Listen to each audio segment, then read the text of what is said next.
Good morning. Welcome to our Calaveras County Board of Supervisors meeting for October 27th, 2015. Could you please stand for the Pledge of Allegiance? I pledge allegiance to the flag of the United States of America and to the republic for which it stands, one nation, under God, indivisible, with liberty and justice for all.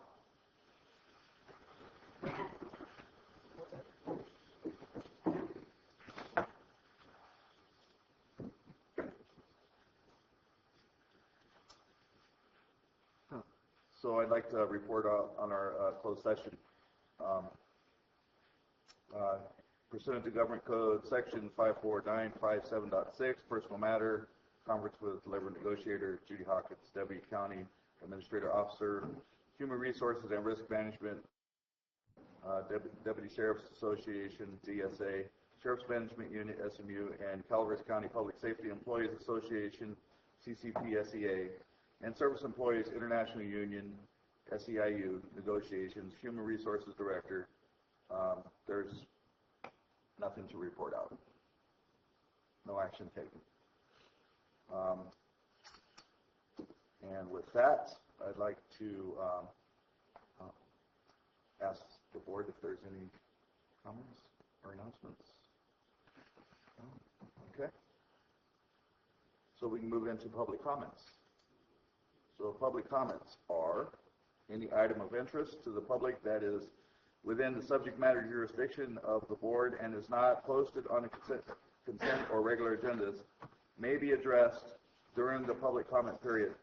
California law prohibits the board from taking any action on any matter which is not posted on the agenda unless it is determined to be an emergency by the board of supervisors. If public comment is completed before the 30-minute allotted time period, the board may immediately move to the consent agenda. If public comment is not completed during the allotted time period, it will be continued at the conclusion of the regular agenda in order to provide an opportunity for the remainder of the comments to be heard.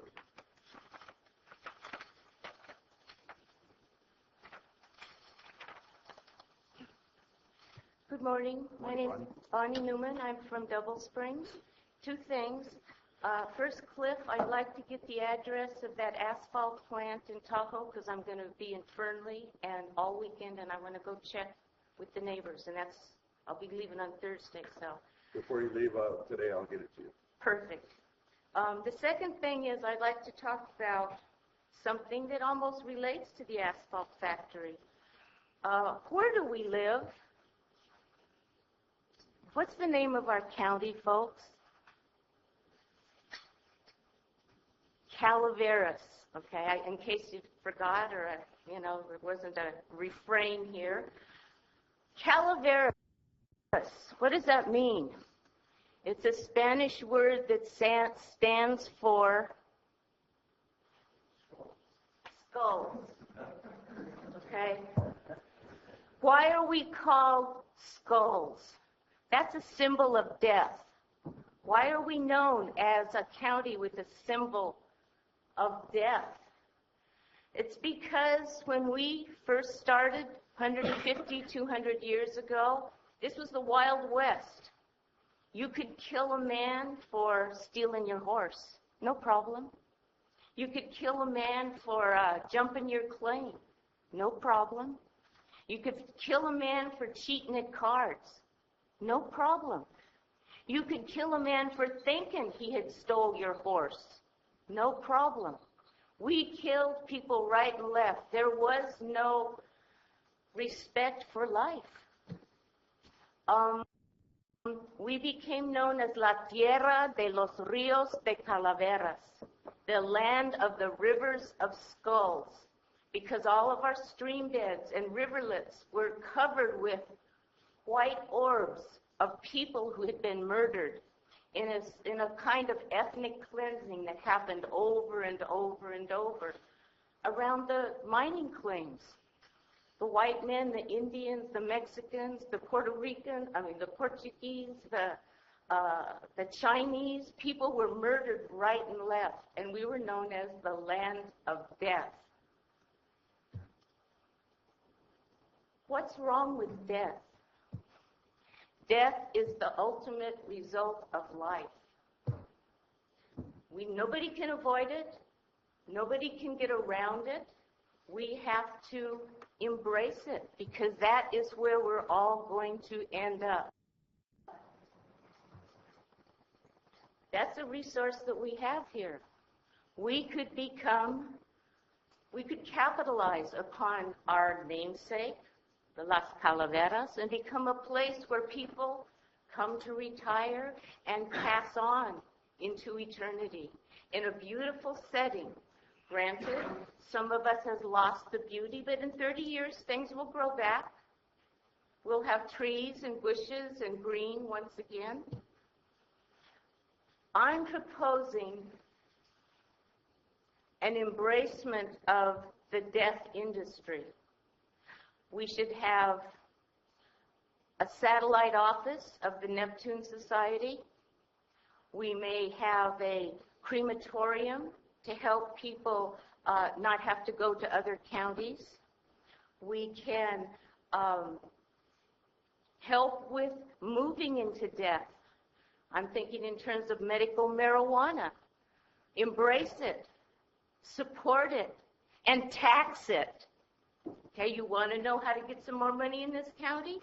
Think of helping people come to a nice end to their struggle in life, whether it's due to old age or some chronic disease or disability that it gives them 6 to 12 months to live. Become a place that's known for comfort and beauty and eternal rest, if necessary, because we are known as Las Calaveras, the county of skulls. I think it's worth capitalizing upon, and I think you should think about it rather than subjecting our communities to things that will make us die quicker. Thank you.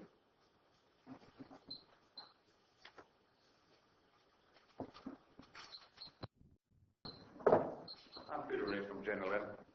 The young lady forgot to mention Planned Parenthood also. Thank you.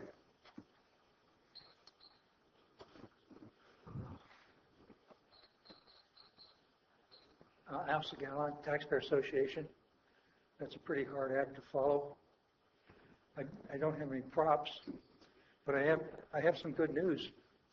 There was an article in the paper in the Enterprise not long ago about the possibility of Calaveras County becoming part of a new state, the 51st state. And at first, when I heard about that, I said, "No way, that's crazy. Man, that's over the top. That's weird." Besides that, I like California. Then I found out more about it, and I changed my mind. A lot of the problems that Sacramento has, besides being out of control, could be changed by part of the California Constitution. One of the problems we have is that there's not enough understanding of the principles of our Constitution. And one of the principles that our founder fathers attempted to do was to prevent the United States from falling into a democracy and destroying itself. Apparently the historical age of democracies, pure democracies, is maybe a couple hundred years, and then they implode. Usually they loot the treasury. But the founding fathers did this by putting in checks and balances. One house was to be elected by the states indirectly. The other one by the population, which that would be the democratic part of it. And that it worked out pretty good. It prevented government from going hog wild and expand itself and destroying the liberty of the people. The state of California in 1964 destroyed the Republic of California and established a democracy. This allowed the places with the highest population, like the Bay Area and Southern California, Los Angeles, to control the rural areas. Everybody here is aware of that now. The most glaring example is the phony fire fee, which is really a fire tax. And it all seems hopeless until this new movement came along, and apparently there's 11 counties already signed up for it. And Calaveras and Tuolumne counties are invited to join. To make a long story short, we had a Calaveras County Taxpayer Association host a public access TV program called Taxpayer Alert. You're aware of that. Many of you have been guests. Some of our guests are really good. The only problem is the moderator, but the guests are really super. One of them is Steve Baird, who was the speaker at the meeting in San Andreas about this 51st state. Well, tonight I understand it's going to be uploaded to YouTube, and I'll have it posted on our website, and I'll also email you a copy of the 30-minute program. Should be very interesting. As time goes by, the promoters of this need to inform the public, and they need to generate sufficient support, which would allow our county to become another one of the counties working for this new state. I want to thank you for the good work you do.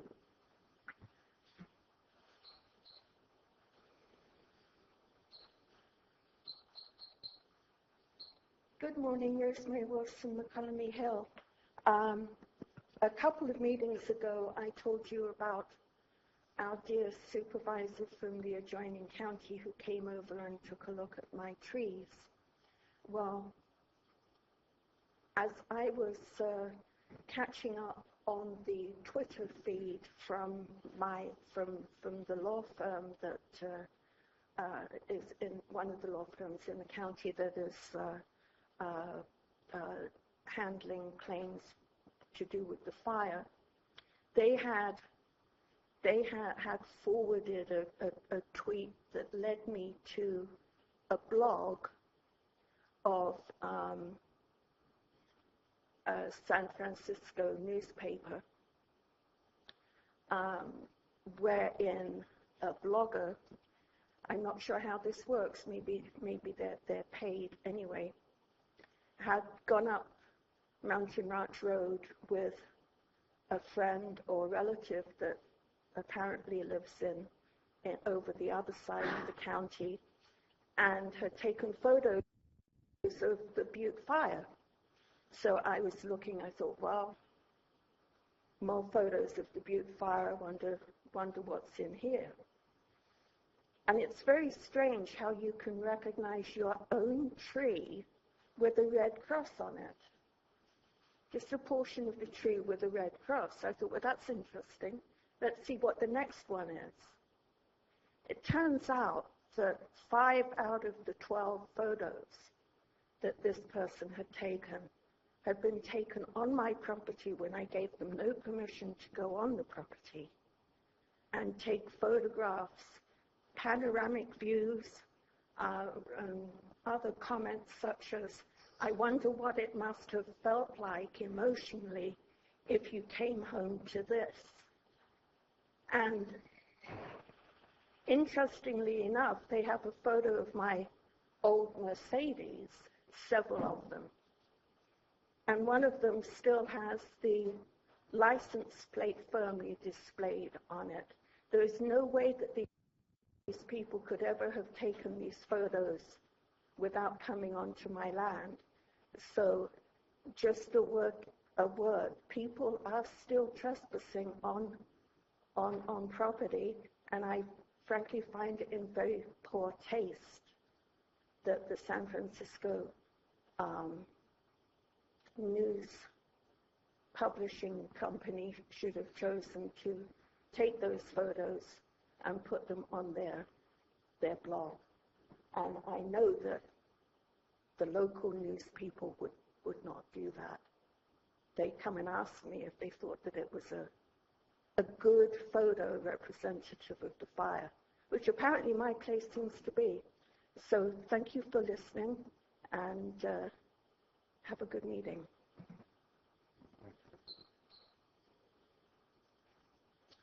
Okay, any other public comments?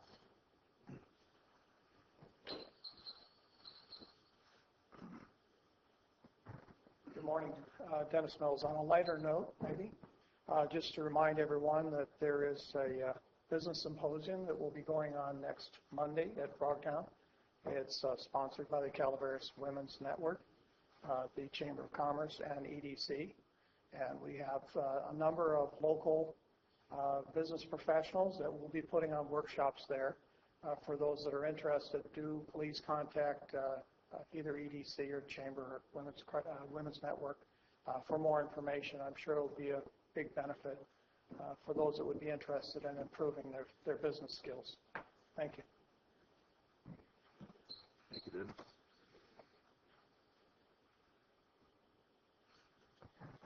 Any other public comments?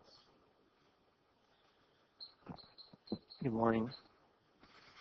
Ladies and gentlemen of the board, for the benefit of the record and those that don't know me, my name is Kaz Tomaszewski. I'm the Executive Director of the Calaveras Cannabis Alliance.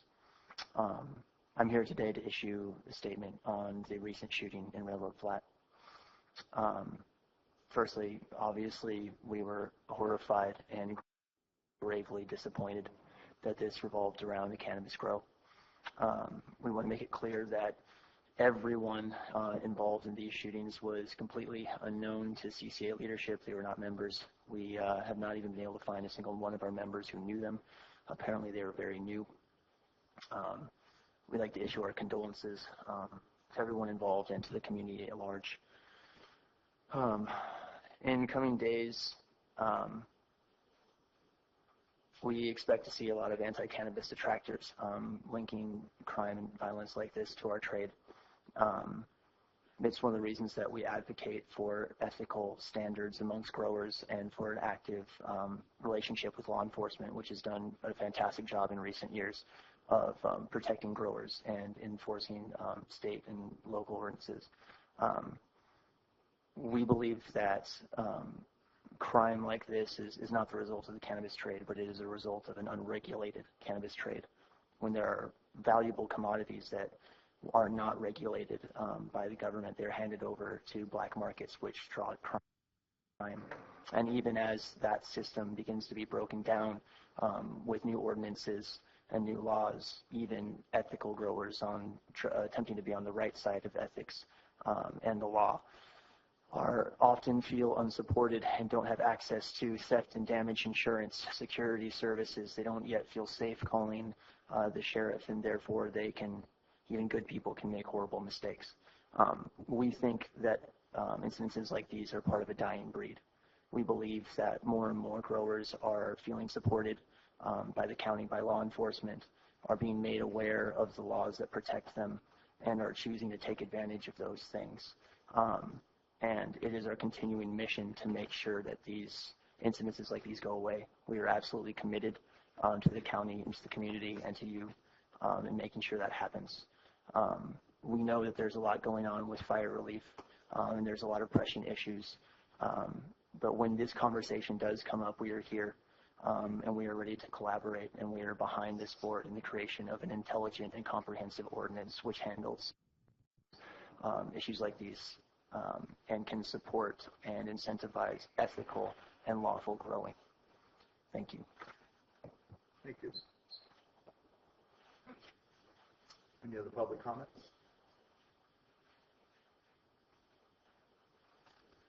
Morning.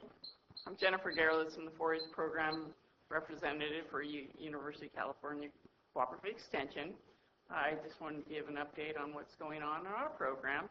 We're right now beginning new enrollments with members and leaders, and it's looking like a really good year. We're starting a new shooting sports program. We're really hoping that this works out, and I think it's going to. So we've got a great leader that's going to be coming through the ranks and going through the training to do that. And we have now 3 Lego projects in the program, which is really nice because we're in 3 separate clubs. So we're actually looking at putting on a new event this spring for that. We have a new canning and food preservation project beginning. And we just wrapped up the Ironstone Concourse. I don't know if any of you had a chance. Cliff, I think you did. Didn't you? Were you there? The Ironstone Concourse d'Elegance car show? I can't remember, actually. I saw you there. Quite a few months there. But, yeah, we had almost like around 400 vehicles that came, I mean, cars, trailers, motorcycles, and there was even a 23-window Volkswagen bus, which is a Sombo, and it was ragtop. It was cool. So that was a great event. It's a benefit for 4-H, for FFA, and for State Fair scholarships. So this project that we're beginning this spring is it's actually an event that I will be inviting all the Board of Supervisors to. It's a Legos Build-Up Challenge. And we're also going to be inviting local architects and engineers to judge and sponsor the event, which should be fun. Cliff, you had mentioned with our 4-H All-Stars about doing a jacket presentation. We do have a brand new All-Star that Kenny Reed, who did complete his project, and his jacket's been ordered. Great. So I want to If we work can get that that out. information, that'd be great. Yes, where he can be presented that here at one of the meetings. So hopefully we can work that out. He goes to Calaveras High and he drives, so hopefully we can do that. Do you have any questions of me? Is everyone receiving my newsletter? Yes. Okay, good. And Right. I just be clear, I did not attend this year's Concord You didn't? Elegance. I was Okay. there last year. Okay, I couldn't recall. Took a few seconds to get it there. So It was really great. I think it was like the biggest show ever. great. So, a lot of variety of foreign vehicles and American vehicles. I think we're all looking forward to the next one. Yeah, without a There were some- catastrophe attached to it, There are that'd be some really great. distractions. Well, that's exactly it, and thank you for bringing that up because with the 4-H program, of course, we have the Mountain Ranch 4-H Club, and there's actually a group in Sonora that is going to be putting on a dinner in Mountain Ranch to help the victims of 4-H and the families. We did have one family that lost a home completely. We had a family that had a shop that was separate from their house. So thank goodness their home was saved, but and the shop was their livelihood because the husband he does woodworking for a living. So all that is gone, and so that's been a struggle. And then another family where their home was saved, but they ended up having their windows blown out where it was because of the heat, but the home is there. So Was that a modular home? no, I don't Regular home? know that. I don't, not from what I was told, I don't think so. But either way, I mean, that's been the impact, of course. And so I've got some incredible volunteers that have been working with the fairgrounds and with animal relocation has been a big issue, and feed and just keeping the animals going, and because that's another big issue that's going on right now with that fire. So When you get more information about the benefit for the Mountain Ranch 4-H, could you please get that to us? absolutely, yes, I put it on our Facebook page. I don't know It if is you already? ever, yes, Okay. I don't know if you take a look at that. They are going to update it after their next meeting. They'll be having a meeting soon to kind of, they already have a date, off the top of my head. I don't know when it is, but it is coming up soon. But it's going to be a good thing. I mean, how cool. Thank you. For Sonora, Tuolumne County. So, thank you. Thanks very much. Chair, I have a comment. So, Jennifer, I just want to thank you for your work at Concourse. I was there. One of the nice components about this event is the wonderful contribution that the Couts family makes to the 4-H program and FFA. What I always enjoy, in addition to the cars, and when I saw the VW, I thought of you, are the fact that the kids also have exhibits on display. So I think it's a nice way to showcase their talent and to let people know that, you know, where their money is going, and it's investing in the youth and the various displays of the various programs that we have in our school system and through FFA and 4-H. Yes, that setup, Debbie, was incredible, that people had to walk through the displays to get into the car show. And we had, some of the kids were doing leather crafting, they had their poultry projects, they had their other animals, they had so much. Things, it was really nice. Display boards and really interacting with the public. So that was I like that setup. Yeah, this year. good You did a experience great and job. good exposure. So. Yep. So You thank guys, always, you Good guys job. always do a good job everywhere you go on presenting good displays for through 4-H. Thank you. Everywhere I've ever seen, you know, even at Kids Day, same thing. They came down and interact with the kids that come in there. So thank you very much. Thank you. Thanks. All right. Thanks. Any other public comments?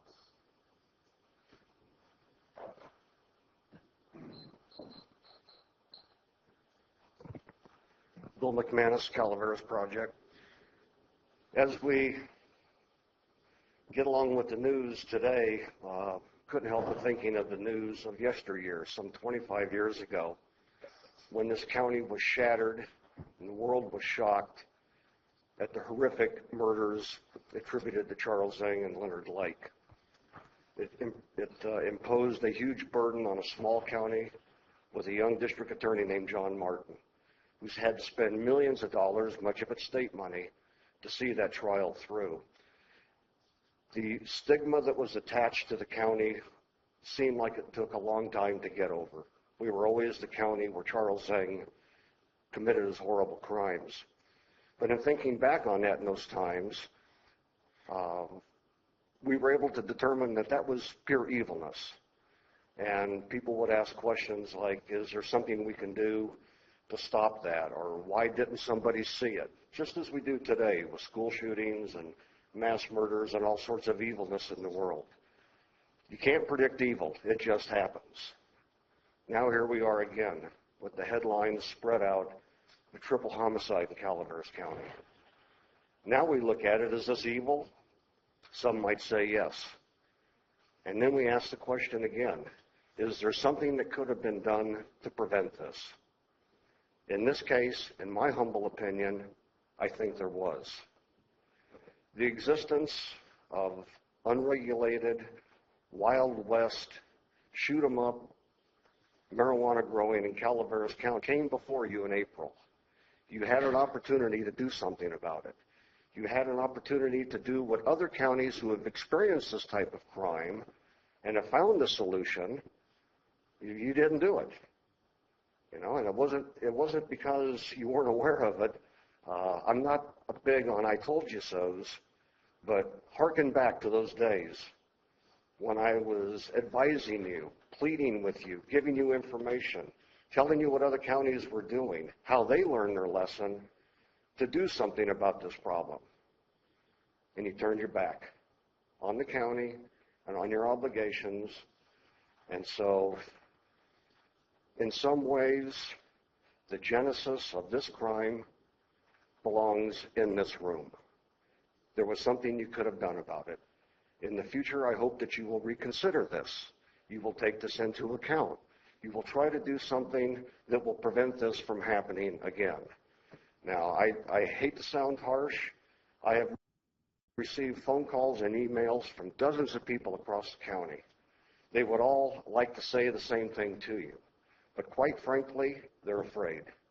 They're afraid to approach government on this particular subject for fear of retribution, and they just don't feel comfortable. They'll come and argue about other topics or discuss it with you, but this particular topic seems to strike fear into the hearts of our seniors, and others. And believe it or not, Calaveras County, if you look at the demographics, is a very senior county.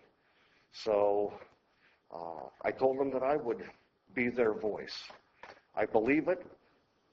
I believe it in my heart.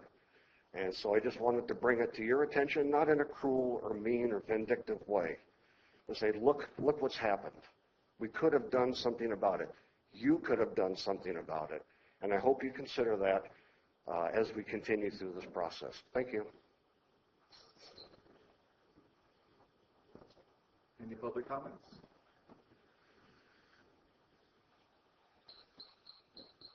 Joe Kelly from the unrepresented area of District 1. What I hold in my hand here is a grant deed. It's dated June 9th, 2006. The document number is 2006-10992, just for your information, in case you should want to look it up. I will leave this copy with the CAO's office when I walk out of here if Mr. Moss is in. You remember on the 20th where I discussed a subsequent resolution, I said June 6th. I want to retract that. It was June 26th, 2007, authorizing execution of a subdivision agreement and approving the final map for Olive Orchard Estates, tracts 2003157. That day I discussed a whole lot of issues where that property had changed hands. This document is the first of that change. And it took it out of Olive Orchard, CRV Enterprises, Inc., and changed it to Old Golden Oaks, LLC, a California limited liability company. What I reported to on you on the 20th was all the other changes. So you have a contract in front of you, not in front of you now, but in your possession on Olive Orchard Estates, that the only real signature on it is Mr. Voorhees's and the county board chair at that time. And now you folks don't want to bring back an issue and get this whole thing sorted out so that the people can know what's going on. This process, 9 planning directors, at least 5 public works directors, county council, 3 times of change from then until now. There's a problem here,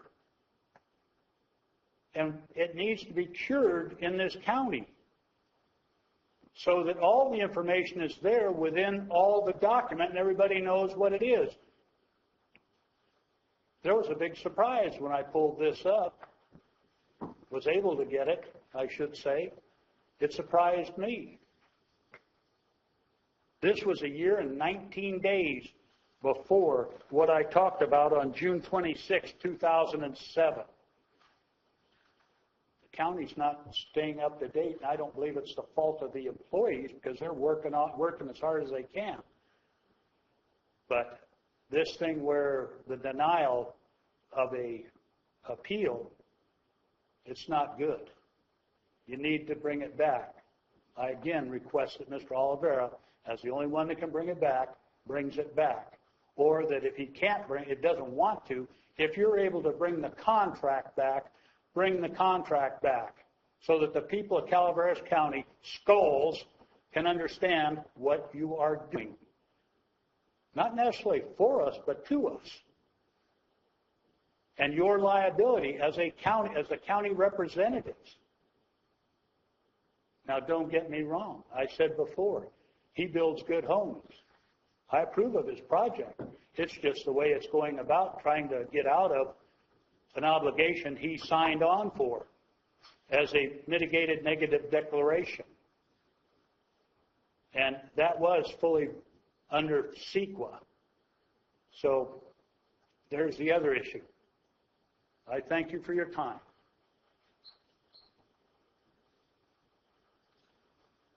Any other public comments? Any other 4-H groups out there that want to come up here? That'd be great. All right, so I've been asked to ask the board for we're going to go to the consent agenda. That's where we're going. All right. Consent agenda items are expected to be routine and non-controversial. They will be acted upon by the board at one time without discussion. Any board member, staff member, or interested party may request removal of an item from the consent agenda for later discussion. So does any member of the public wish to pull a consent agenda item? Number 5, 6, and 15. 5, 6,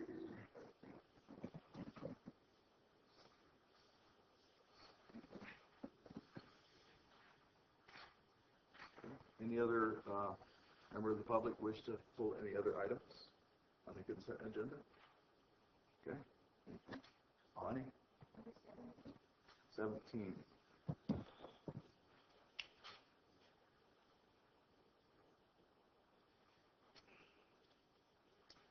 Okay, anybody else? Any board members wish to pull an item? I concur with 15. Okay. I'll make a motion to approve the remainder. Okay, I have a motion by Supervisor Wright to approve the remainder of the consent agenda. I second the motion. And a motion by Supervisor Kearney. All in favor? Aye. Opposed? Okay, so number 5, Mr. Reyes. Yes, sir. I'd like to have some clarification on this. Is the probation department going to be like a side job for them, or is that going to be in behalf of the county?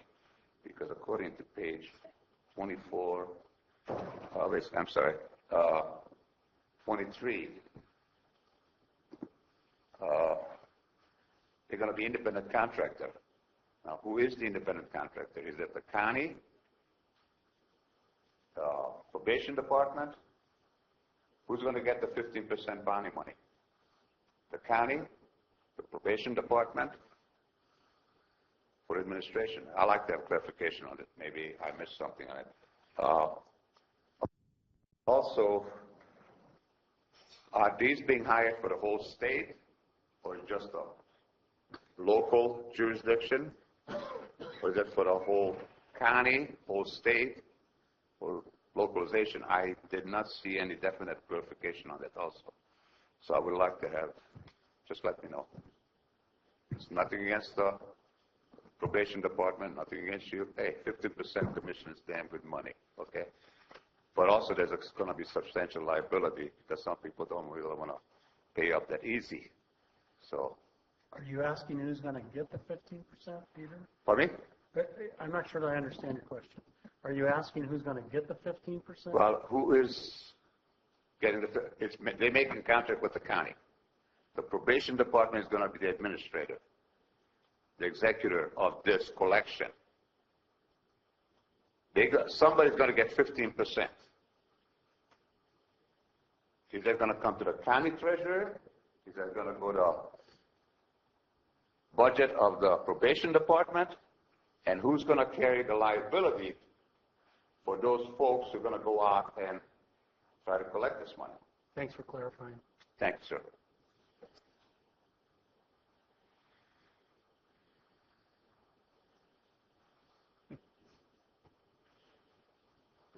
Hi, Sam Leach, Chief Probation Officer. Just to clarify, because I know that this one's a little confusing, we are one of the few jurisdictions in the state, one of the few county jurisdictions that's actively pursuing this. This item number 5 is basically in response to millions of dollars of uncollected money that we've had sitting there. Basically, we can only go so far in collection efforts locally as far as trying to get this money. The franchise tax board for the state has a lot more resources to be able to go after people and put liens on stuff and whatnot. So the 15% collection, to get to the simple answer first, that's the state's, that's the state franchise board fee, so it's 15% that's tacked on top of the people already owe. And we'll be passing that along to the offender who hasn't paid what it is that they were supposed to pay. So that's a little unfortunate, but keep in mind that this is only after somebody has been convicted of a crime, gone to court, come to us for a pre-sentence report where we've investigated, spoken with the victim, determined what the restitution should be, made a recommendation to the court, The court has then said, yes, that's how much is owed, and made an order that the offender pay that amount of money. Then we make all due diligent efforts to collect that money, and a lot of times, frankly, people either may have the ability to pay and don't, and it's something that a lot of people don't get rearrested on. Maybe they're doing everything else, but they're not making their payments, and then this money just goes uncollected, and we end up with a huge balance. We had a few, there are private firms that will do this, or we could go this route and contract with the Franchise Tax Board. 15% is actually a pretty, it is a good chunk of change. I agree if you owe the money, but the fact is these people should be paying the money. And when they don't pay the money, we need recourse to go after them. This was the decision we made, and again, this won't be coming out of our budget.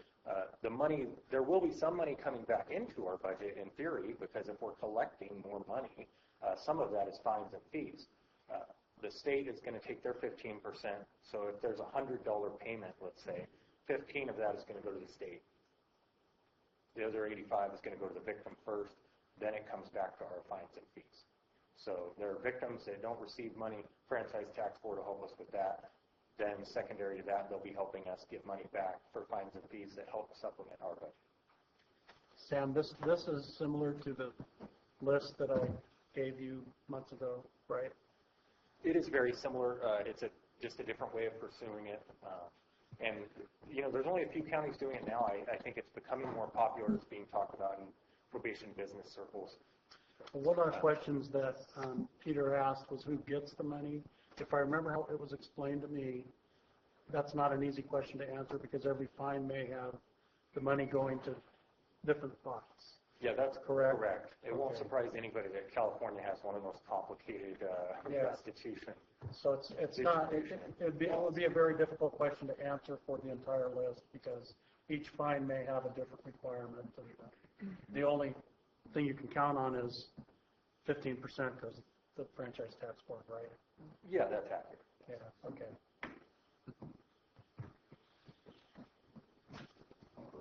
Just a quick question. He said millions of dollars. Is millions of dollars statewide or millions of dollars county-wide that it would affect? Would that mean be hundreds of millions statewide? So I just want to know how much, like, locally. Yeah, that's it.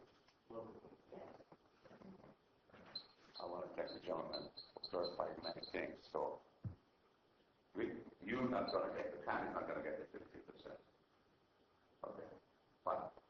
But it does not increase his workload. That's wonderful. Because according to this on page 43, somebody's going to be an independent contractor, agent, and employees of a contractor in the performance of this agreement shall act as an independent capacity and not an officer, employee, or agent of the state. So any potential, if there is any harm to this gentleman, which I hate to see, he's too nice of a guy, the county is going to be stuck now. Is there going to be any idea how much money they're going to be collecting money in behalf of the court? Wonderful. Now, I don't know if they allowed to carry firearms and so on, but you might come across some bad people in this county once in a while. Is that going to increase our liability for these gentlemen to collect bad money? I mean, is the state going to give him anything extra? Is the state going to give the Board of Supervisors anything extra? I'm sure it will be nice to collect money that's due. I'm all for it. But what is it going to cost? And what's going to be the cost benefit and liability? And that has not really been clarified. If you guys know it, please, that's wonderful. I'll take it off the air. You can tell me, set me straight. What's the cost and what's the benefit analysis of this deal? Thank you. Board Chair, I just wanted to clarify the provision that Mr. Race is referring to on page 23 is just an independent contractor clause. Under the contract, the contractor is the probation department. So it's basically saying that the probation department, employees of the county probation department, are not acting in the capacity of they're not acting as agents of the state. They're still just employees of the county. They aren't, through this contract, agents of the state. Okay, so he will just strictly work for the benefit of this county collection. Correct. He's not going to go out of the county. No. Thank you. I have a question. What does the state franchise tax board have to do with this if it's not involving non-payment of state taxes? If we're talking about things that harm is done by people in the county, why have the state franchise tax board be involved at all? It seemed like the courts can they make a judgment, it goes on the record, and then the county enforces that judgment, I understand, to the probation department. And it seemed like there should be an administrative fee paid to the people that are doing the work to enforce the judgment. I just don't understand how the state is getting involved in this if it's not taking responsibility. Thank you.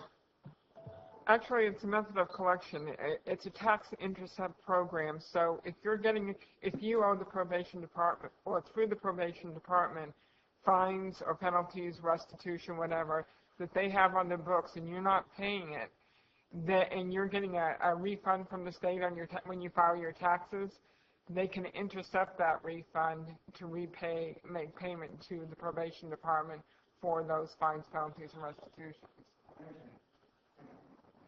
Yeah, correct. And we don't have the capacity to do that. So what we basically do when people are on an active program of supervision, when they're on probation, we're kind of holding that over their head to try to get money. Once they're off probation, the state just has so much better ability to put liens and assess it. We can't do that. So. Thank you. Okay. Any other comments on this? I move we approve. Second. Yes, we had a motion by Supervisor Kearney, second by Supervisor Wright. All in favor? Aye. Aye. Opposed? None. Opposed. Good. Number 6, Peter. Thank you, Sam. Hey, Sam.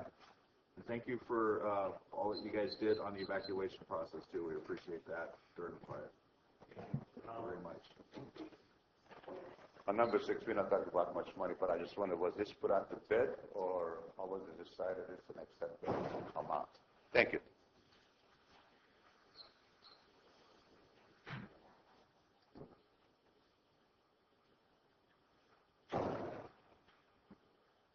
Mary Sawicki, Director of Health and Human Services.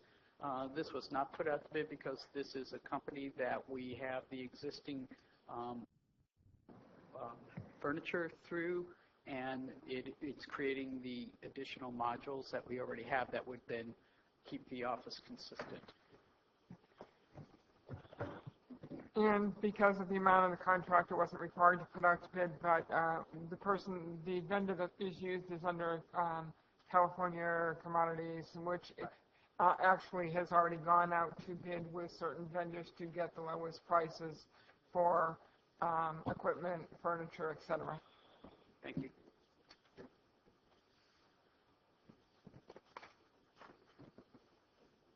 Okay. Any other comments from the public on this one? I'll make a motion to approve. Mike? Second. So we have a motion by first. Let me ask, are there any other members of the public that wish to comment on this? That was awful quick. Okay, so seeing none, we have a motion by Supervisor Wright, second by Supervisor Olvera. All in favor? Aye. Opposed? None opposed. Okay, number 15, Peter. I feel discriminated against. It's nice that District 2 has a nice number of people on this organization. And I want to thank Mr. Kearney, Supervisor Kearney, to be representative. But this is kind of tilted over here, folks. 1, 2, plus, I believe, district number 2 supervisors on it? No? I'm not on it. Oh, they don't like you, that's all. That's okay. But I haven't seen anybody from District 5. Does the organization have something against people in District 5? Were they notified and so on? So I just want to express my feeling of being discriminated, and it hurts me. I'm a sensitive person. Thank you.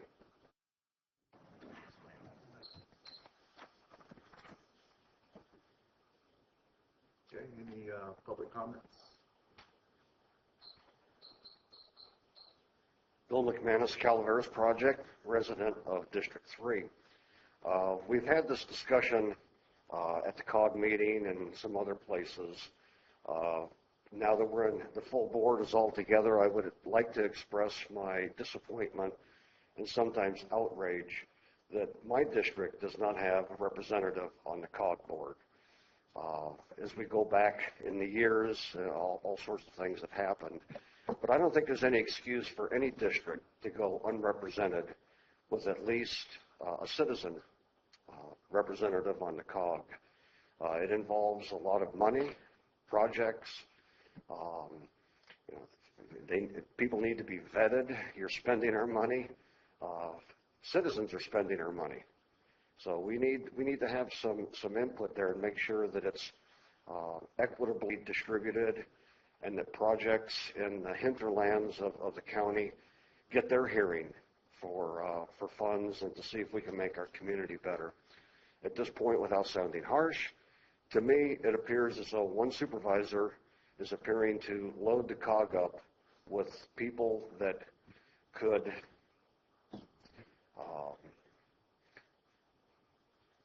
vote in a certain way, and all of this happening at the beginning of the year, which coincides with an election season. So I think the appearance of impropriety is there. Whether there is an actual impropriety, I don't know. I know what is improper, and that's that my district doesn't have a COG member. And there are other districts in this county that do. And I think the board should do everything it can to get full representation for the county so that all of the projects come before the controlling authority for fair consideration. Thank you.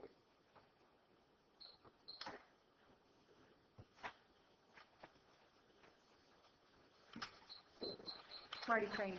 I think one of the main things that we really have to keep in mind is that the COG is about regional planning, not individual districts. It's regional. So if someone from your district has, any district has a question, they can go to any one. They should be able to go to any one of the representatives, not just the one from their district. It's an interesting challenge, finding the right people to serve on this, the right balance. And so, but if you remember that it's all regional, it becomes much easier. And I think we end up dividing ourselves into little pockets and getting too siloed when we start saying, well, my district this, my district that. It's all about Calaveras County. So, and the COG is absolutely a regional focus. Thank you. Any other public comments? We can only have one. Hi, Justin Catalano, West Point. This agenda item, I believe, is about me. This gentleman over here is claiming that there's no representatives in District 3, although Mike Calaveras is from District 3, and our new alternate member is also from District 3, so there is two. He is correct that there is nobody from District 1 or District 5. I also have a lease agreement in District 1, so if it was an issue of being in a certain area, I do have a valid lease that shows that I am renting a property in Valley Springs, which is District 1, so there should be no concern about misrepresentation. I'm here to represent the entire county. I'm a professional in the transportation industry. The majority of my work experience is in the transportation industry. I worked for New Jersey Transit for a number of years as a supervisor, and I have formal education from Penn State in the transportation industry. This is why I applied for this position last December, and I will continue to come to the meetings and actively participate in this board because I am thoroughly interested in transportation, and I am thoroughly interested in the benefit of our county, and that's why I applied for this position, and that's why I continue to go for it. So, thank you.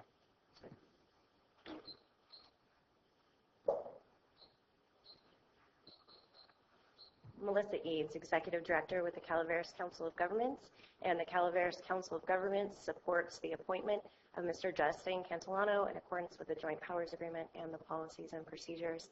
I'm happy to answer any questions that you might have, but I do recommend the appointment of Mr. Justin Cantillano.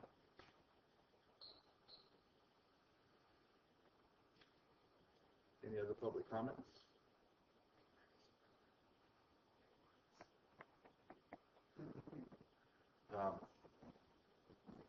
I have a question, Melissa.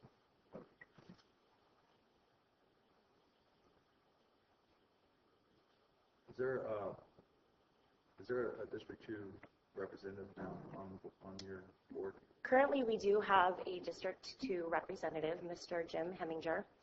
His last meeting with the Calaveras Council of Governments will be the December meeting, and he will no longer be seeking reappointment to the Calaveras Council of Governments as his term will be ending in December. All right, so my question is would that be a good time to bring on another District 2 representative? Actually, if Mr. Justin Cantillano were confirmed today, the December meeting would be his first official meeting. So there'd be one meeting? Absolutely, just one meeting. With the two representatives. Okay. Correct. And interestingly enough, the discussion about district representation, I think, is an interesting one to see how this conversation has changed over the years. Historically, representatives from the districts 5, 2, and often 1 advocated for representation on the COG board in terms of corridors. So there was often a fear that there would be over-representation on the 4 corridor. And so that the Board of Supervisors and the City Council wanted to make sure that 12, 26, 49 other areas of the county were also represented. Is there a position open for currently? Currently, I do have, in addition to this position, 2 new positions that will be vacant after December. And currently, for the 2 vacant positions, I've received 1 application. And what are those positions? Currently, Mr. John Gomes, the chair of the Calaveras Council of Governments, his seat will be up in December. He does have interest in running for that position again, but the process for him to seek reappointment will be the same for new members. We do have Mr. Jim Heminger up for reappointment, and he has expressed desire not to continue with the COG board.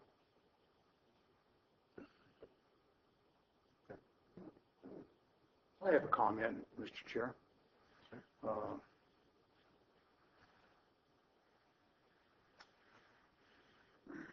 I have some problems with the way the selection process is being currently run. I do have very large concerns about not having representation in District 3. I was able to review the videos of the COG meetings and how that selection process took place. And I do have some questions for Ms. E. Would you please approach the microphone? It's my understanding, and please correct me if I'm inaccurate, that applications were submitted back in February and January of this year for those open positions on the Citizen Board for COG. Is that correct? So I do have the timeline, if you're interested in the comprehensive timeline. Okay. So Mr. Cantillano first contacted the Calaveras Council of Governments with an interest in the position in July 2014. I'm sorry, what date was that? July 2014. July 14? Correct. At the time, we didn't have a recruitment going, but we notified Mr. Cantillano that our recruitment process would begin in accordance with our policies and procedures in September. Our official recruitment process for the position that Mr. Cantolano applied for began in September of Could you 2014. speak a little bit slower? Sorry. Thank you. It began in September of 2014. So we put out public notices. This was on the Pine Tree. I believe we did legal ads. It was on our website. It was discussed at the COG board meetings. And September 2014 was the first time the position was advertised. We received 2 applications, Justin Cantolano and Mr. Warwick Weber, both by the filing deadline of November 21st. The December 2014 meeting, in accordance with our policies and procedures, was the date that both applications were to be considered by the COG board. It was at the December meeting that Mr. Warwick Weber, just minutes prior to the meeting, decided to pull his application for consideration, leaving Mr. Cantolano the only applicant to have filed in time and in accordance with our policies and procedures. It was at that point that the COG board directed staff to go out with another recruitment, and that they wanted applicants for consideration, not just one applicant for consideration. So we began that recruitment, and it was, let's see, I believe April when Mr. Cantolano reapplied. By August 2014, we came before the COG board, 2015, with a total of 4 applications at that point in time. And we left the recruitment ongoing for a matter of months until we can get enough applications for consideration. So you received no applications between December 14 through April 15? We waited until August 2015, at which point we can get 4 total applications. So we just kept it open Do you have the for dates another. of those applications? I ma'am? do. I can get information off the top of my head. I feel like it was. Does February of 2015 ring a bell?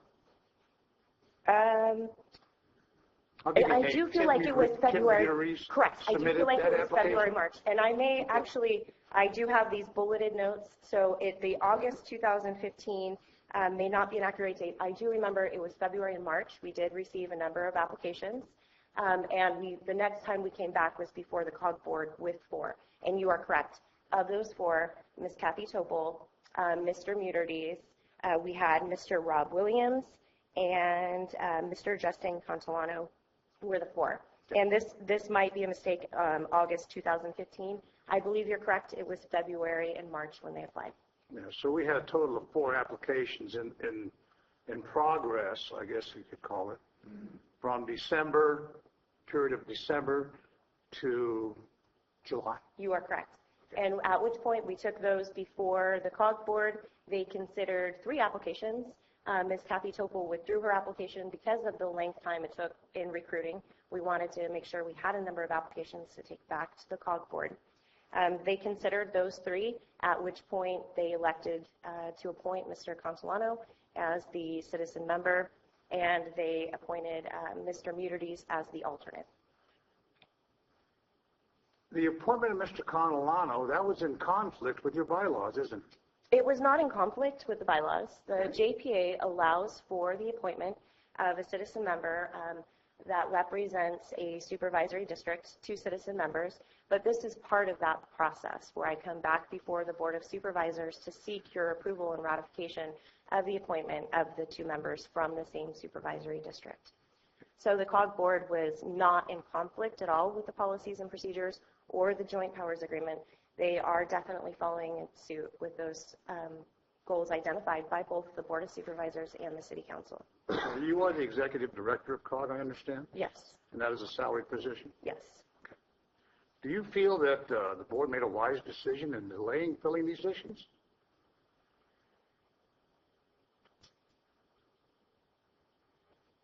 I am an employee of the Calaveras Council of Governments. I understand. And my job is to serve the public's interest. So my personal opinion, I think, is irrelevant in terms of this discussion. Well, give me your position but I think as an employee. From my director. perspective, the Calaveras Council of Governments choosing to have more applicants apply for consideration, they felt was in the interest of the organization. I support their decision. Okay. And there hasn't been any District 3 representation on the board. I am an alternate as a supervisor position. That's correct. Is that correct? I believe you are an alternate, and we do have Our a citizen supervisor member positions alternate. are Supervisor Kearney and Supervisor Ponte. Correct. And interestingly enough, a little history I think about the Calaveras Council of Governments is Michelle Plotnick was the District 3 representative on the COG board, and I think along with Mr. Paul Stein, she was one of the longest standing citizen members on the COG board since it was formed. But she's not on that board anymore, is she? No, she is not. Just so we're clear,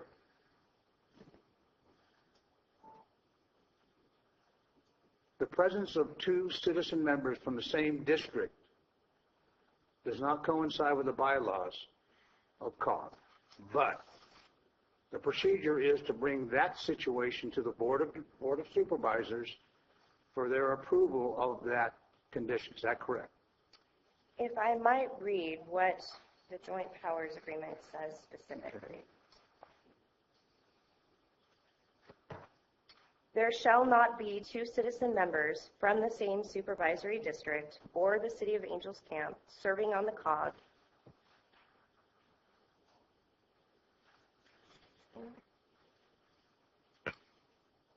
at the same time unless approved by the member agency's governing body. So if the governing body, you, the Board of Supervisors, does not approve the Calaveras Council of Governments decision to appoint Mr. Colano, that action will not hold, and the Calaveras Council of Governments cannot seat him as a citizen. Following the process that has been outlined by the Board of Supervisors and the City Council in order to seek Justin's appointment. Thank you very much for that clarification. Could you run down the board makeup for us as far as representation and where they're from? Sure. We have representation from Supervisor Pawnee, District 4, representation from Supervisor Kearney, District 5. We have City Council members Elaine Morris and Wes Fulham representing the City of Angels Camp. We have Mr. Jim Heminger from District 2, and we have Mr. John Gomes from Copperopolis in District 4. And the vacant position, which is now being occupied by the newly appointed alternate from District 3, Mr. Muniries. But that's a temporary assignment pending the results of this particular meeting. Correct. At which point, if Mr. Conolano were selected today, he would take that vacant seat that has been vacant for some time, and we would have representation from District 2 for the December meeting and the December meeting only. At which point in December, we will be considering the two new vacant seats occupied by Mr. Heminger and Mr. Gomes. How many current applications do you have for those two vacancies? We do have one right now. I anticipate Mr. Gomes to seek reappointment and submit an application, and I have one other application from Mr. Muniries. For a permanent position on the COG? For a permanent position, correct. So he's temporarily serving as an alternate until this decision's been made? Correct. Sure. I have no further questions. Okay. Thank you. Thank you, Ms. Meade. Any public comments on this?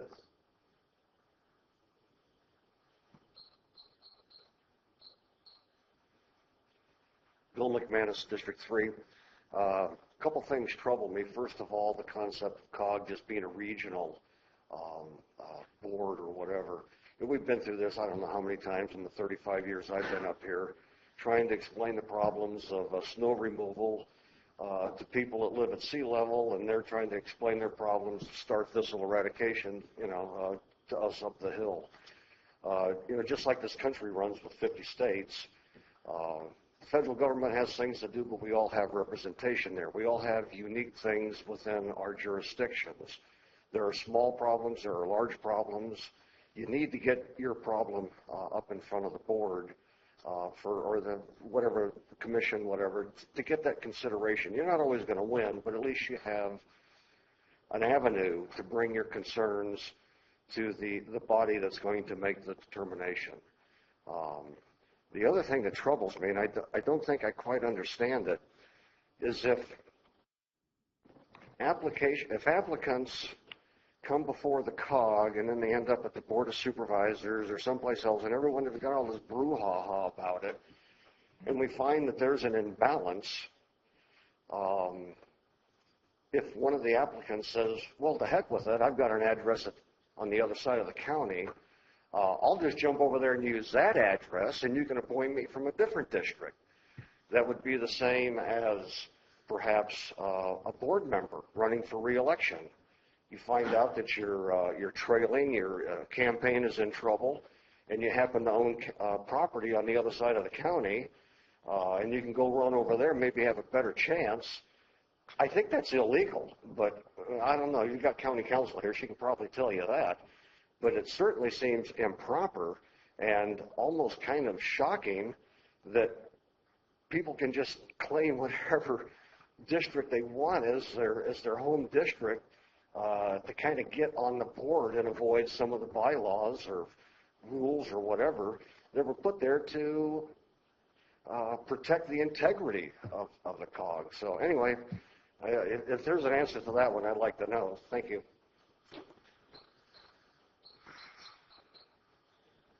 Justin Catalano, West Point. I would like to comment on that. I only use that as a reference just to show that I could have applied in District 1 and we wouldn't even be at this point today.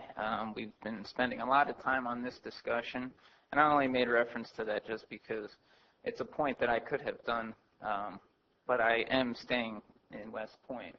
Also, the snow removal thing, living in the mountains and on the ground. Fortunately for me in the county, I grew up in New Jersey, and we have 4 seasons. So I'm very experienced in snow removal and water removal and any other type of situation that arises when it comes to transportation, because that is what I studied, and that is what I enjoy.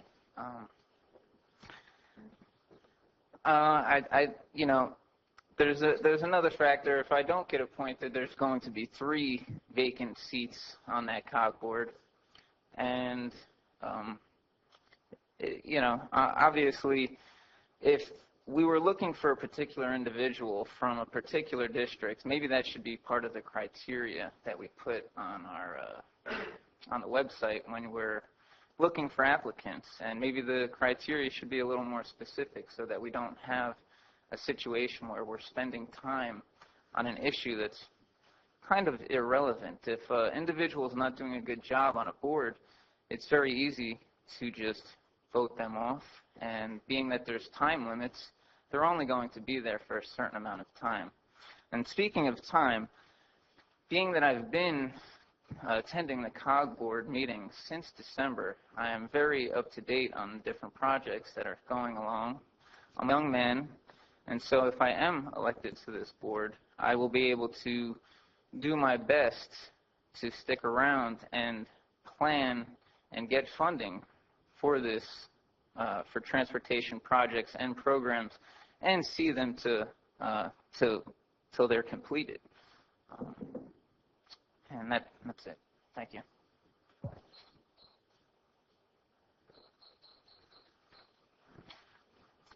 I don't mean to be a know-it-all. I seem to have something to say about everything, but I know the difficulty in finding volunteers to sit on these commissions. And I think we create too many obstacles in inviting and welcoming people to sit on these commissions. I think we need to do everything we can to fill the seats, because the more advice any of us, but you especially, can get, the better decisions we're all going to make. So I think I'm just wondering why, if you don't have representation in your district, you need to put your money where your mouth is and find someone to step up. If you don't have anyone, God bless the people that are willing to come and fill in for those vacancies, because it's not, you don't get accolades for sitting on these committees. It's rough work. You spend your time and money and energy and use your expertise to try and come to conclusions. And we need to celebrate the people that are willing to sacrifice, and because that's what it is, a sacrifice. As you folks know, in your positions, you sacrifice a lot of your own personal for the betterment of the community or the betterment of your entire county. And I like the idea that people are representing the entire county, just rather than one specific area, because then we get into little nitpicking, me, and you kind of aspects there. So thank you for listening. I'm Peter Ray from the 5th District. I've grown up in Chicago. And besides snow and ice, there was a lot of moving equipment done. A lot of things moved in Chicago. And folks, you guys are safe compared to Cook County. I don't want to knock County. I can bring up old issues from a couple of years back, okay, about roads. So I'm not going to knock it. But it is quite clear on page 92 that you folks can make an exception over here. Member agencies governing body. Why do you have rules and regulation if you have an option to say, screw it, I like this other way better? So, yes, we have different interests, but you know what? Whatever our interest is, we all end up paying for it. And that's what our interest. Every one of us residents of this county will end up paying for it, one way or another. So yes, we do have a stake in this deal. Every one of the districts, because you still got the constituents, I like to say, unfortunately sometimes, but yes, everybody's paying for this, not just one district or two districts, or we need a couple more representatives to favor certain districts. We've been through with it with the previous boards, folks. It's time to change. Let's get this thing straight. And if it's difficult to come to an agreement, tough luck. That's why elected officials get, let's just put it this way, you earn your keep, you got my sympathy, but that's why you got 5 different directors. Thank you.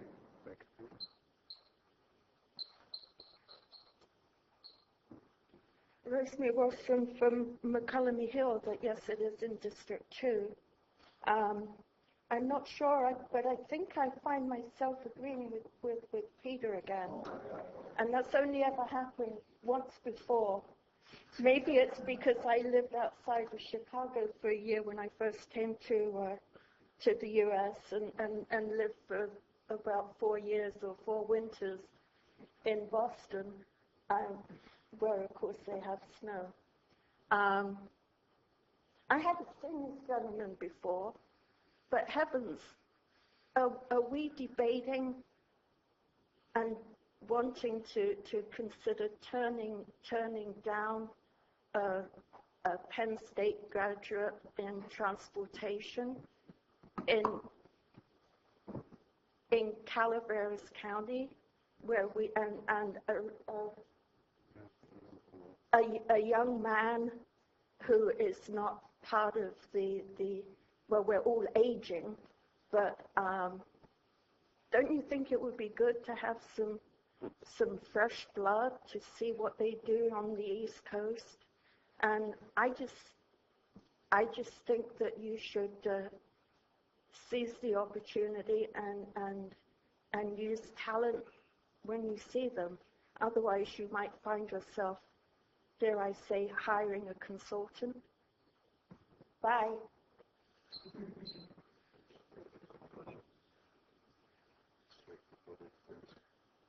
Any other public comments? Okay. So, I guess. Go ahead. Just a quick question for Melissa.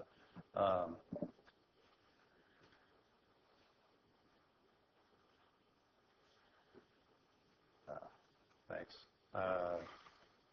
If we decided to, seems to be a point of contention to have 2 District 2 reps on there at the same time, and you know, I don't think I think everything's kind of being a little bit blown out of proportion, but you know, definitely want to see things move forward and willing to compromise on this. I I have no, I have nothing, I have been doing nothing on the background of this, I've never talked to Justin outside of this room, and I don't know the other District 2 rep either. It's not me trying to stack the COG board, that's for certain. And so what I was thinking is maybe we just, I want to make sure that an individual who comes, like the guy who is in your district is appointed, and I want to make sure Justin is on there as well. They both seem like very qualified individuals. I also, but I just wanted to ask you, could we just vote today to appoint him in January, so he takes a seat in January? And I don't know if Justin's okay with that. I'm sure he's all right with that, but I mean that would be my first take. Would be that way. Nobody's maybe upset about having 2 District 2 folks. Is that technically possible? I believe that would be the discretion of this board. Okay. I would have issue with that. I'll be quite honest with you. Actually, we have multiple applications. But I mean, he's already been approved by the COG, right? Hasn't been approved by the board. But I mean, but what I'm saying is, the COG has come to the Board of Supervisors per their bylaws for our acceptance of their. right. Well, what I'm saying is the COG has already approved and vetted Justin twice, and so as a reaching out to you to make a compromise here and say, that way we don't have 2 members of District 2 because our District 2 guys retire, and so we just appoint him starting January. That way we only have 1 District 2 guy, and your guy can fill that seat in January as well. That way we both are happy. Can I jump in and maybe solve this a little bit, because I am on COG and know the bylaws a little bit. The only reason this is here is because there are 2 people. This would be the second representative from the same district. So COG does recognize when there is, 2 people from the same district, then it goes to the Board of Supervisors for approval. If there was not, in January, it wouldn't be an issue, and COG could vote him right in, and he would take the seat. He would not come to the board. So basically, we're struggling over something that, in January, with the other person from District 2 saying, thank you, I'm going to go do other things, the COG board could vote Justin in, and it would actually be fairly invisible to the Board of Supervisors. So I don't believe we can even do that today here, according to the bylaws. I have not reviewed their COG's bylaws, but from generally speaking, what is before the board today is essentially ratifying what the COG board is asking for, and that is to have 2 representatives from 1 district. It appears that would only be for 1 meeting, because after that, the other representative is no longer going to be on the board. So this process of ratifying would not have to take place come January. You could ratify the decision today to appoint him effective January 1. That would certainly be fine, because you are ratifying the decision in this year when there is 2 people in District 2. If, for instance, you were to ask to continue this until January 1 to consider it, then that would not be appropriate, because there would only be one member from District 2 on the COG board at that point. But as long as there's 2 members on the COG board, this board has the ability to ratify the request of the COG board to have 2 members from District 2. With all due respect, Council, we're making decisions that's going to happen in January, and we're only in October. What's going to prevent somebody from bringing in more applications from different districts? I think that we ought to act on this particular issue and let the COG board decide after January 1st who's going to be on that board at that time. give the COG a chance to operate within its bylaws. Once again, I think kind of putting the cart before the horse. We don't know if these folks are electing not to run for their positions. They say they have, but things change. We've seen that happen. We've seen people put in more applications. I've received more inquiries about membership on the COG, and you can expect more applications. I don't think we can make that decision at this time for the first of the year. I do have a couple of quick questions of Ms. Seed, if that's like to take the time to do that. Can you tell me briefly the requirements of a citizen member Yes. to sit on the COG? I want to talk about residency. The criteria for citizen member selection: 1, the citizen member shall be residents of Calaveras County or the City of Angels Camp, and 2, there shall not be 2 citizen members from the same supervisory district or the City of Angels Camp serving on the COG at the same time unless approved by the member agency's governing board. Okay, Those can are you the 2 define requirements. residency for me? It is not defined. Not defined at all. Not defined. Is there any assumption of residency, say, for a candidate for Board of Supervisors, what that requirement is? I'm not aware of that requirement, and the COG, the only way that we verify the requirement is in the application, where the applicant lists their address. All right, does it say anything about renting, leasing? Does not. Council, do we have any input on this? I'm sorry, are you Require- asking about requiring the board or residency. about the COG board? About the COG board. The COG board would follow their bylaws. Okay, so there's actually no addressing that in their bylaws that I could see. Did you see that? Again, know you haven't I seen didn't review. I was not provided a copy of the COG bylaws for any specific questions. I'm just answering general governance questions as far as my understanding of it. But if the COG, you would follow the COG bylaws as far as residency. If it's silent, then there wouldn't be requirements as far as how long somebody was a resident of that district in order to qualify for a citizen member. As long as, for instance, this situation, if there's more than one person in that district, they would have to come to the board to get that decision ratified. Thank you, Council. Ms. Eads, just for the benefit of our audience here and the audience on Public Access TV, what does the COG do? The COG is in 5 seconds. Okay, I'll do my best. The COG is the Regional Transportation Planning Agency for the City of Angels and the County of Calaveras.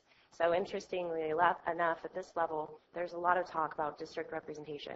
But when you go before the Calaveras Council of Governments, we are making regional transportation decisions on behalf of the city and the county with a very limited amount of money. So the responsibility of the COG board is to prioritize those investments. I think for me, what's most interesting in the last 4 years in the way that we've organized the structure of the Calaveras Council of Governments is that all of the funding decisions and prioritization of projects work their way up first through the City Council and the Board of Supervisors. COG does not consider a project that has not been approved by our member agencies' governing boards. So that is where citizens have representation, is each and every project before it goes before myself and the Technical Advisory Committee, which is your Public Works Director, your Planning Director, and also the City Public Works Director and Planning Director, have been brought before you as priority projects, because you can imagine amongst yourselves, you all have a number of competing projects competing for the same amount of money. We layer the City of Angels Camp, and the equation gets that much more complicated. So the Calaveras Council of Governments has the responsibility of really ranking, prioritizing, and funding the regional priorities that have been brought before us as approved by the Board of Supervisors and the City Council. So COG is like a clearinghouse, if you will, providing the funding for projects that are brought before you, submitted by County Public Works and City of Angels Public Works, correct? Well, where the COG does have jurisdiction and authority is we set the criteria and the prioritization for those projects. So oftentimes, for example, I may get $22 million in project requests from the County of Calaveras. I may have $2 million to spend. We may get similar requests from the City of Angels. And how do we prioritize those limited dollars becomes the responsibility of the COG. But those priorities have been brought to us as set by your governing board. So, for example, a question that I just received the other day, we have the Arnold Mobility Plan, which is a plan that the Calaveras Council of Governments, a planning document, because that's one of our core functions, is regional planning for both highways, sidewalks, main streets, transit. But that was a plan that I believe the COG had funded in 2007. So an interested member of the community, and this is often the case, comes to me and says, how do we get those sidewalks funded? I want that sidewalk funded in downtown Arnold. So we say, you should go talk to your Calaveras County Public Works Director. Let the county, let your supervisor know that's a priority for you. Every 3 years, we do a call for projects, at which point we will solicit applications from the city and county.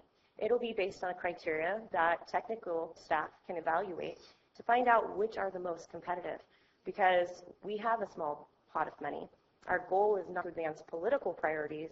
Our goal is to advance the most competitive regional priorities, because our projects have to compete at a statewide and a regional level. So if we're just trying to advance local political priorities, we won't fund anything. I need the capacity to have competitive projects to leverage dollars. That's what we're doing with the State Route 4 Wagon Trail.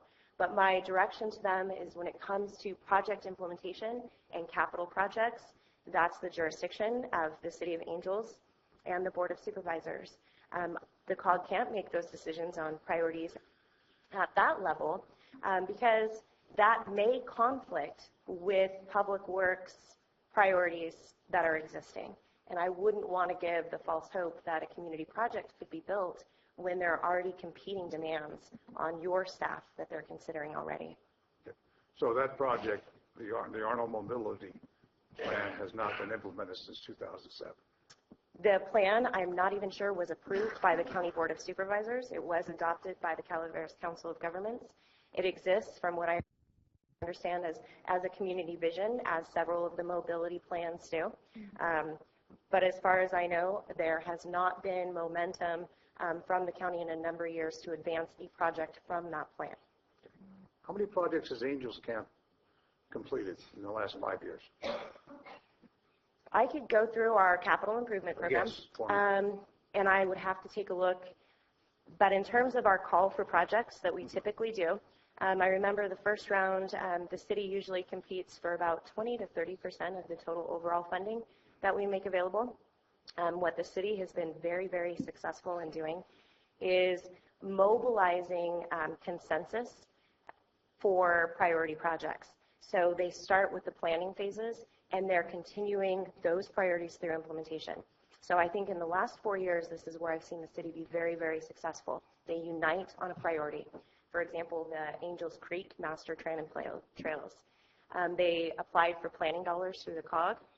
They received those planning dollars, and now they are working towards implementation of the projects identified in those plans.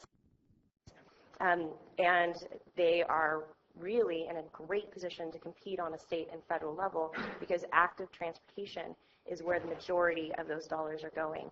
So they were able to bring the community together. That's another thing the Calaveras Council of Governments looks for, is knowing that there's consensus. When we have divided jurisdictions and divided communities, that's not a project we really want to get behind because we could be throwing good dollars after bad. We might not get through the environmental process.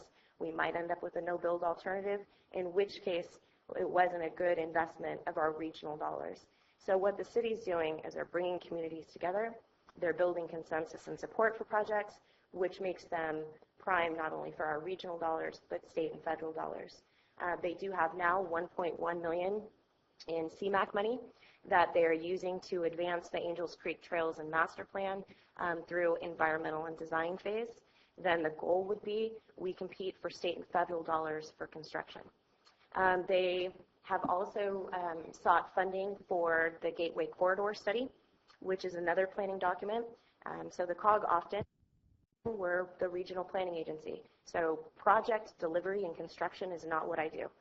That's what Caltrans and your Public Works Department does. We do regional planning documents, and we prioritize the investment of those limited funds. I think that the city has done a really good job in lining up plans From there, they're going to go into project study reports, which are what you need to move into the next phase of project delivery. And at that point, other than funding, that's where the COG pushes themselves back from the table, and it's up to the jurisdictions to construct those projects. The Wagon Trail project is part of that, the COG operations also, right? Correct. So Wagon Trail is the #1 regional project and has been for a number of years. When we talk about leveraging state and federal funding, that's sort of the name of our game. We've used 250 of our regional improvement shares, which are the dollars that come to us locally, and then we leveraged an additional $2 million in federal earmarks to help us deliver the environmental phase of State Route 4 Wagon Trail. We worked with your County Public Works Department and the Wagon Trail project delivery team, including Caltrans, and we are bringing forward our 2016 RTIP to program additional funding, almost $6.8 million in design and right-of-way. And our goal is working with Caltrans, and Caltrans has already submitted a pilot project grant application on our behalf, and the goal is for us to get a construction-ready project as close to the finish line as we possibly can so that we are competitive for state and federal dollars to come down and construct these projects. What is the estimated value of that project as far as completion? Is it 10 million plus? The total project, depending on the alternatives, I believe we're about near $60 million total project cost. The Calaveras Council of Governments, with your project team and our project managers who are the County Public Works Department. And just for history on that, the Calaveras Council of Governments was the lead agency. In 2011, we transferred that responsibility to the County Public Works Department. When I talk about the COG being the planning agency and doing the prioritization of funding and not project implementation, that's really where we drew the line. And we rely on your staff to have the expertise for project delivery and prioritization of those capital projects. So in 2011, we transferred project management over to the County Public Works Department. They will be leading all subsequent phases. How many projects have you had in District 4 in the last 5 years? That would be difficult to say because of the City of Angels Camp submits applications on behalf of the City of Angels Camp. I could go back and see if the county has submitted any applications on behalf of District 4. I'm not aware. I would have to take a look at our call for projects. And the way that process works is we make available a pot of money. We identify a scoring and an evaluation criteria. The local jurisdictions go to their governing boards. They prioritize projects. So there's always a number, even within the city, of competing demands for a very small amount of money. That comes before the COG board. So I'd like to get to the point so that we can get to deciding on the appointment, actually, if we can. So can you get to your, where you're going here with this, Mike? I just want to see what kind of projects are being funded through COG throughout the entire county, like District 1, District 2. I would be happy to get the list. 5. Do you have any information on that? I do, because your staff provides me with a staff memo and a board resolution, and their top 20 to 30 projects. Okay. So I could prioritize that list and provide it to you, yes. Would you like that I provide it to the CAO's office? So my interest is, where's the money go? The majority of the money go. And because I constantly ask and battle for projects in District 1. I know that Steve probably feels the same way, Chris. We all do. And so, and a lot of times I've always, and I've stated publicly that I felt that I didn't want to feel this way, but I felt like we were in competition with a greater number of votes. And that's why I think it's important to balance out that board and to make sure that we all get represented equally based on what the priorities are, actually. So you are correct. The competition is here amongst each of you in your individual districts. The county, as I said, gave me more than 20 projects and a call for projects worth tens of millions of dollars. I had $2 million to spend. The goal of the Regional Transportation Planning Agency is not to rank or consider individual districts or the city versus the county. And actually, I think that that's where we've been successful in the last few years. It's to facilitate and negotiate sort of the win-win on behalf where there's commonalities between the city or county. Otherwise, we'll be stonewalled and nothing will get bid because everybody would want to advance the goals and objectives of their own individual districts. The COG identifies a criteria and has the priority of leveraging funds and identifying the most competitive projects. You're not only competing amongst yourself and the city, you're competing against the rest of the state for very limited But on funds. this particular agenda item, I think that the question is, and the concern is that we have equal representation in each district. And that is that's what we're doing. So. Chair, may I comment? Yes. So, I just don't know what to think sometimes, and today's one of those days. The COG board went through a transformation several years ago because of this very issue, to where the old COG and how that was set up was very district-oriented, and that's where the bickering went on for many, many years, and Calaveras County suffered because of that bickering. In fact, there was a time where an olive branch was extended in this very boardroom to take a look at COG and redesign it because of this bickering that was going on and nothing was getting done. So in the reorganization, it was the 4 elected officials that serve on a COG board and 3 public members and an alternate public member. Through the process, it has never meant to be district-oriented representation from the community. Through this process, it was understood that if there happened to be 2, 3 members of the public serving from one district, it had to be vetted out by the respective boards, in this case, the Board of Supervisors. Keep in mind, so many times people think that the COG makes a decision as to what project will be first on the list. That is not true. Each and every project that gets delivered here in Calaveras County, and God forbid they're limited in the big picture, comes before this board. We as a board sat here and looked at the $20+ million projects that Public Works brought for our board. We are the ones as a board that prioritized those projects and sent that forward. So each one of us, and granted we had 2 new members who weren't in that process, but you will be soon, had a chance to hear all of the various projects that Public Works put together based on us as individual board members discussing with our Public Works director what was necessary, what was needed, what was wanted in our districts.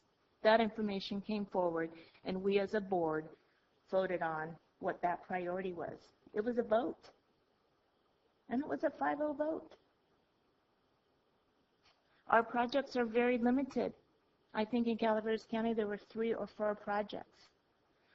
Then that information goes before COG. COG then is that planning agency. They go after the dollars. They're not sitting here saying, well, it's District 4. We're going to do this project, or, it's District 1 and we're going to do this project. They look at the dollars. They look at the regional value. They take all of our list from this board that was approved upon on a 5-0 vote and said, this is the project, and now we're going to seek out this funding. And that's what the COG board is doing, constantly seeking out funding sources to support our transportation projects, in addition to transit. Now, we as a board suffer, and I've been here for 3 years, and it's been a 3-year suffer trying to get community people to serve on their various boards.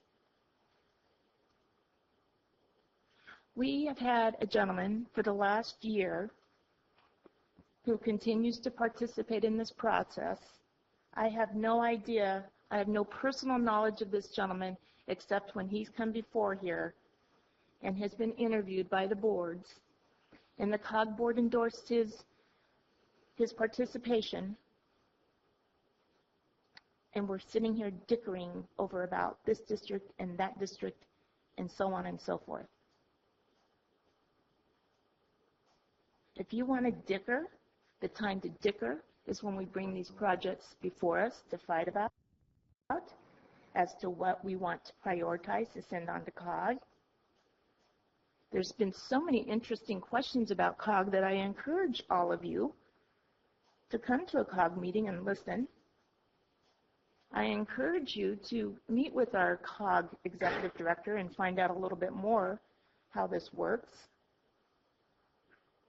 But it's very difficult to serve on these boards when you don't have full membership capacity.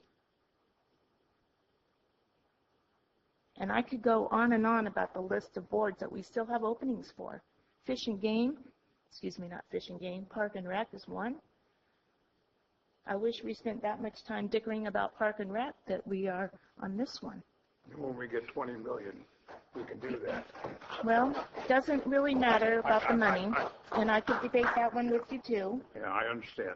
All right, so I think it's very important as we look at these projects, each one of these projects for transportation comes before this board. The COG board is not saying, yes, we like this project, or yes, we like that one better. So all of our COG members, whether they're community members or board members, have the ear in the attention, or should have, of our board members here to say yay or nay to whatever it is that we might be doing at the COG level. We will have opportunities. I think after this viewing, I'm not quite sure if anyone is going to put their name into the hat. This has been going on for 1 year. 1 year. And the COG board has endorsed this. Yes, we waited for a period of time because the COG board, not Melissa Eads as the executive director, the COG board said, we'd like to have 3 or 4 applicants to interview. We didn't want to interview just one applicant for one position. We wanted to have more. So she followed our orders. She got 3, 4 applicants, and in the end, it was 3 applicants. And all 3 were interviewed in a public, very public process. And the COG board made the decision to have Justin as the permanent member and Tim as the alternate. So I encourage my counterparts to wholeheartedly endorse what COG is asking us to do, and that is to bring Justin on board as the member.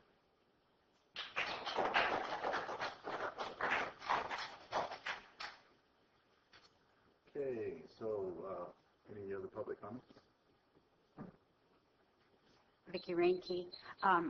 Thank you, Debbie, for all the clarification. I was going to get up before Debbie started to speak to say that the item on the agenda obviously is just about an appointment, and a lot of other questions were coming up that were very interesting to learn, and so I was just going to recommend that maybe this needs to be an agendized item as far as what COG does, and for the public to understand that, because I realized that this meeting was not agendized to talk about that.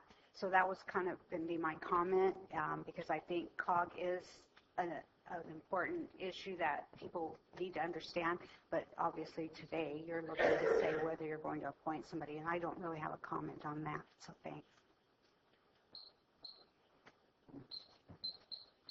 Short comment. I'm Peter Race from the 5th District. I'd like to point out these folks worked really hard. I believe there's 3 or 4 directors over there. They work hard enough to have 3 of them, I believe, the one who mitigate and administer the whole thing. It costs the taxpayers over $300,000 in salary plus benefits. I, as a member of the 5th District, folks, other than ideological benefits that they wanted to impress upon the 5th District, it goes back a year. I'm not going to blame this lady. There's been some changes. But the 5th District, I think, slightly shortchanged by COG. And I know it's politics, but it's a very expensive, not very functional politics. And by the time you finish with all these administration costs plus benefit, you're looking at about close to $500,000.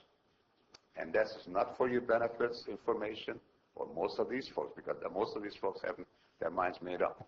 I'm talking those folks out in the camera. When you talk about your money road funds, just to mitigate it and administer it, costs you probably by about $500,000. Thank you.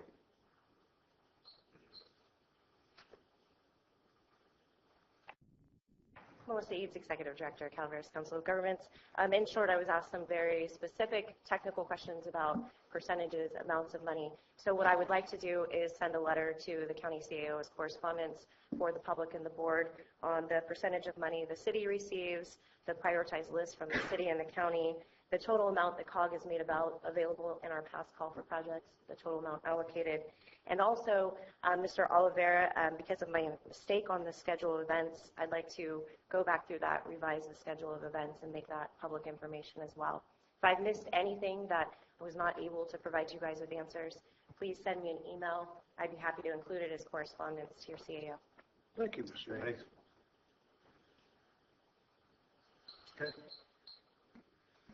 Bill McManus again.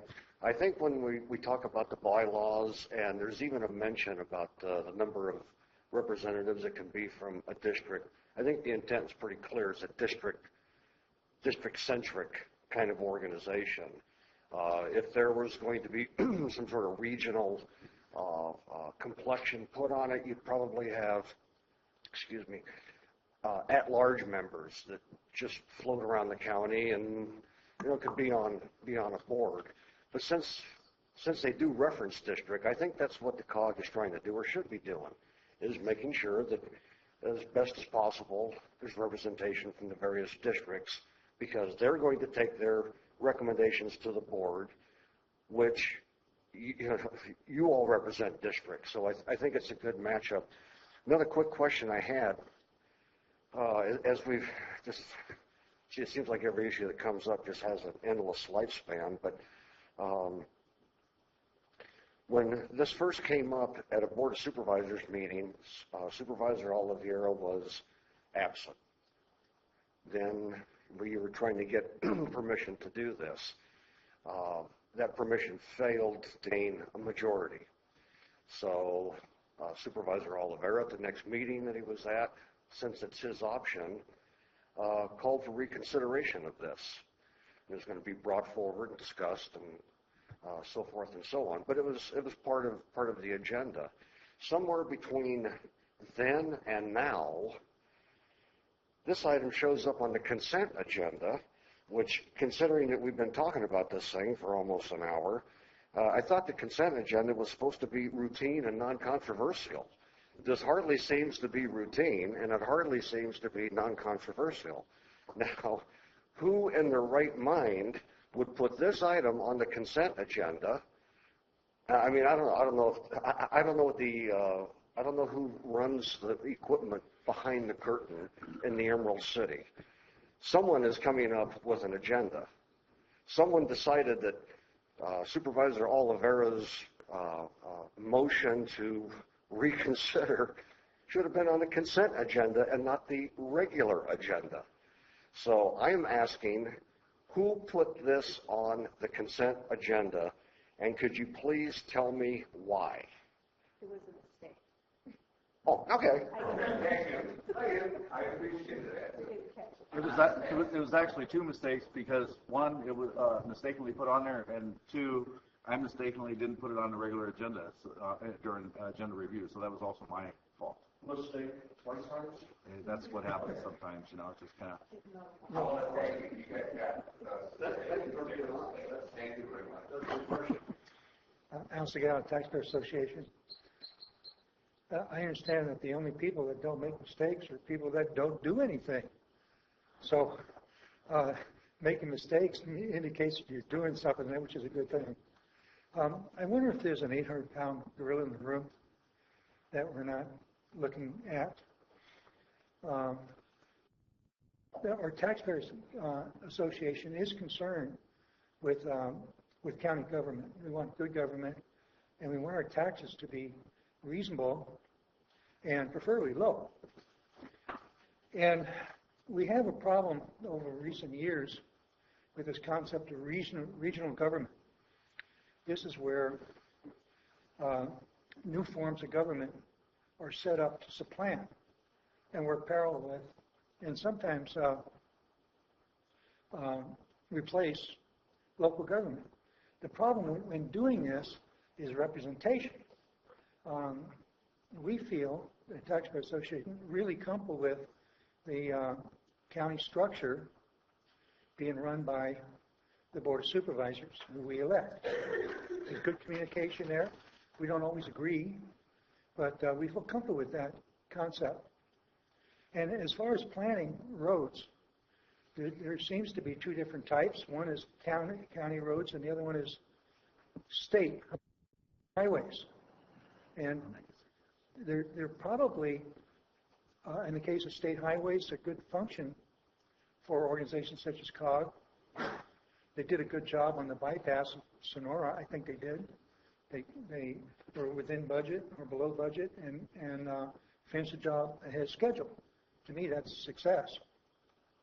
Also, Melissa Eads is a fantastic administrator. So we're not talking about any problems with administration of COG.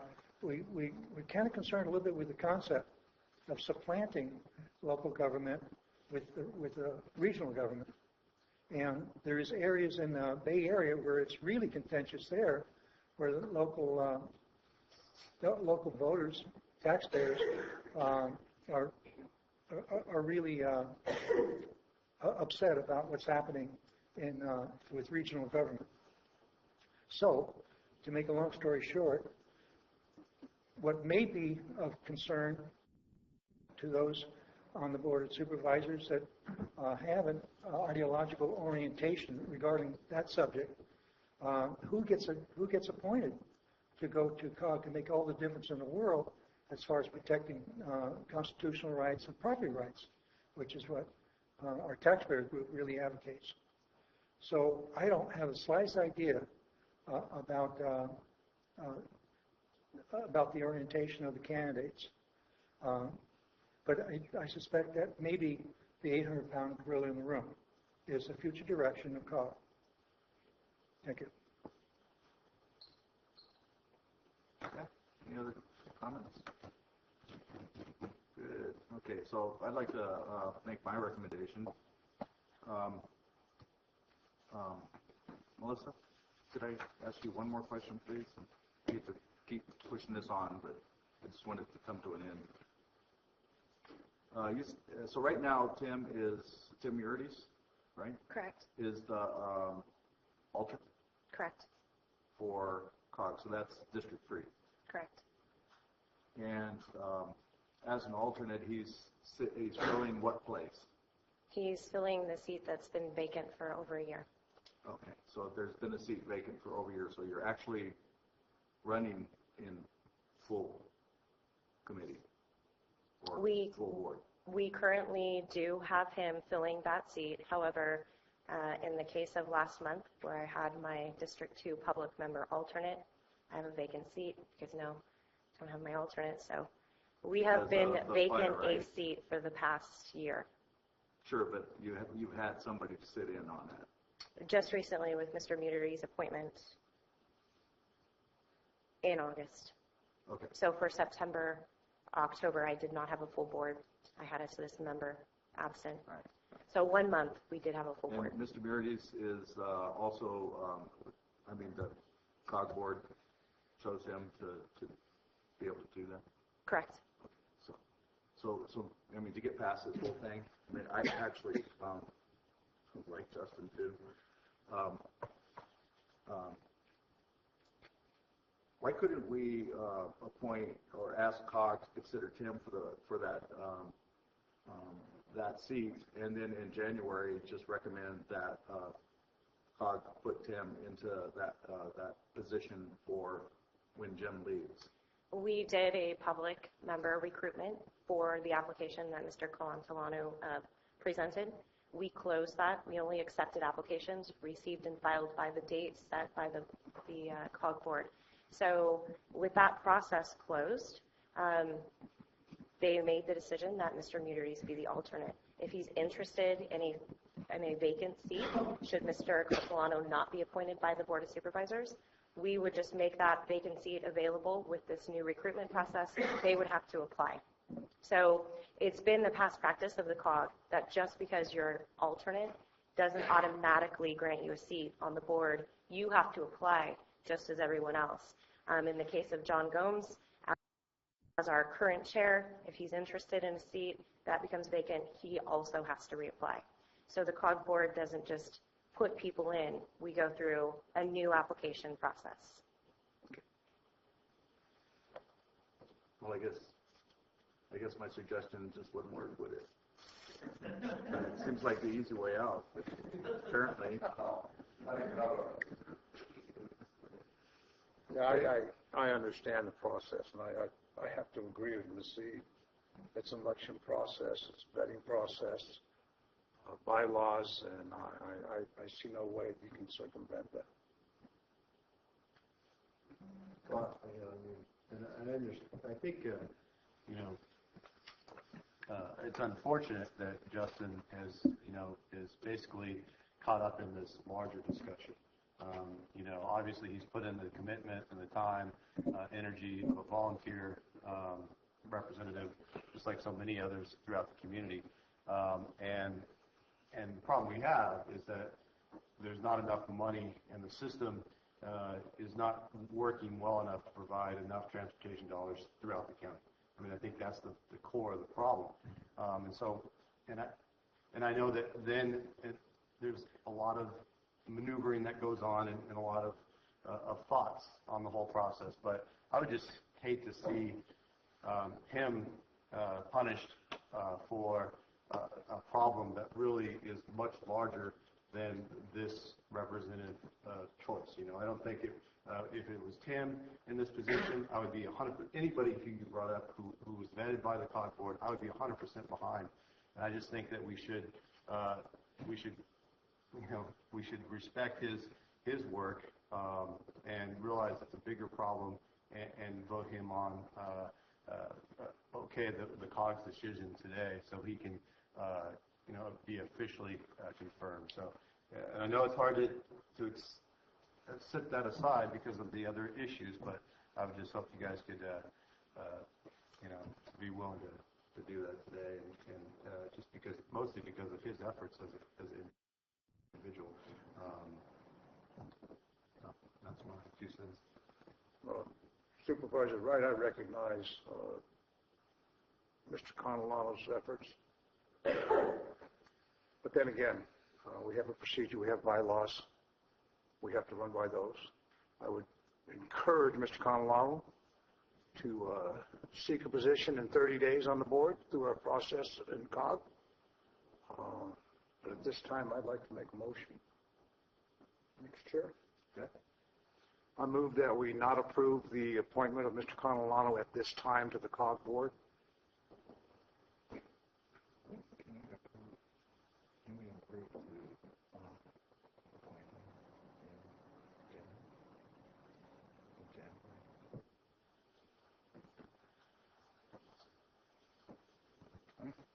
Well, I want to ask Melissa something before that goes any further. I don't have my calendar with me. Oh, I do. I guess I could have looked it up. Do we have a November meeting and a December meeting? Correct.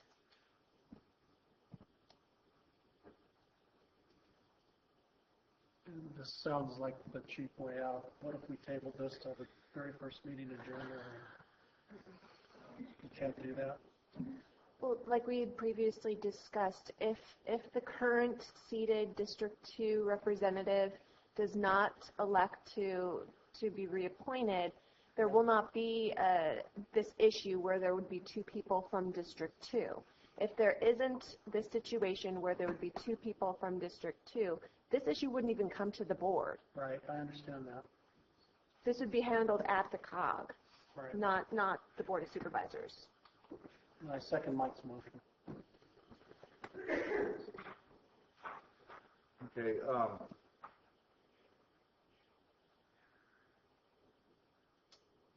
so we have a motion by Supervisor Oliveira. Before we do that, my wish is that Justin gets on that board because I think he's a valuable person. But my wish is also that he would be because I know Jim is going to not take that position, or re-up on it. I would like to see him take that place of Jim because Jim is very, very valuable, and Justin seems to be very, very knowledgeable and a great candidate. So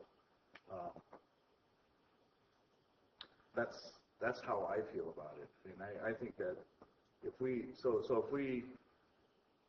were to be able to ask that he be appointed in place of Jim when Jim leaves, then he's going to get the position. That's superseding who might be applying. That's already prejudging. The application period is open. Yeah. We have one applicant. Now we're telling everybody, well, screw it, don't apply because, we're waiting for Justin. I agree with Supervisor Ponte. That's not fair. Okay. I do have one question. Ms. Eade, could I have you approach one more time? By the way, Ms. Eade, I think you're doing a fine job. This was nothing personal. Ms. Eade, I'm sorry, Mrs. Eade. Ms. Eade.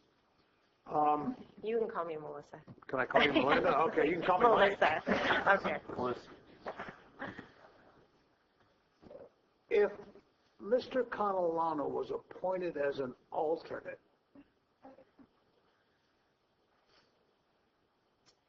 no, that wouldn't affect it. Wouldn't. So I think the options that we do have before us, I believe Mr. Kearney did set the record straight. We have a meeting in November, which in my mind we prepared for and it's already passed. Sorry, it hasn't. The meeting in November and December, whereby if he were confirmed here today, I would have 2 members from District 2 on the board for those 2 meetings. I do have, at this point in time, 3 vacant positions with actually 1 application in my file. I support Supervisor's Wright recommendation to approve his appointment with an effective date of the first meeting in February, which was in the COG, does meet after January recess. I definitely support that recommendation. Or if he is not approved and supported by the Board of Supervisors today, Mr. Consolano could submit an application by my November 20th deadline and apply for a seat and be reconsidered by the Calaveras Council of Governments again. I think from my perspective, that would be putting the Calaveras Council of Governments in a very difficult situation because they would feel the applicant does not have your support. So I think that is a possibility, but I think from a political perspective, the COG board would feel that was a difficult political decision, not having your support not only once but twice for the applicant. So I think those are options, but I just wish that you would know the full ramifications because really we do take a lot of our direction from our member agencies. Sure. So I just want to make something clear. It's not that I don't support Justin, because I do, but I also support my peer up here in his representation in District 3. And so that's my dilemma. I like this young man. I've met him many times and talked to him many times. And I think he's very bright. I think he'd be great for COG. But I also know that there are a number of folks in District 3 that feel underrepresented. And there is a reason for this, why do we have an hour discussion if there's no reason for it? So the idea here is maybe to get past, figure out why this is happening and fix it. And I think for this discussion then, Supervisor Wright's recommendation to confirm his appointment in conformance with the JPA and policies and procedures with an appointment date of the first meeting in February would be a good recommendation. Good. Can you table that motion? I'll make that the motion. Once again, my concern is a process.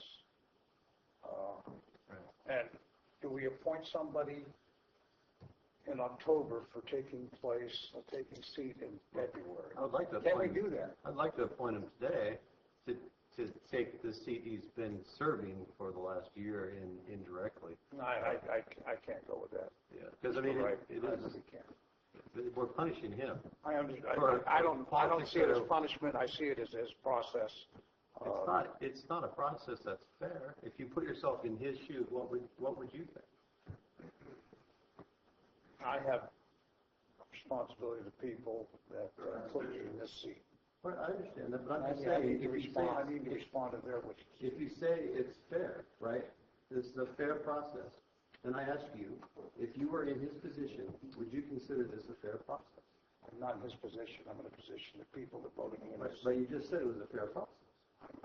Could be a fair process, but bottom line is, It doesn't sound I like have a it. responsibility So to my constituents. Also. no, it needs to be fair for the entire board. It needs to be a fair process. So how do we get past this? We know that we're really like Justin. I think there's a motion on the floor in a second. I was going to say that. Thank you. Okay. All right, so there's a motion by Supervisor Oliveira to not approve. Second by Supervisor Kearney to not approve. All in favor? Aye. Aye. Opposed? No. No. Okay. Thank you.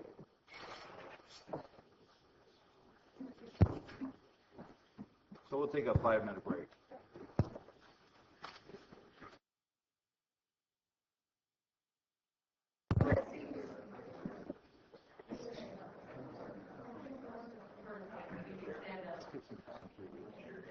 Yeah, it's getting a good experience of how it works. All right, so we're on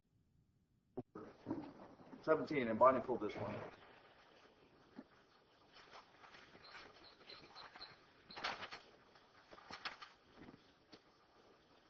Thank you. I like to pull this item every year because we could just very easily go over it and not discuss the very important services and let the community be aware of what Victim Witness does. To me, it's one of the most cost-effective programs in the county. The present administrator or director of the program has been working in this position for 31 years.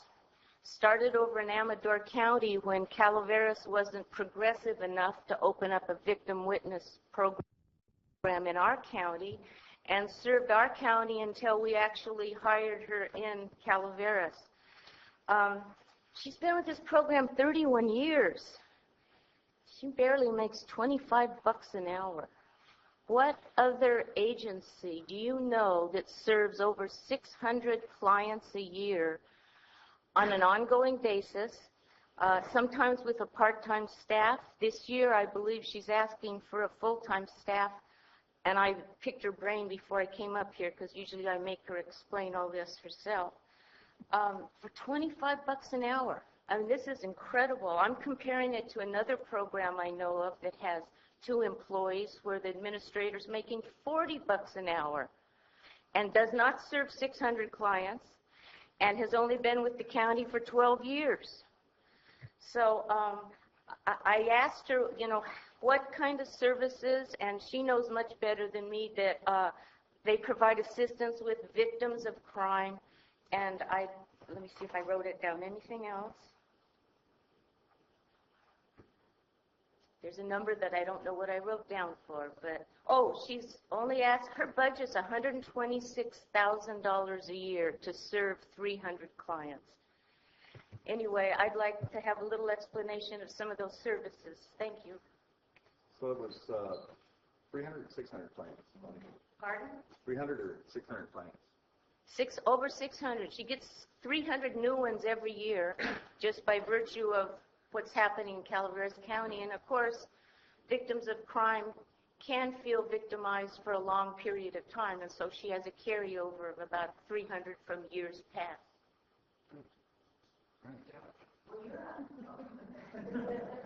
Any, oh, there she is. Hi. Hi, I'm Barbara. I'm Barbara Elbin. I'm the coordinator of the Victim Witness Program, and it's been a long time. Been here a long time. We do get I project in that grant that we're going to get 300 new victims each year. That's people who reported a crime, a violent crime. And so I kind of take them through the legal system, explain what's happening, what this court date means. Do you have to show up? Do you have crime-related bills? I arrange for as much as possible to get restitution orders, submit their bills for damages, and pretty much carry them, lead them through the court case as best as I can with information. I think just knowing what's going on is really helpful to people. So, but then cases don't last just that one day when I talk to them. Some of these homicide cases are in the system for 2 years, or a lot of cases take several months. So you have the new people and you have the ongoing people that you service. And I'm been doing it by myself. I'm the only advocate for our county. Off and on, we've had full-time victim advocates that work with me, and I've got one on the budget for starting in January. Might have to do some work on that, but that's what I'm hoping for, is a second advocate that I can. Great. So, until recently, I didn't realize how important it is to have somebody of knowledge walk some folks that have no knowledge through a process, because things get missed, and I certainly appreciate your job. Glad to do it. So, do we have any public comments?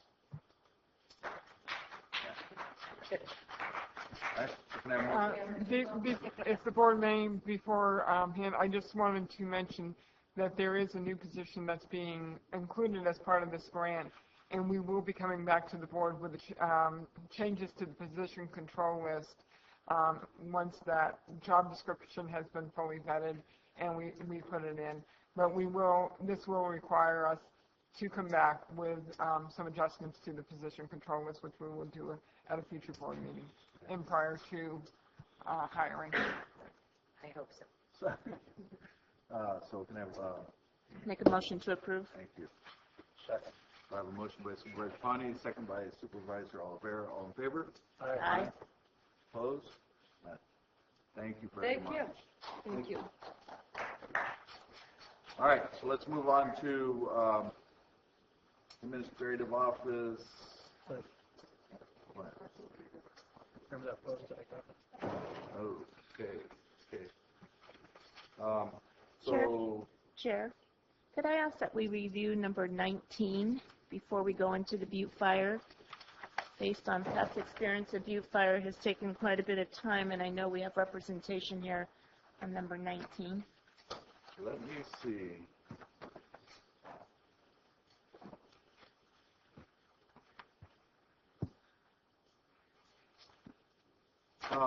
Two things. One, I have a request from Supervisor Kearney after the consent agenda, to be able to speak about something.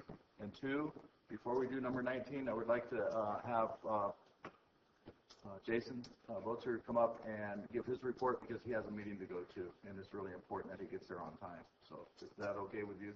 Sure. I'm just same with 19. I just want to ask the board, I brought this up not long after being sworn in, if we would consider moving the consent agenda after the regular agenda. When I look at these audiences, there's so many times when there are professional people waiting, people who have things on the regular agenda that are waiting to be heard. At our last meeting, several people were here to hear the regular agenda items, and they actually got up and left because we have been discussing consent agenda items for so long. Most weeks, we're pulling 5 items or more. And even though today we had something that took us a long time, sometimes it's a 2-hour discussion on the consent agenda. It really doesn't affect the schedule of the board at all, but it is, to me, an inconvenience of someone who may have traveled quite a distance to be here, and to hear their item on the regular agenda, which they do have some dependence on as far as the schedule, that it would be heard. And I don't believe if we put the consent agenda at the end of our meeting that it's going to affect how we handle our business. And I want to throw that out there. Okay. Okay. The structure of the agenda is in the chair's discretion. If it's the board's will and the chair would like for staff to adjust the agenda accordingly, certainly it's something that we can do. I would support that position, Mr. Chair. Once again, I think I would just support Supervisor Kearney's position. Supervisor Khan? I would support that. Supervisor Ray? Doesn't matter. I support that as well. Yeah, because, we have our staff and we have,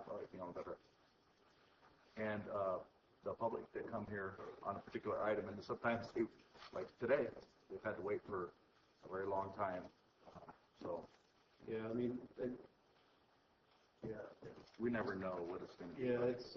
I'm sure that I'm always game to try something new, but I would probably imagine there will be other problems that we'll see with it that will come up, and then we can make the adjustments. I agree with that. All right, so public comments on that?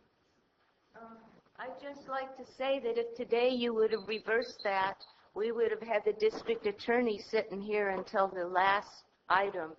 So you got to decide who's important, because That's one of the issues I was thinking. Yeah, because if we're pulling items off the consent agenda, that means who's ever being represented has to stay for that discussion. And today it was the district attorney on the very last item. So it's kind of 50-50 choice.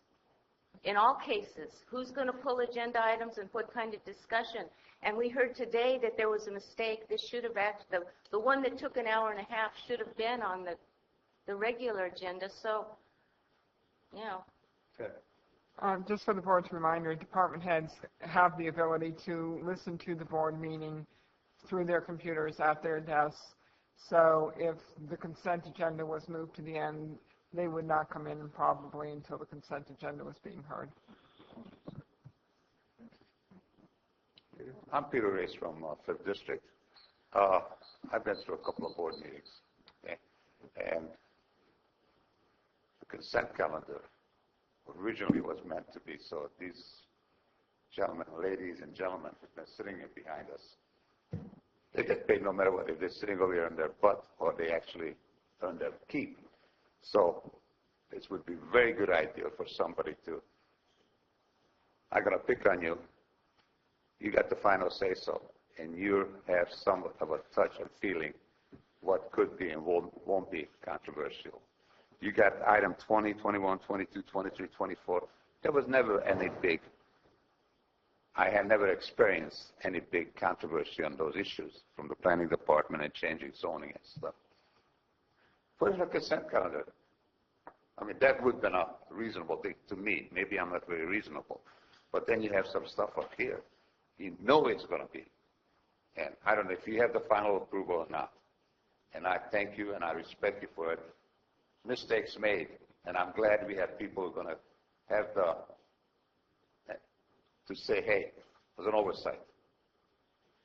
But yes, it would save a whole bunch of money and taxpayers' money.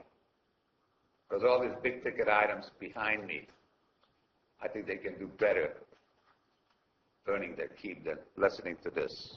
So thank you very much if you would consider and have the final say so how the agenda is set up. Thank you. Any other comments?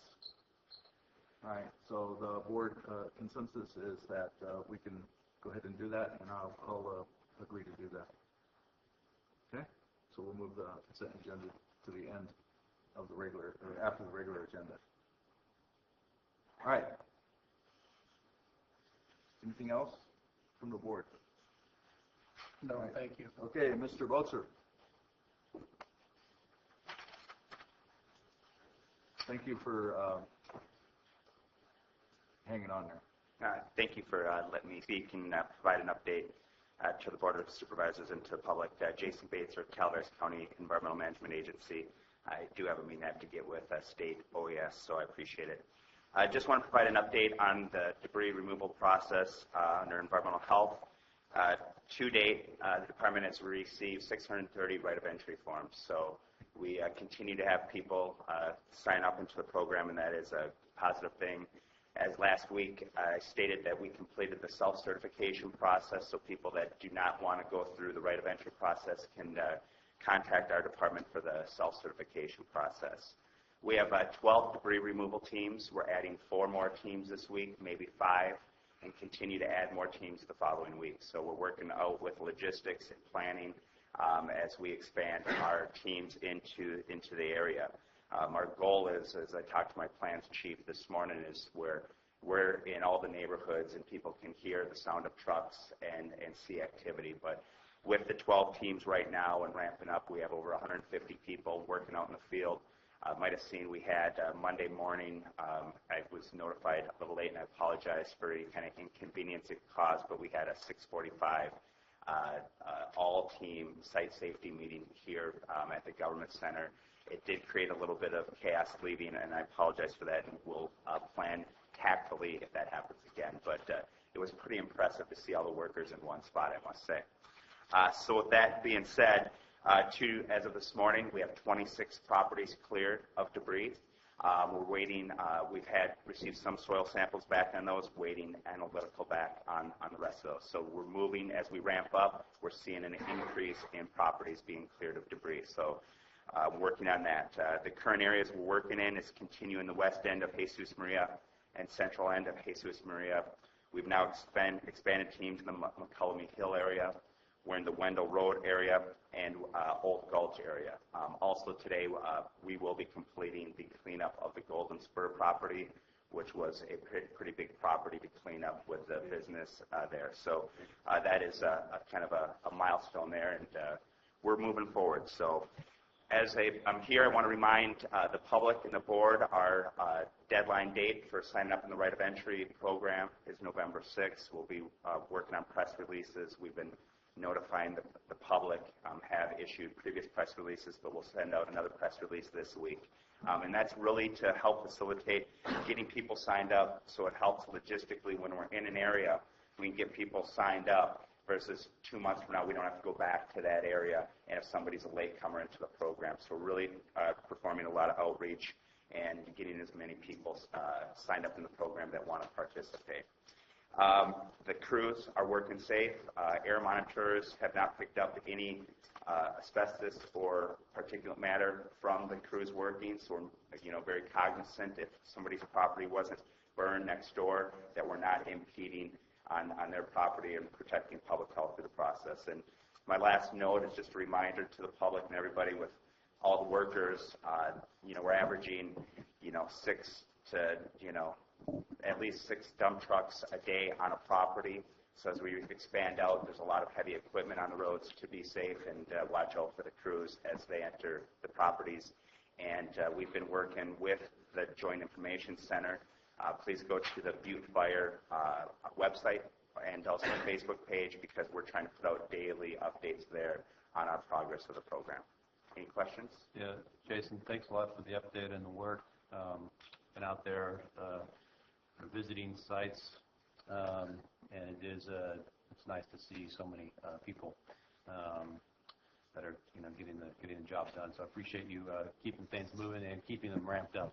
That's the important thing is getting those sites clean and so people can get back on on their homes, home building efforts. I do have a question, and this might be more public works, but looking for help with the Calaveras Grown effort.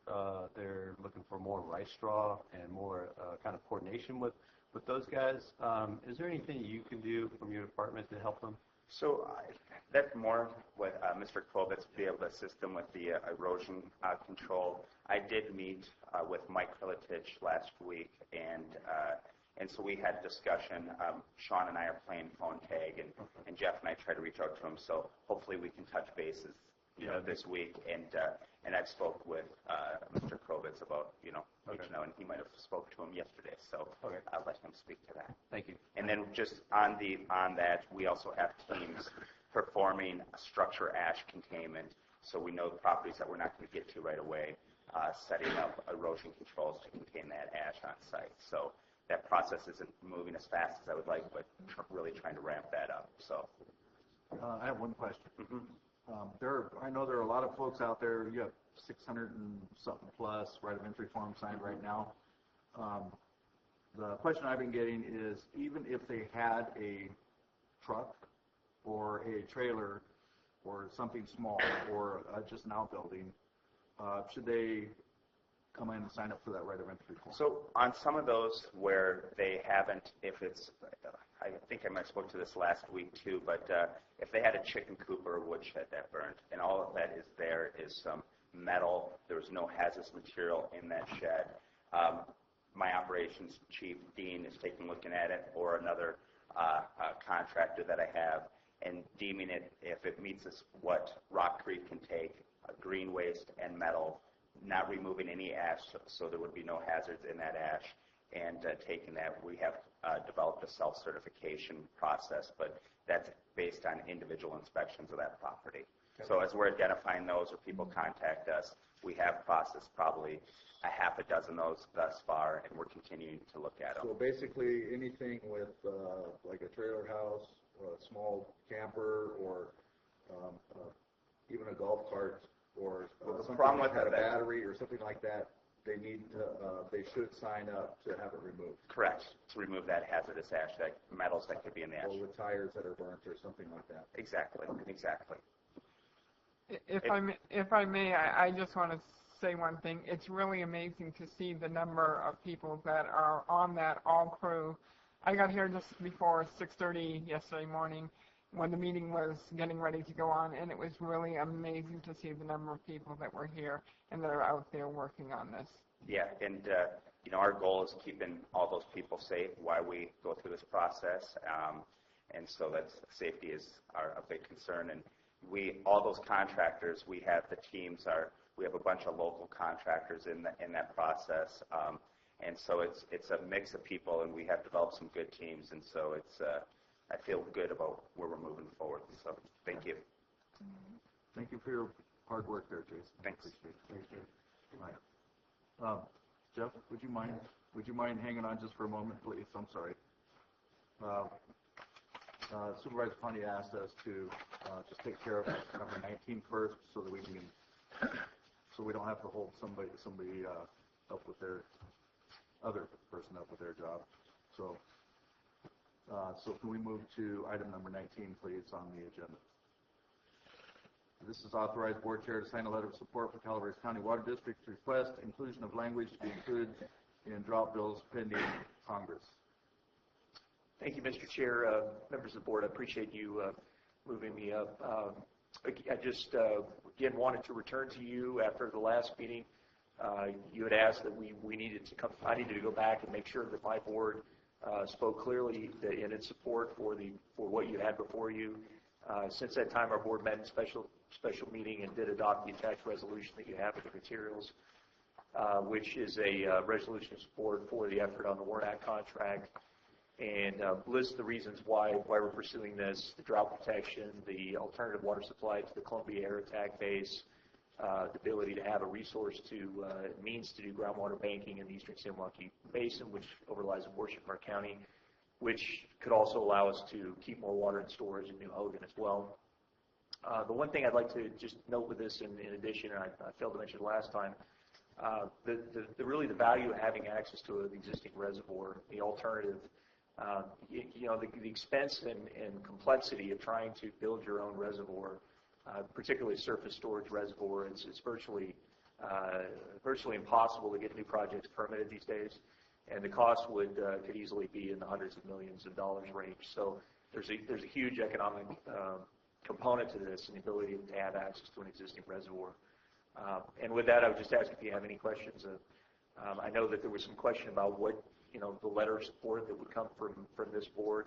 I would just say, whatever you're comfortable in saying. I think that for us to be able to have the Board of Supervisors saying that this project is important for the public health and safety of our community is really what we're asking for. And so whatever means, whatever language you're comfortable with saying that, I would be very appreciative of that, and our board would as well. Okay. Public comments? Comment?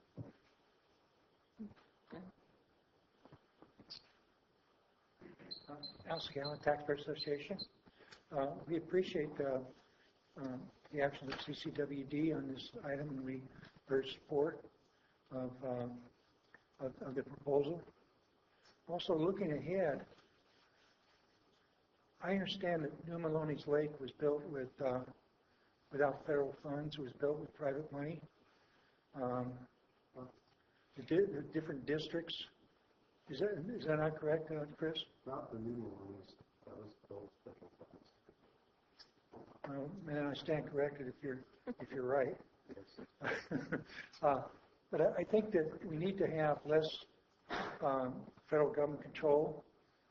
The reason for that is that they're not thinking right. There's something wrong in their thinking process. It's almost like they're anti-human. And so all this should not be necessary. There should not have been any release of, in times of drought, release of water for fish flows.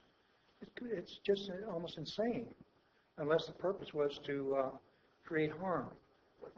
So for a long-term solution, we probably need less federal government involvement. I'm not sure what the process would be to bring that about, but long-term, we need to be thinking along those lines. Thank you. Okay.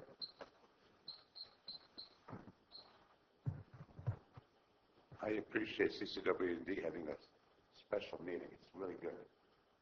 But a couple of things that were requested from CCWD, or basically representative, and hopefully that you talk to your constituents, because there's a number of other agencies involved in this along Highway 4.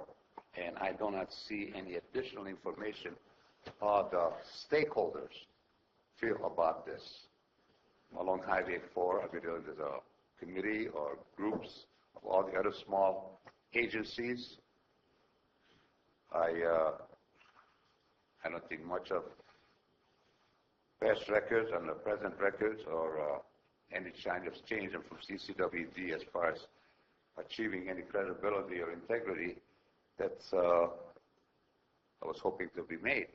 But it's not the question to me, public interest. I'm more looking at it as CCWD interest and control. And this is natural resources that affect all of you, because you do represent the whole county when it comes to natural resources. And this is a natural resource. It's not a monopoly for the benefit of CCWD administration. And that's all I see here. The administration monopoly for CCWD. And if you take a look at the little numbers here and there, do you trust them? Do you trust their past track record? Have you seen any changes? Their past record in that, hey, give it to CCWD, they're going to take good care of you. That's not just a political issue, it's a moral issue, folks. That's what you go back and you talk to your constituents. How much trust, faith do they have on CCWD to have, for 40 or some years, or 38 years, that they will have a control, and at that discretion they will do things. They did a lot of things at that discretion, and it was not to the benefit of your constituents. You might want to talk to some of those folks. Talk to some of the folks up along Highway 4. Do you want to give this monopoly to CCWD? Would you want to do business with CCWD as an individual? CCWD should be part of it, folks. But don't hand them a monopoly, boy. How many times do you get, let's put it this way, not exactly favored in their activities? Do you trust them as a constituent of CCWD? And you really think that all the property owners who pay property tax to CCWD at the rate of almost $2.5 million a year, granted, they got the most prettiest warehouse in Calaveras County. So it's a question of principle, integrity, and honesty. And nobody ever been accused CCWD of being heavy. Thank you. Thank you. Any other public comments? Any board comments? One question, Mr. Eggers, is that correct? Egerton, yes. Egerton. Have you included the Highway 4 water project folks in this issue? Yes, Supervisor, we have briefed them on this effort, and we will be seeking the support of every one of those agencies as part of that. Some of those members are also part of our Integrated Regional Water Management Program group, our TSTAN, RWM group, like Murphy Sanitation District, and they are also have been briefed on it through that venue as well, which is also being masked through its JPA to support it as well. If you'd like to put some language in your letter that says that you would strongly encourage CCWD to work with the other local agencies to maximize the local benefit of this Warren Act contract, I think that would be, it's exactly in line with what we're trying to do, and I think that actually would be helpful if you'd like to add something to that effect. I'm sorry other people have a low opinion of the district and those that work there. I frankly know that the only way we're going to succeed on this is, in fact, if we can have a large coalition of support and other agencies and other benefits that are realized by our county to make this happen. Yeah, I would encourage that type of language. Thank you very much. How did the CCWD board vote? It was a 4-0 vote. Director Davidson was absent. Okay. All right, somebody, Debbie? Mm-hmm. Thank you. Dave, thank you. I appreciate you taking this before your board and vetting it out. I'm much more comfortable with that and have my support of it. I've also heard of your work and talking to the other boards along Highway 4 and gaining their supports, and I think that's forthcoming as well.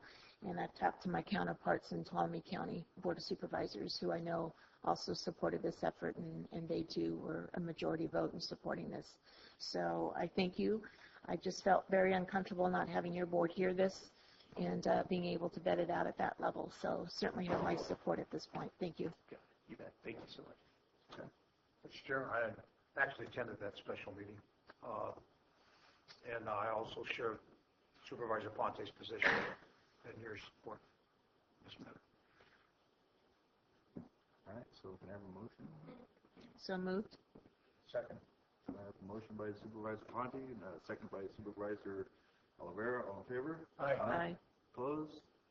All right, so we'll discuss how that letter smells. Okay. Okay. Thank you. Thank you, members of the board. Thank you. Thank you for doing this. All right. Mr. Krovitz, finally. What?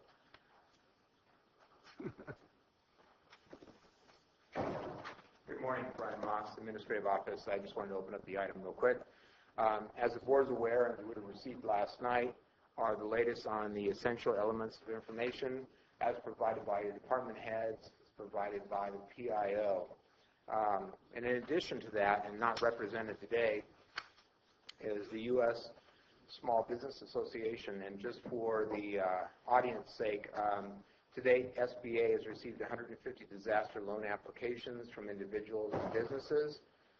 In Calaveras County, 139 home loan applications and 11 businesses for applications. They've approved 29 home loans for a total of $4.3 million in Calaveras County.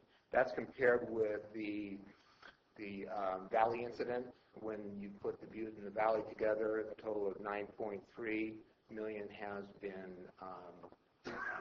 given out or approved by SBA. So I think we're doing pretty well.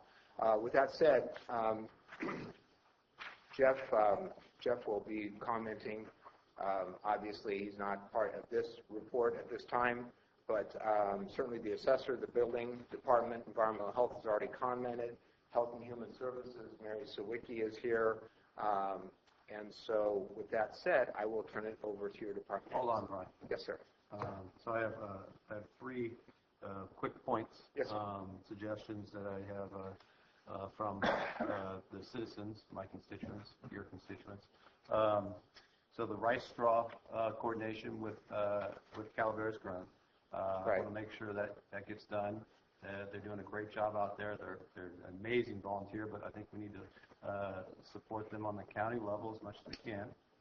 I would like to explore, and maybe this is a topic that we can put on the agenda if the board is willing, some way to mail to all the property owners a packet from the county that addresses all these issues. That way we try to reach. There's always going to be people that fall through the cracks. And Cliff was telling me a meeting he had last night with some folks that just haven't really been part of the process.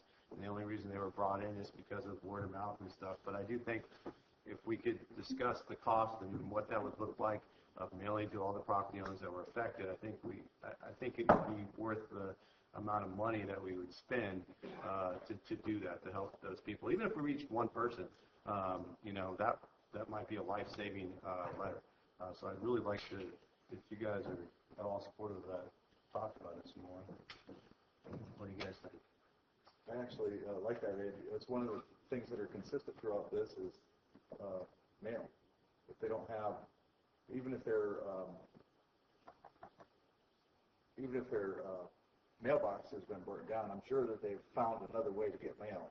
And so if you mail something to their mailbox, it probably will make it to some P.O. box or something else that has been set up. I don't know that logistic, but I think in those situations where the mailbox is destroyed, you can mail to general delivery of the post office there. I guess the word would be disseminated through our PIO or somebody saying that your mailbox destroyed, check general delivery at the post office. That might help that program. Since we're meeting every week, Brian, yes, sir. Could you bring us back the cost of a mailing at the next meeting? It sounds like a good idea to me too. Yeah, at least explore it. And maybe we can make a decision on it or authorize it. Or we can't make a decision right now. No, but we can. That's why I said the next meeting. So it's a suggestion, right? Yeah. For about 600 properties, it would be about $350 to me for a regular postcard, not excess weight mailing. So I guess. I guess the admin can make that decision, huh? Yeah. Well, I just want to have it get done. And so, however, it's a good suggestion. I could do it. Yes, it's a good suggestion. So there's a lot of things I could, but unfortunately, I'm not a wealthy individual. So my wife will get very angry at me if I start spending my easily. I would say we could direct admin to do it. Then is that correct? That's the cost of the mailing. Well, let's putting talk it about together, putting it together, a label, stuffing. That's just the postage. You're talking probably about 1,500. So our next meeting will come with the results of that, right? Okay, great. Thank you. And also, just to real quick, just to say on that particular topic, this has been discussed at our weekly meetings, as a matter of fact. And one of the things that has been done in the interim is to send the packets out with Mary Sawicki's staff, and I want to say Jason's staff as well, so that to make sure that, a lot of this is being hand-delivered at this point, but certainly we can do that as well. So don't take Mary's thunder away. I'm sure that's part of her. Oh, she has a lot more thunder, I'm sure. So then one last thing. Who do or can you make it so The aerial data that we have that's with GIS, can we share that with East Bay Mud? Well, I don't see why not. We'll have to look into that. Yeah. I do know that they're looking at refining that aerial data as well. So I know Cliff has been part of those meetings as well. So again, a special district like East Bay Mud, I think would probably only need to make a public records request and make it real simple. And unless Cal OES knows something that I don't, okay. I don't see why that would be an issue. So Chris Swan is the on-the-ground ranger manager who's working on the restoration in our county. If I forward you his contact, can you work with him? Of course. To make that happen? Of course. Thank you. Thanks, Brian. Any other questions? I will tell you, overall, things are going very, very well. Cal OES and FEMA and your department heads, everybody's really stepping up through this process. So thank you for the support as we move through this process. One quick question. I know you're busy, man. How many FEMA trailers have we placed so far? Do we Two. Two. And they were on properties that were not affected by the fire. Okay. There were actually, I want to say, more than two delivered. There was one that was delivered that they had to turn around because they didn't check the size of the modular itself, so they weren't able to get it up on the property. So that's my understanding at this point. So as of yesterday, I watched building department and FEMA and Mr. Abosar, and I think Brian was there, all work all that out so that they have the proper process for FEMA to come up and to make sure that there's no glitches on that sort of thing. Because these properties are supposed to be pre-inspected to make sure that the FEMA trailer can, in fact, go up. And I'm pretty sure that we're going to catch a little bit more information on that later because we have Charlie here, who's that's pretty up to date on that sort of thing. So, okay. Absolutely. Thank you.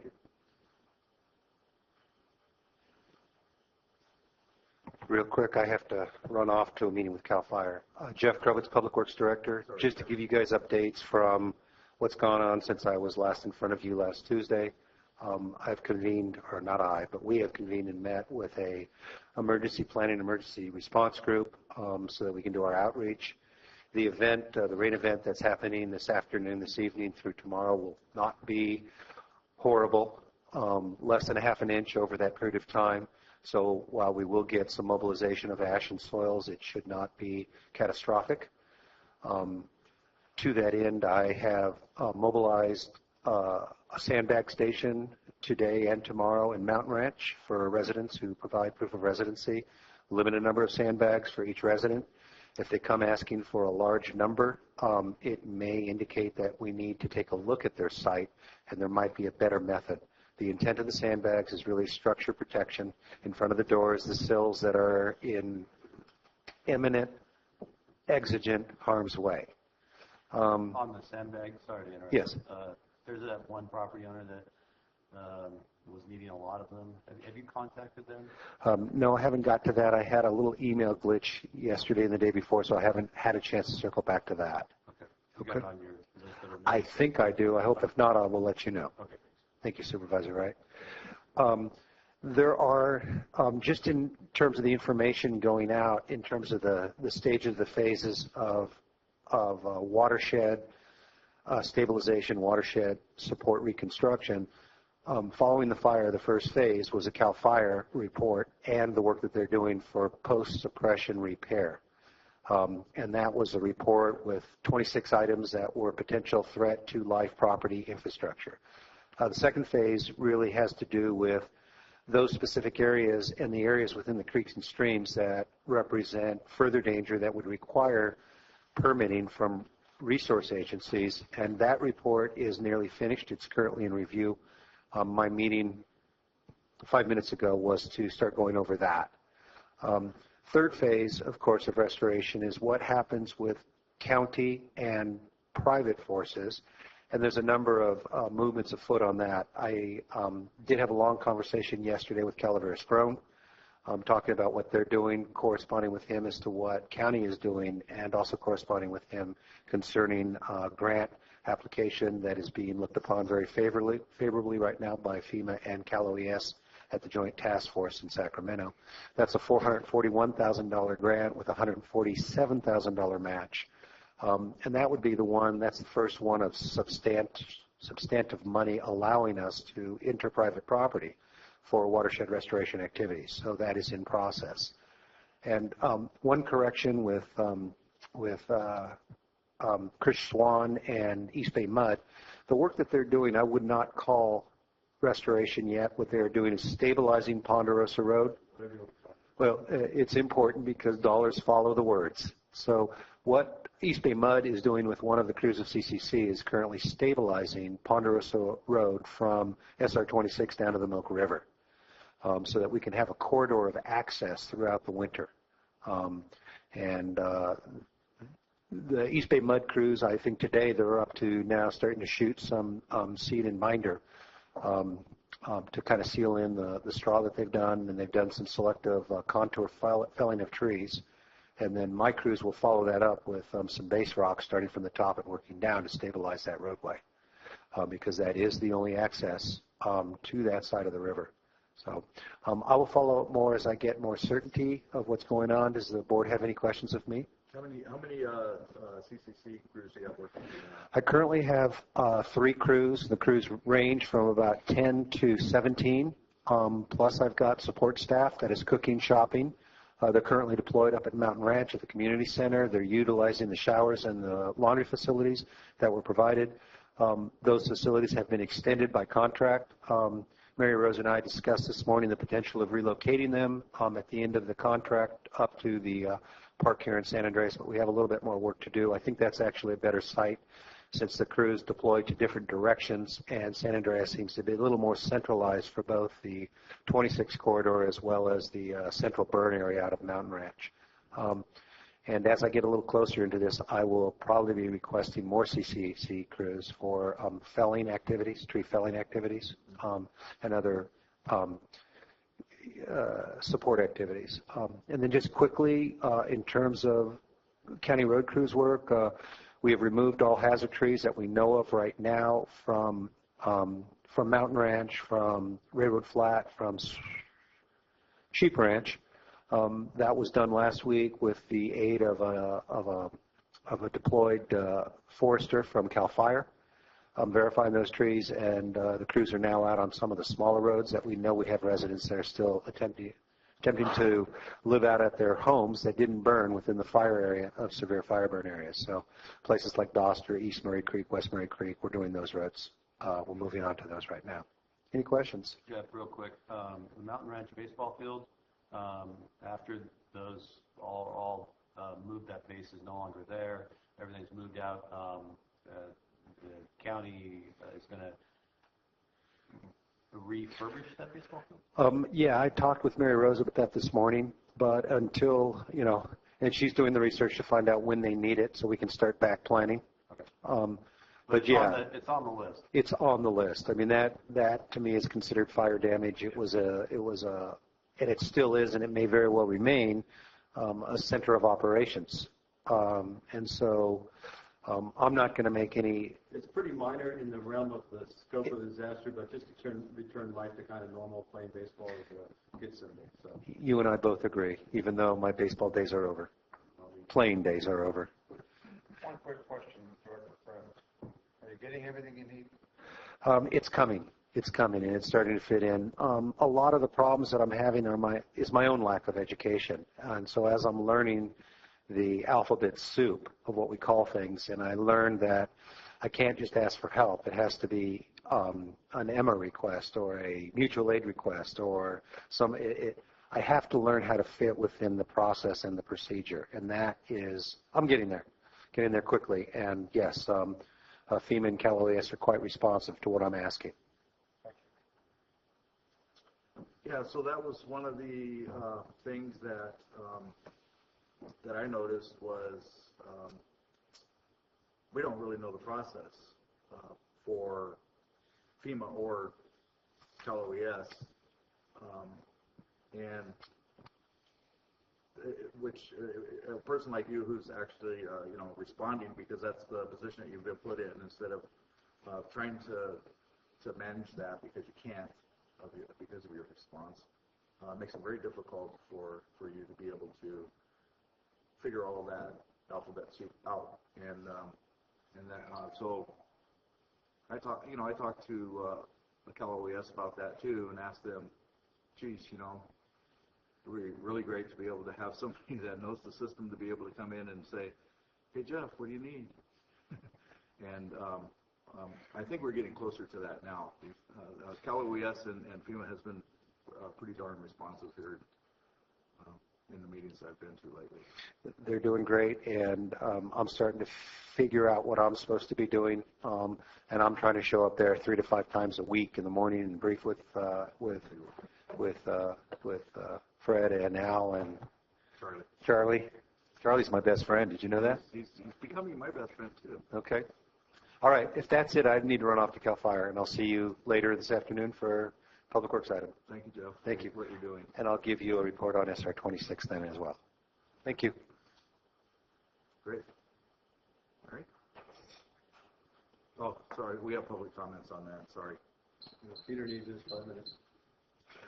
I'm going to use 5 minutes. I'm just glad that I want to thank these gentlemen that did the work, and I hope they're going to be very successful. Yeah.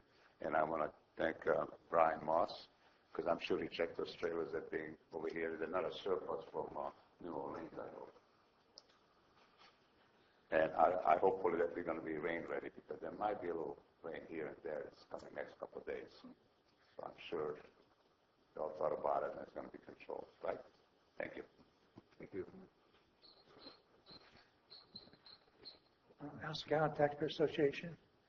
I'm amazed at all the complex things that are being done and the benefits, or at least the mitigating some of the losses that are occurring. Also, I agree with Chris Wright, reaching out to property owners, probably use a roll, probably mail to their addresses, which would then go to the post office to care of the postmaster if the mailbox is destroyed. Would be a great idea. But in that mail out, there ought to be a questionnaire. And the question should be pretty simple.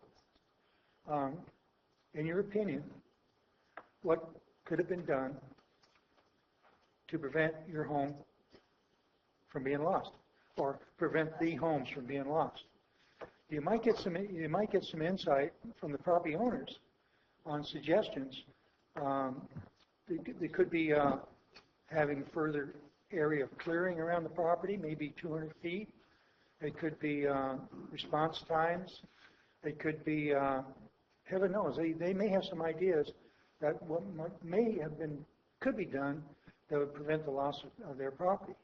And that'd be good information to have.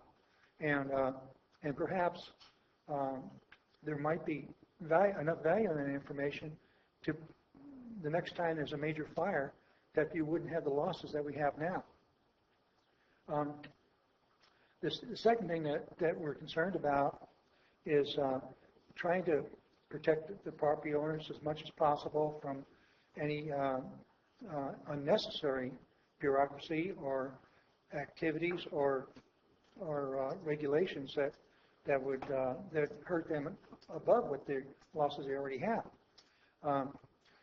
There is a significant effort to inspect every property beyond the initial inspection for obvious hazards, to clear the debris from the structures of possible pollutants that could harm people. And I'm wondering, this ties into another body of regulations put on them as to where they can put their temporary structure. You already know about the 150 feet. It'd be good to look at the science behind this to see if this is perhaps overkill. I haven't heard of other structural fires where you would have the ashes, which would contain hazardous materials, obviously, like lead and asbestos and whatever, having that much regulation, the disposal of the debris would normally be done by companies that specialize in that. In this case, I understand it's being done by government. But the question is there any science behind that? Is this a real problem or not? If it's not, then maybe that process needs to be modified a little bit to expedite the people being restored on the property. Thank you. Thank you, Al.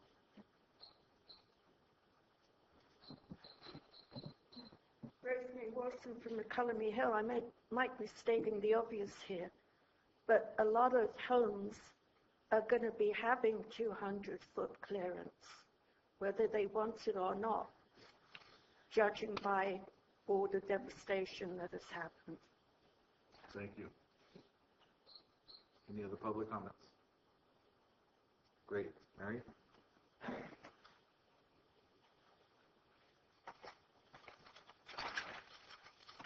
Good afternoon, Mary Sawicki, Director of Health and Human Services. I'd like to give you the update. Most of these statistics are cumulative now since 9/9/15. On our client outreach in the outstations, River Flat, we're now up to 15 contacts, Mountain Ranch 55, and West Point 138. On the visits out to the actual home sites, we're up to 238, 36 cumulative.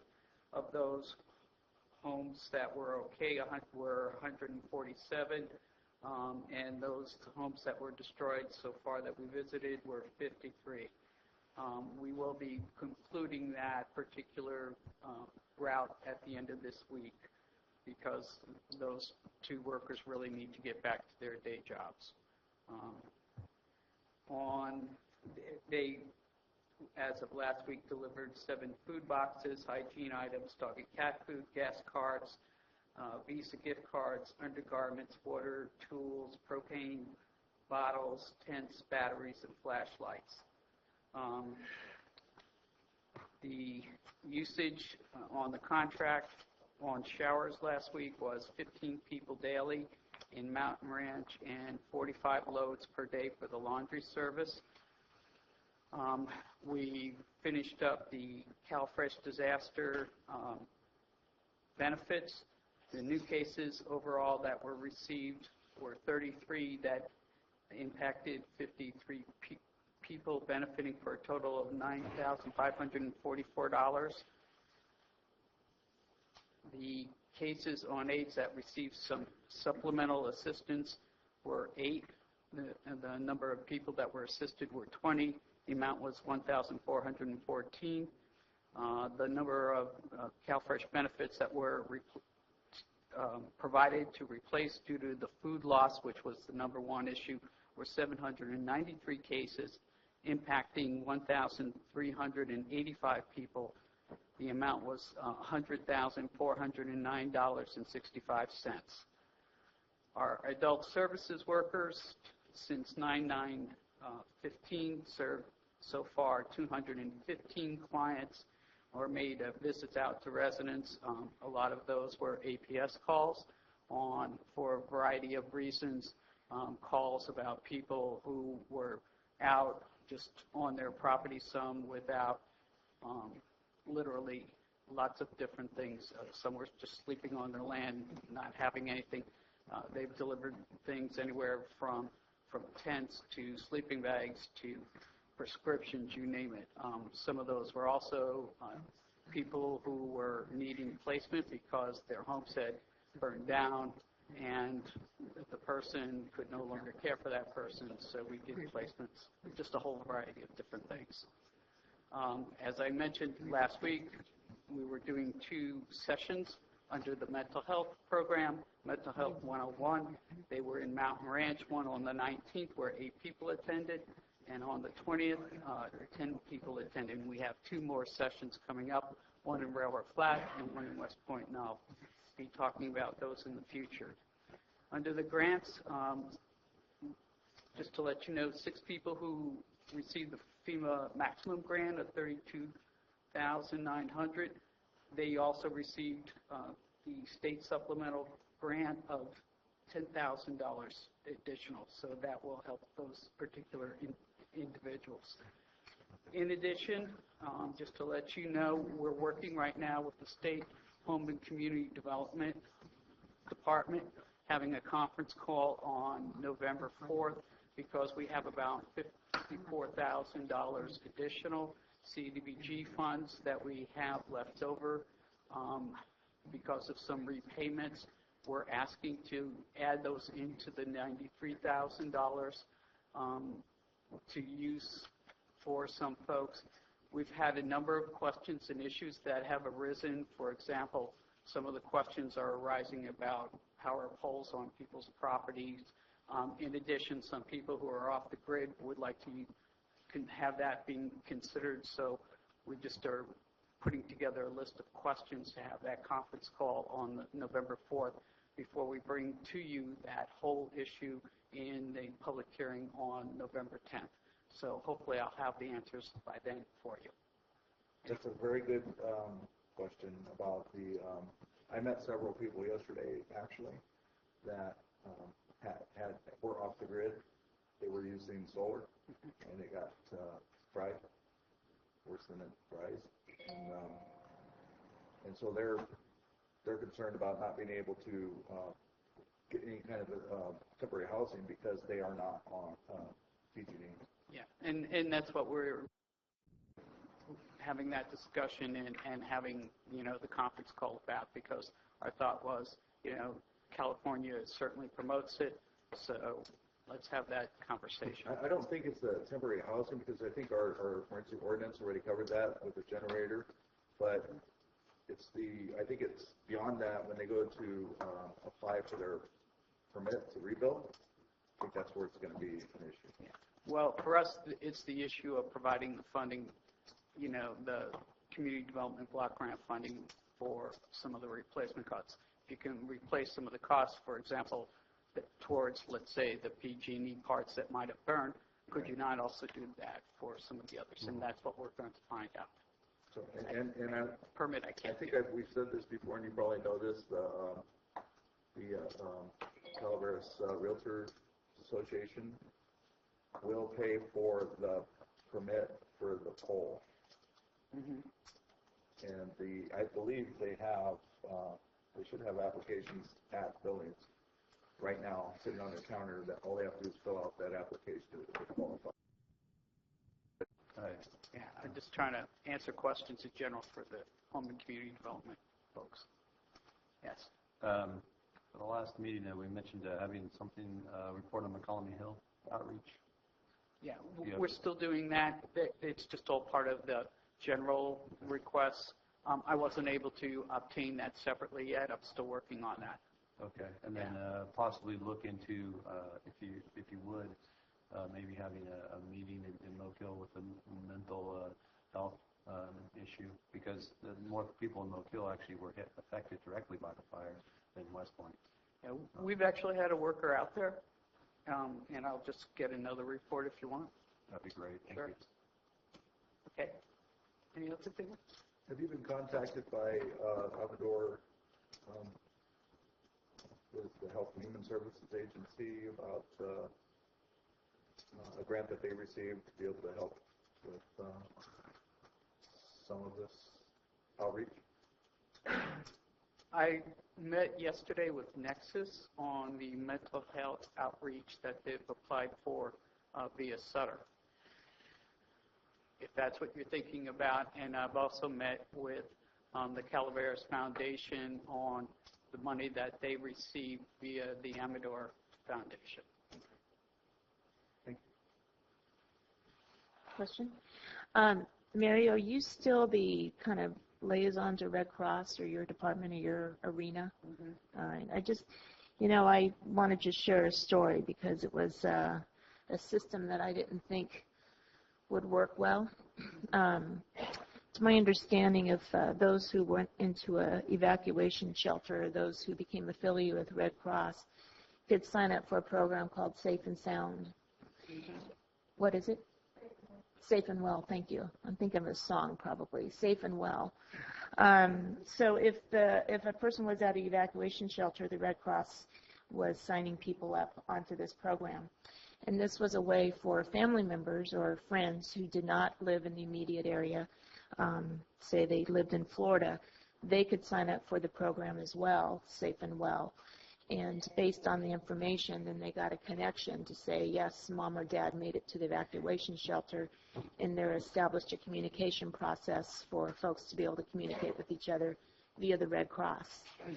So I know at the fairgrounds, that was one of our missions to get everybody signed up onto that, and I know the other shelters, went along the same line, and that was a real Red Cross push as somebody came into a shelter to do that kind of registration and then getting the word out to people who perhaps didn't live in the area to be able to connect. So I personally had 17 folks that I registered with and received a number of phone calls from people primarily on the East Coast trying to find mom or dad living in the burned area, wanting to make connection. They couldn't get a hold of them. Phones are down, etc. Mom, dad being 80 plus and whether they're evacuating, etc. So I heard all sorts of stories. So I encouraged them to sign on to this program and just hopes that, the connection would be made. So I've had these 17 names and phone numbers with me now for a month. And this last week I've spent time in contacting each and every one of them. And I'm happy to say out of these 17 people that I had personal contact with, they all made connection. Great. And, it was something that I just didn't know would work or not and how people could make that connection. So I'm hoping that there are many, many other theirs because I was told by the Red Cross that they had close to 500-600 people registered into this program. And the 17 that I had direct connection with, it was very heartwarming to know that the program worked, that they made connection, and a few of them I followed up to go visit them out in the burned area to see that they were okay, and I just had to put my eyes on it to know for sure that everything was okay. That's good. So I think that's one Red Cross program that, I had some concerns of Red Cross throughout the process, but that was one program that I felt was a good way for those who are trying to contact loved ones in this kind of emergent crisis situation going on to know that there was an avenue for them to make some connection at some point. Good. And, I was asked by the state to join them when they do a debriefing on the fire, and I'll let them know that. Yeah, and there, like I said, there could be others. I'm just familiar with the ones I had personal connection with. Good, because they told me they were going to have the state Red Cross folks there. Good. All right. Thank you. Any other questions? Thank you, Mary.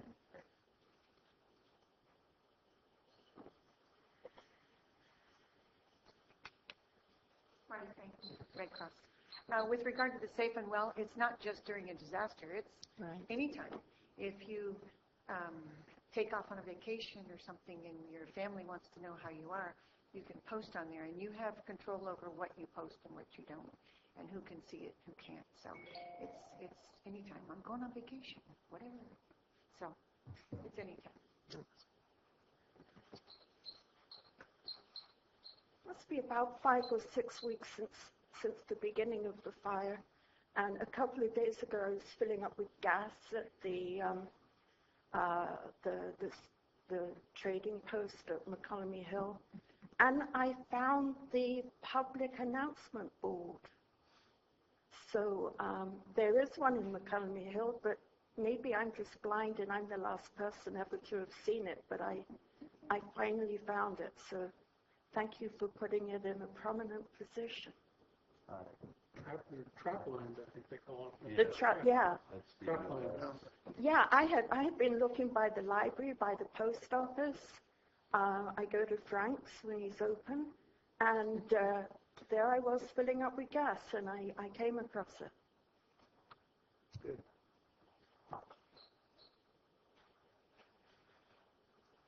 Any other public comments here? Thank you. Thank you, Mary. Okay, who's next? Peter?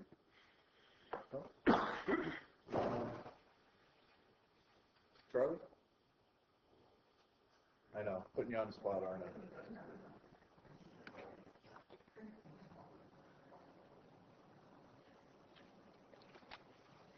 Charlie Simpson, Calaveras.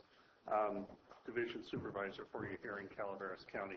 It's been a pleasure working with your CAO's office, your department heads, and others as we move forward in this process. I'd like to say that I am amazed how quickly things have gone.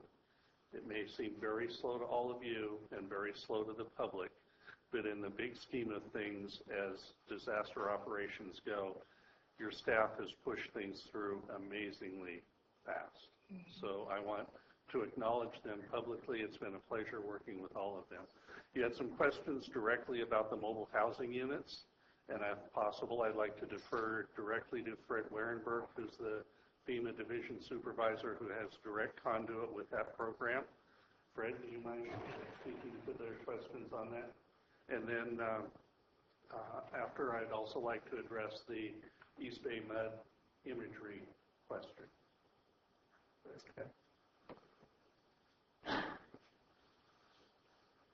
Thank you. Good afternoon, ladies and gentlemen. Fred Warenberg with FEMA Operations, Division Supervisor for Calaveras County. If you have specific questions, I'd be happy to try and answer them. If you'd like, I can give you a synopsis of what I know first. We have, I believe now we have actually 3 manufactured housing units, or MHUs, that have been delivered into the county. And FEMA will be working directly with the building inspectors and the planning department to facilitate that inspection process and getting the proper permits in place. These first 3 were the result of a kind of a short-term contract that was established just to fill the gap until the longer-term contract was in place. So throughout the response, which included both Calaveras and Lake counties, we were targeting a total of 7 MHUs between the 2 counties, and I think we actually got 5 that were delivered.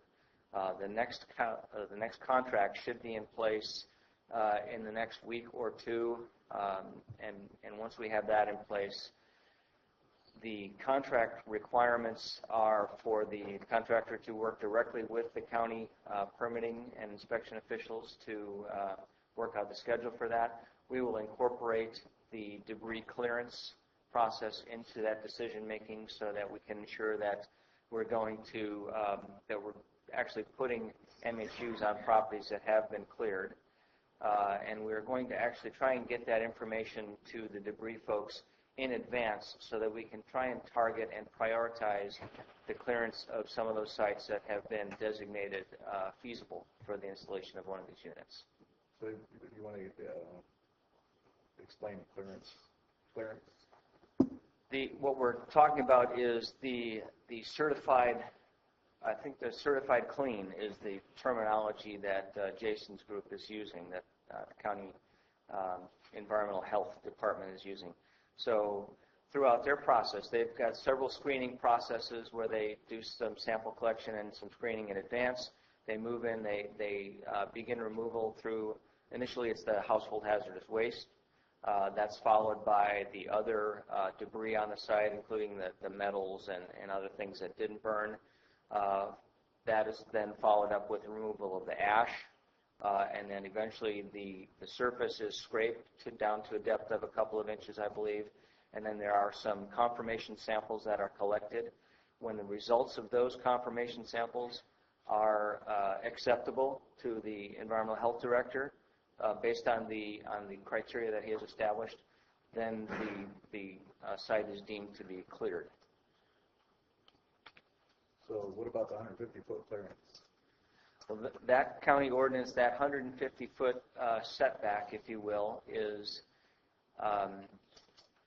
my understanding is that has been put in place for those properties that have a large enough space that they could put one of these MHUs on the property prior to it being cleared, and that setback would be sufficient to avoid any type of health hazard. So, and that would be a case-by-case basis? Correct. Yeah. So, good. All right. Other questions? That was really consistent with yesterday. That makes me feel happy. We strive for consistency. Yeah, that was great. How are you guys working on the mobile home parks up in the railroad? looking at sites. So, right, we have, in addition to locating MHUs on private property, we also look at commercial sites, which are existing mobile home parks or RV sites, places like that. We have, thanks to Supervisor Edson's information, we have started to look at those two sites up in Railroad Flat. We have Lakeside and Calaveras Valley. The guys that do that have specific criteria, and they're working specifically with the owner of that site to try and ascertain what those details might be. But it seems like that one might be feasible, at least under the initial inspection that they've done. The Calaveras one, the one closest to Railroad Flat. I believe they're looking at both of those. Now, there are some improvements that we might need to occur. The one thing that we run into a lot is the electrical service.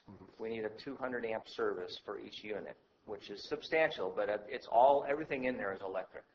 So that's my understanding of why it's required to be 200 amps. Electric stove, electric oven, electric water heater, electric dryer, you know. So all of that stuff draws a lot of power. So those are typically the types of improvements that need to get made.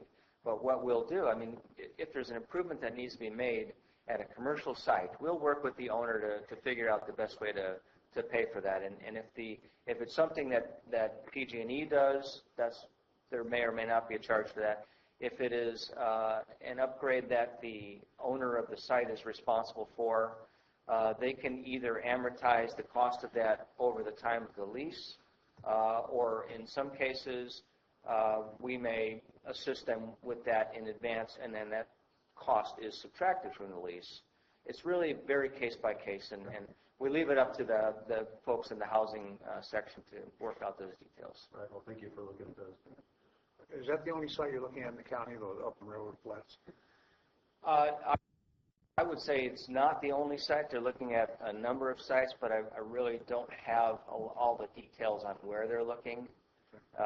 We try and keep those guys focused on that work effort and not involve too many people in it, because what we find then is that we have issues with rumors that that FEMA is going to put trailers here, and then something invariably comes up where there's a problem and we end up not doing it, and then we have to do damage control on that information. So we try and restrict it to the guys that are professionals that are going out and looking at that. Great. Good. Thank you. Question? How many homes are you taking a look, or do you have requests for homes? You temporary mean housing for the mobile home units? Yes. I'm not exactly sure. I think that there are. It's a substantial number, and really I would be guessing if I put a number out there. But I can find out and get that information back to Brian, and he can get that information. And what point is there a trigger point to say, yes, we're going to do this? What's the process? Well, there are a number of criteria. Again, it's all about their registration and if it has to go on there, if their property is feasible. Let me clarify. How about the commercial aspect of it? Oh, for the commercial sites? Yeah. It's primarily about access and the presence of the utilities sufficient to support what we're going to stage on that site. The agreement that gets established in place with the owner of the site. There's a duration for the lease. For example, I believe it's 18 months. And if, just using an example, if there were a mobile home park that had an event throughout the summer that they like to have people come visit in their mobile homes, and we put a bunch of manufactured housing units that take up that entire mobile home park for 18 months, then those people would not be able to visit that mobile home park, or that, an RV park, not a mobile home park, but an RV park. Okay. So that's one of the considerations, again, and the utilities, in particular septic capabilities for these units, because these would not be, if it were an RV situation, in an RV you don't have people taking showers and doing laundry and living there permanently, so the septic system may not be able to support something like that. Okay, thank you. Great. Any other questions? Any questions from the public? Thank you very much. Thank you. Again, Charlie Simpson with Calaveras. Supervisor Wright, I believe you had a question about East Bay Mud accessing the post-fire imagery. Yeah, I got an email from Crystal on earlier this morning about it, and so I was just wanted to give him the info. We have a meeting at 1 o'clock to discuss the existing imagery and whether that's adequate to meet the county's needs. Okay.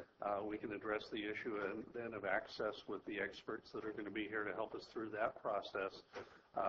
My first thought is they should be able to access that directly as a government entity, but I am not sure. So if you could forward that information either directly to me or to Brian and send to me, then we will take that request forward. All right, thank you. Very good. Any other questions of me? Have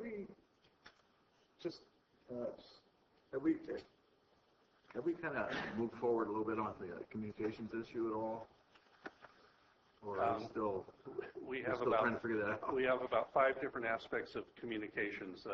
The first being the safety issues for the debris teams that are in the area that have little to no communications in the event someone gets hurt. We have finally found a radio solution which is supposed to be delivered later this afternoon to equip each of the teams and the expansion as Jason moves forward with additional teams with some form of a radio communication that would summon help should they need it. Then we have several different things going on the public communication side, still examining what existing communications are. As we all know, the AT&T hard copper wire is going to be several months for many of those residents. And a lot of that area did not have a cellular footprint prior to the fire. But we're looking at several different things of commercial aspects, as well as the existing emergency alert system and the NOAA weather radio systems that may be able to get signals into those areas where people are residing in homes that were not burned in the fire but have little to no communications. We had a federal expert in here doing an evaluation yesterday. There were several meetings with the Sheriff's Department on the alerting and warning aspects of this, of if there is a post-fire debris flow rainfall event, how to get that information out. The information also, I believe, is included in the packets that the PIO was putting out of being aware that if there are significant rain flows, you may be in danger. So a multitude of things going on. There is no one perfect solution. It's going to be a combination and an overlay of several different things. But I think before we get, I don't want to minimize the event that may come through this evening and tomorrow, but before we get significant rainfall, we hope to have a good system in place. What was your name again? Charlie Simpson. Right. Thank you, Charlie. Any questions from the public? Okay.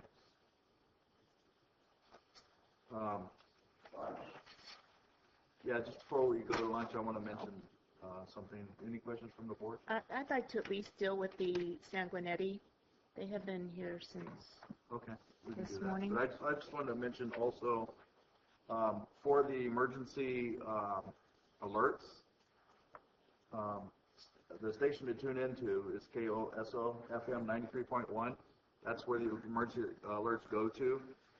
And so if you're the public and you're out there, at least try to have a radio with you, because when we have these significant rainfalls, as they come up, this one here doesn't expect to be that bad, but as they come up, you might want to consider having a radio that is available on so that you can listen for these alerts, because they're going to be pretty specific. They're going to be county-wide, but also pretty specific. The debris flows and mudslides are imminent. And so we need to let people be aware of that, and so that they don't get trapped in a situation where they can't get out of. And these are not like water flows. These debris flows are faster than you can run. So if you think you're a real fast runner, you're not that fast. What was the radio? KOSO FM 93.1. That's our local station that picks up this area. Supervisor Chair Edson, my thought was 20 through 24 because they dealt with Ag Preserve and the folks are here. All right, let's do number 20. Hey, Gina. I had to run. I thought you guys were going to break for lunch. It's good for you, know. Okay. Are we doing Sanguinetti first? Yeah, let's see. Sanguinetti, yes. Okay. Where'd it go? Okay. Chair, I just wanted to clarify, are you going to be handling 20, 21, and 22 together? If we can, that'd be great. Yeah, through 24 is what I wanted to do, yeah. Can they act on? 20, 21, and 22. 23 and 24. Right, so we have 3 separate actions. Okay. Okay, so much like we've discussed before with the other ag preserves, there's several different actions that we'll have to take in regard to this one. First of all, Sanguinetti Cattle Ranch LLC, they originally filed a lot line adjustment, and that was basically to reestablish some boundary lines to make it more, workable, if you will, for the family. In addition to that, they've added some land to the existing ag preserve. So as a result of the lot line adjustment, they will need to, as we hear today, because we have an application, they had to make an application to apply for a new ag preserve, which would simultaneously disestablish the existing ag preserve. Adding that acreage, total acreage would be 1,588 acres, thereabouts. In addition to the fact that some of the property that they're taking into the new ag preserve is currently not affected by an ag preserve, therefore it's currently zoned A1 general ag. So to be consistent with the Williamson Act, they would have to rezone the properties. So we have before us findings to approve the lot line adjustment. The next resolution would be to disestablish existing contract 312 and establish the new contract 346. And the last action would be to adopt an ordinance to amend the zoning of the subject properties that are going into the ag preserve from A1 to AP. Okay. All right. Any public comments? That should be a consensus. I'm looking into that. I heard Peter's comments earlier, and it's not clear to me what government code is exactly saying in regard to a public hearing. It just says basically that the planning department is responsible for providing you with a report, and that you have to take action. But we'll look into that. Certainly we can look into it. Yeah. But zoning amendments is something that Right. requires a public hearing, and public hearings have to be on the regular agenda. It cannot be on Right. consent. And so certainly we can look at other avenues, but typically all of these have been brought together to keep all the actions heard in conjunction with one another. They've all been put on the regular agenda. But Right. public hearings, when something is required to be a public hearing by statute, which many of these actions are, it has to be on the regular agenda. Yeah. So regardless if this one would have had to be here regardless, but certainly if we find otherwise that some of the other ones that we've already heard this year would have not needed a public hearing, but Megan and I will collaborate on that and figure it out for next year. But the 4 that will be coming to you subsequent to today all have zoning amendments attached to them, so they have to go before a public hearing, so there's no choice. We okay right now? All right. Can I get a motion? I'll make a motion to approve item number 20 for the LLA 15/16 for San Guinetti Cattle Ranch LLC. Okay. Can we do them all together? No. No, let's do them separately. I second the motion. Okay, so I have a motion by Supervisor Ponte, second by Supervisor Kearney. All in favor? Aye. Aye. Opposed? 5-0. Motion for 21. I'll make a motion to de-establish the Ag Preserve contract number 312 and establish Ag Preserve contract for 346 for San Guinetti Cattle Ranch LLC. Okay. Second the motion. We have a motion by Supervisor Ponte, second by Supervisor Kearney. All in favor? Aye. Opposed? 5-0. Okay, number 22. I'll make a motion to approve the zoning amendment 2014-065 from A1 to AP for the San Guinetti Cattle Ranch LLC. Second the motion. So that was a motion by Supervisor Ponte, second by Supervisor Kearney. All in favor? Aye. Aye. Opposed? 5-0. All right, good. Number 23. Okay, so the next two items, similar situation, lot line adjustment associated with the disestablishment and the establishment of a new contract. So we have before us approximately 946.48 acres, better known as the Snyder Ranch down in the Valley Springs area. This land was previously owned by John and Betty Snyder. Now we've got their 4 daughters. We've got Joanne, Susan, Janet, and Marianne. And they are doing a little family planning, if you will, dispersing land and ownership of the properties within the Ag Preserves. Currently, they got 3 contracts, contract number 126, 80A and 80B, which makes up the entire 946 acres. So in the process of them of establishing new boundaries and ownership of the land within the contracts, they had to do a lot line adjustment for one particular parcel, is 37 acres. Basically, the lot line adjustment pretty much divides the property in half, gives a portion of it to Joanne and Susan and Janet, and then the southern portion of it will connect on to an adjacent piece of property that will be owned by Marianne and her husband. Okay. So what you have before you is the lot line adjustment, which helps to establish that new boundary. And as a provision of approval of that lot line adjustment, the new application for the 2 new Ag Preserves, 343 for Joanne Randall, Susan Snyder Batson, and Janet Adamick for 757.70 acres, in addition to contract number 344 for Leslie and Marianne Strojan for 188.78 acres. So obviously approving those 2 contracts would disestablish the other 3, 126, 80A, and 80B. There's no additional lands going in or out of the Ag Preserve.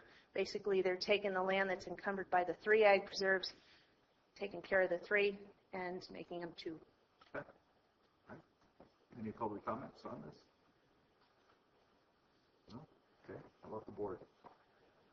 Make a motion to approve the findings for LLA 15-04 for Randall, Bateson, Adamick, and Stroman. Okay. Second. So I got a motion by Supervisor Kearney, second by Supervisor Wright. All in favor? Aye. Opposed? 5-0. That takes care of 23, 24. Motion, please.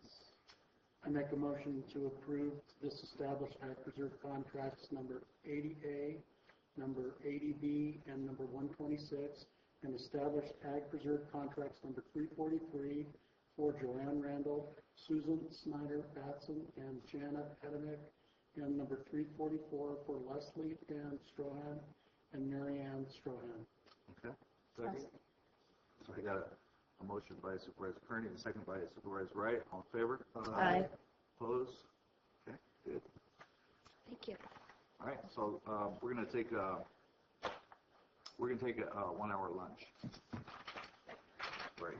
Thank you.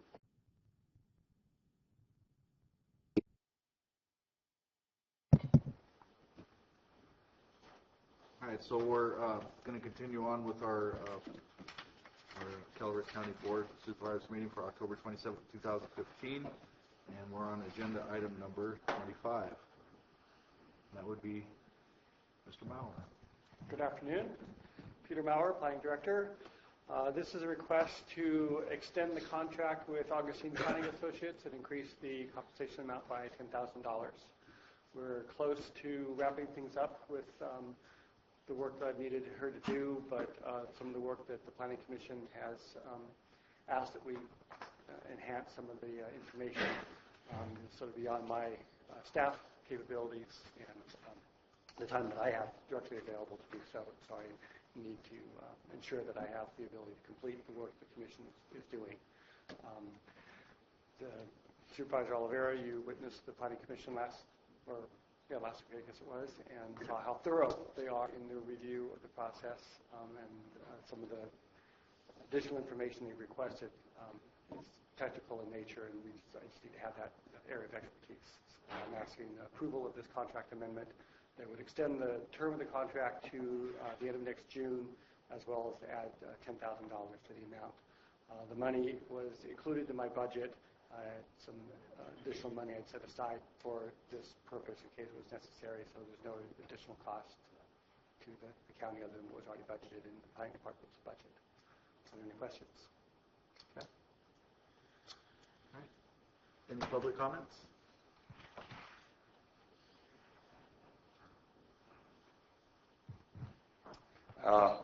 Either somebody doesn't know what they're doing, or cost of inflation. Started out with 10,000. Now we're up at 123,000. That's almost, well, close to almost 30% increase each time. Can you do business like that? I mean, I'm sure it's the public's fault asking questions, but either you anticipate what something like this costs, or you don't know what you're doing. Can you do it in your private business? A contractor comes in your house, they say, this is what it's going to cost you. Then every year they hit you up with 10 grand. Either the contractor doesn't know what the hell he's doing, or you're a sucker. Thank you.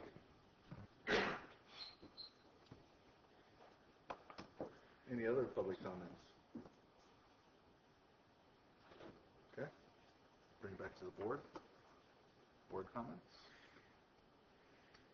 Okay. I make a motion to approve. I have a motion by Supervisor Ponte. I second. Second by Supervisor Kearney. All in favor? Aye. Opposed? Thank you. Thank you, Peter. Thank you. Number 26, Public Works. Authorize the purchase of a new Premier TG 5000 tub grinder in the amount of $476,412.60 from RDO Equipment Company under an agreement between Calaveras County and the National Joint Powers Alliance, NJPA. Well, since Mr. Corvitz isn't here, don't know a lot about grinders, but it is to handle the green waste material down at Rock Creek, allowing the portable one that they have that cannot handle the workload to be mobilized at other sites. According to County Code 3.28-123, we can piggyback on agreements, and this purchase is made under the agreement with the National Joint Powers Alliance, which was executed in February 2008, and therefore we do not have to go through a formal bidding process because it's already been done, and this is the best price for this piece of equipment. This piece of equipment was included as and approved by the board as a capital asset in the 15-16 adopted budget. Okay. Any public comments? Is there any warranty on this used equipment?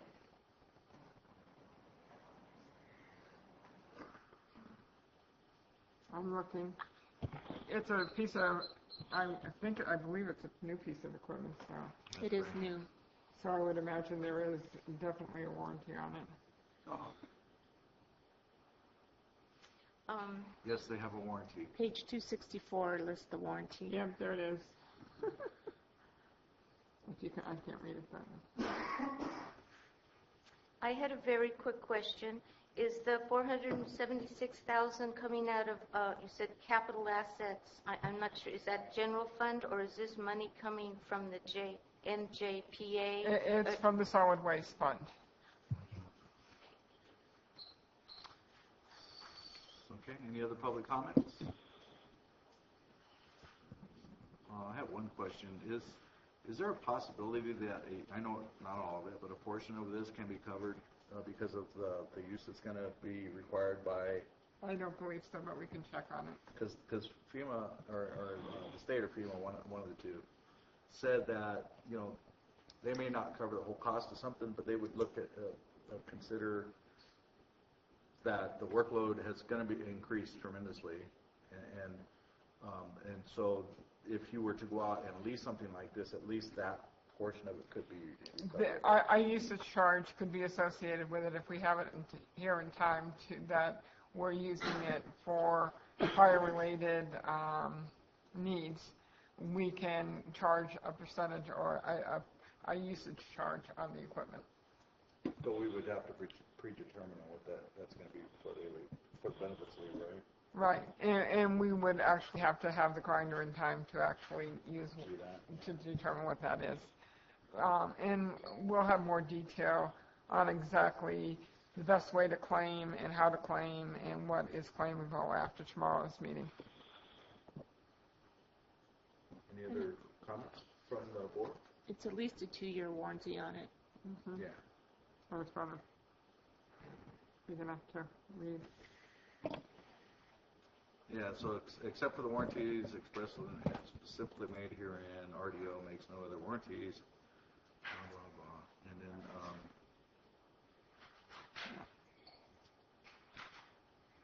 The purchase order it does indicates the warranty. Page 264. I have a question, Mr. Chair. Yes. Are we going to hear from our Public Works Director, Mr. Kravitz? I understand he had a 1 o'clock meeting. It's probably delayed by that meeting. I would assume that the meeting ran long and that he won't be here. I do have a number of questions I'd like to have addressed by Mr. Kravitz. If they're technical in nature, then we'll need to table this item until the next meeting so that he can be here to answer those. Because if they're of technical nature, I will be of no help. That's why I'm asking. Technical nature. I have a lot of significant questions. I'm not trying to throw water on what Jeff's doing. He's working incredibly hard. I appreciate what he's doing.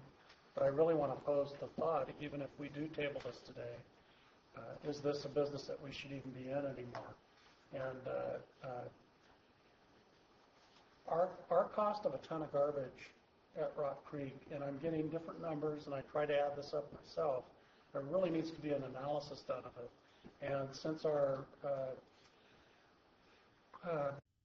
budget hearing where I brought this up, Jeff has been so busy with the fire, I haven't even considered adding to his burdens with it. But the cost of us handling a ton of garbage out at Rock Creek is somewhere like $120 a ton to $140 a ton. And then the cost that I hear of taking it out of the county, and I have put a significant amount of energy into understanding this, is where we could truck this out of the county for $40 a ton. And when we buy equipment like this huge capital purchase, that's actually going to increase our cost per ton of garbage. And then the other factor, too, to consider, that the only way we could really justify something like this is if we had a lot of garbage coming into it In other words, if we were to get the adjoining counties to bring their garbage here, and even that might not be enough to justify this. We have two adjoining foothill counties. Alpine really doesn't produce enough to be a significant factor. Plus, we have other arrangements with them anyway, dealing with solid waste. Tuolumne and Amador both take their garbage elsewhere. And the reason they do that is because they can do that cheaper than handling it themselves in their own landfills. With the way the state requirements are going on what goes into the garbage, there is going to be significantly less going into a garbage dump than we put into it now in the next 10 years. And that means that these landfills are going to be working harder and harder to get the business of a county that does not have their own landfill. In other words, I suspect that the price of us hauling our garbage out to another landfill will actually cost less in the coming years, or at least not go up. I think before we spend $500,000 worth of taxpayers' money, and I don't really care what fund it comes out of, it is still money that we're responsible for. We need an analysis of, number one, should we even be in this business? Rock Creek is an 1,100-acre landfill, and of course we could continue to open up cells for a long, long time on that landfill. And number two, would it be cheaper for us to take our garbage elsewhere? And an analysis needs to be done of that. I've spent a lot of time in the last 9 months studying this and learning about it. And with the information that's before us, I can't even come close to spending $500,000 on this grinder. I know what the grinders do. I've seen it. I've seen it work in landfills up at Truckee and in Sacramento. But they have the volume to justify those things. And when they do put those to use, you can also get revenue out of using them. We do not have the volume, in my opinion, to do this from the information that I have at this moment. And I don't see us having that volume in the future. And we do have a problem with our landfill. And this problem didn't just occur.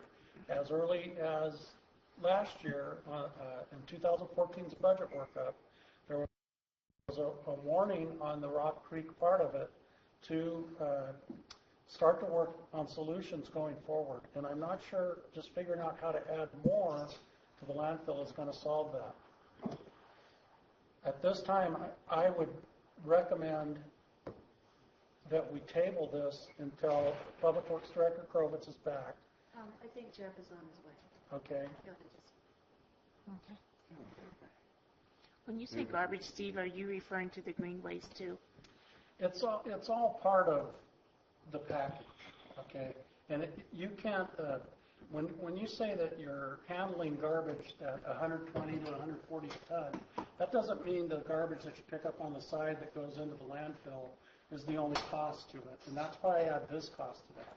There are a whole bunch of costs that go to the ton of garbage. And right now, our costs are extraordinarily higher than going to other counties and using their landfills. In other words, there's a reason why Amador and Tuolumne runs their garbage to another area. And I think an analysis needs to be done going forward. Would we be better off in financially just to close our landfill in the near future and enter into a contract with another county's landfill? And I don't think we've done that analysis yet. And I think before we buy something this expensive, that question needs to be answered.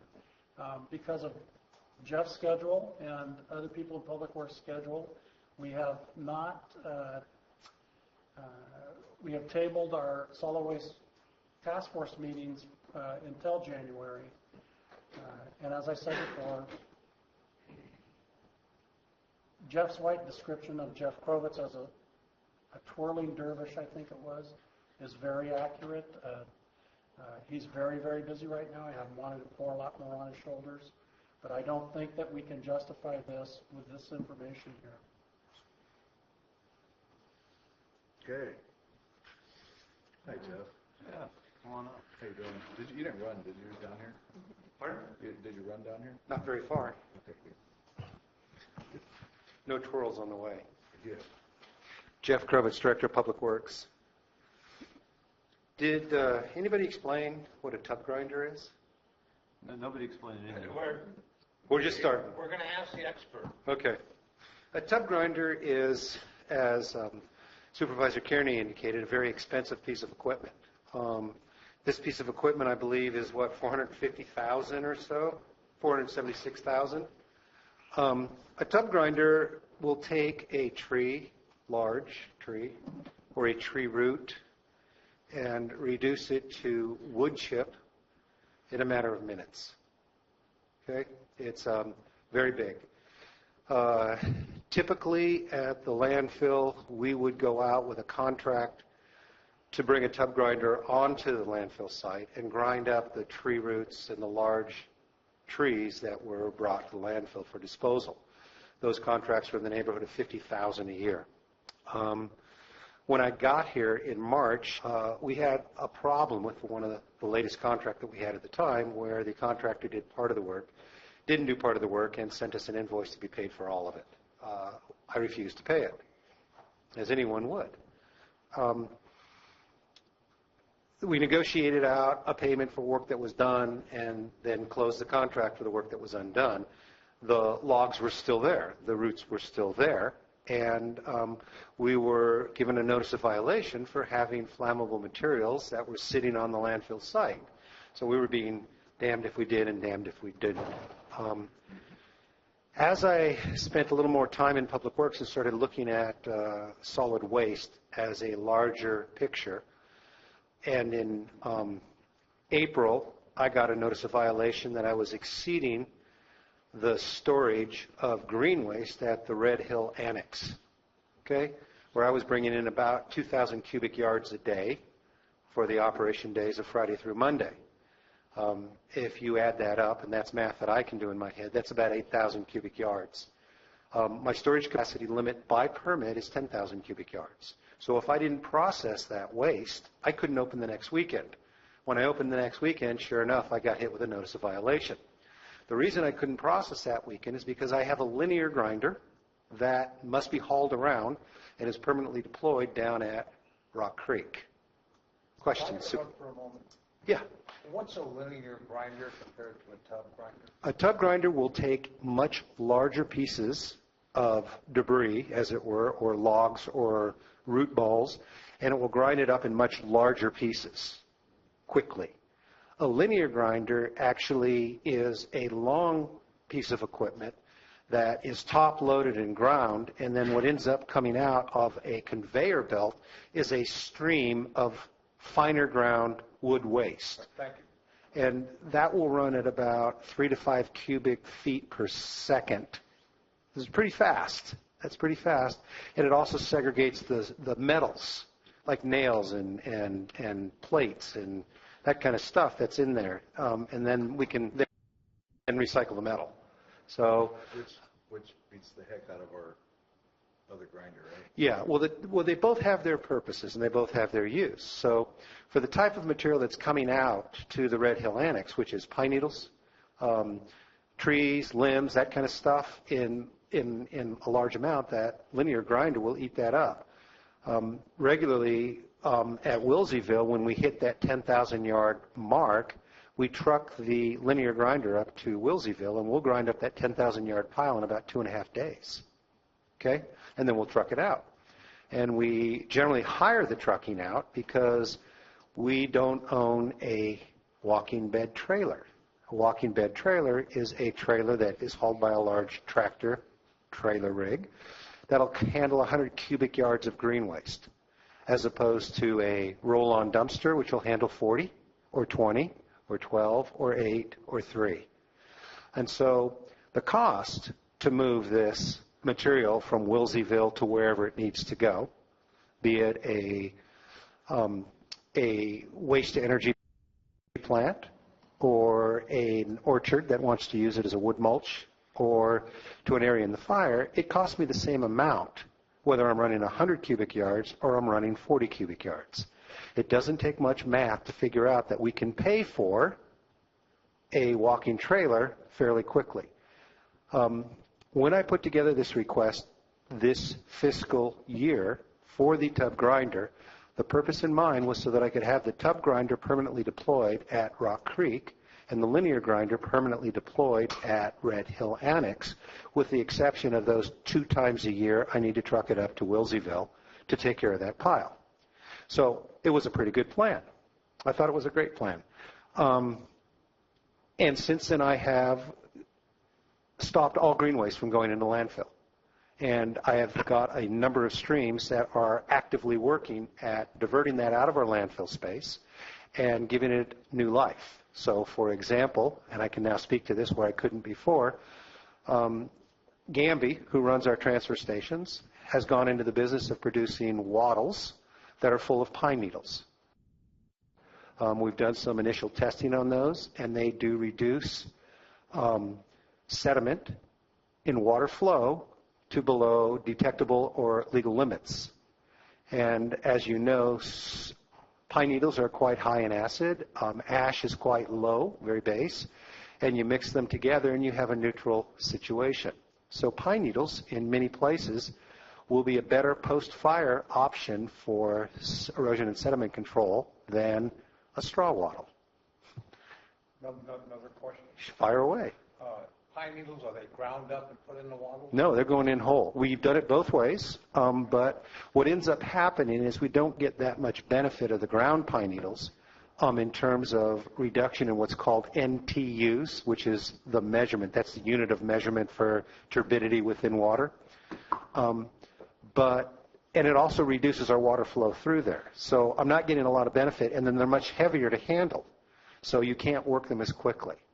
So for me, I can have 1 or 2 people work a 150-foot long roll of that very quickly, whereas if it was ground, it would take twice as many people, or I'd have to use half the length of roll.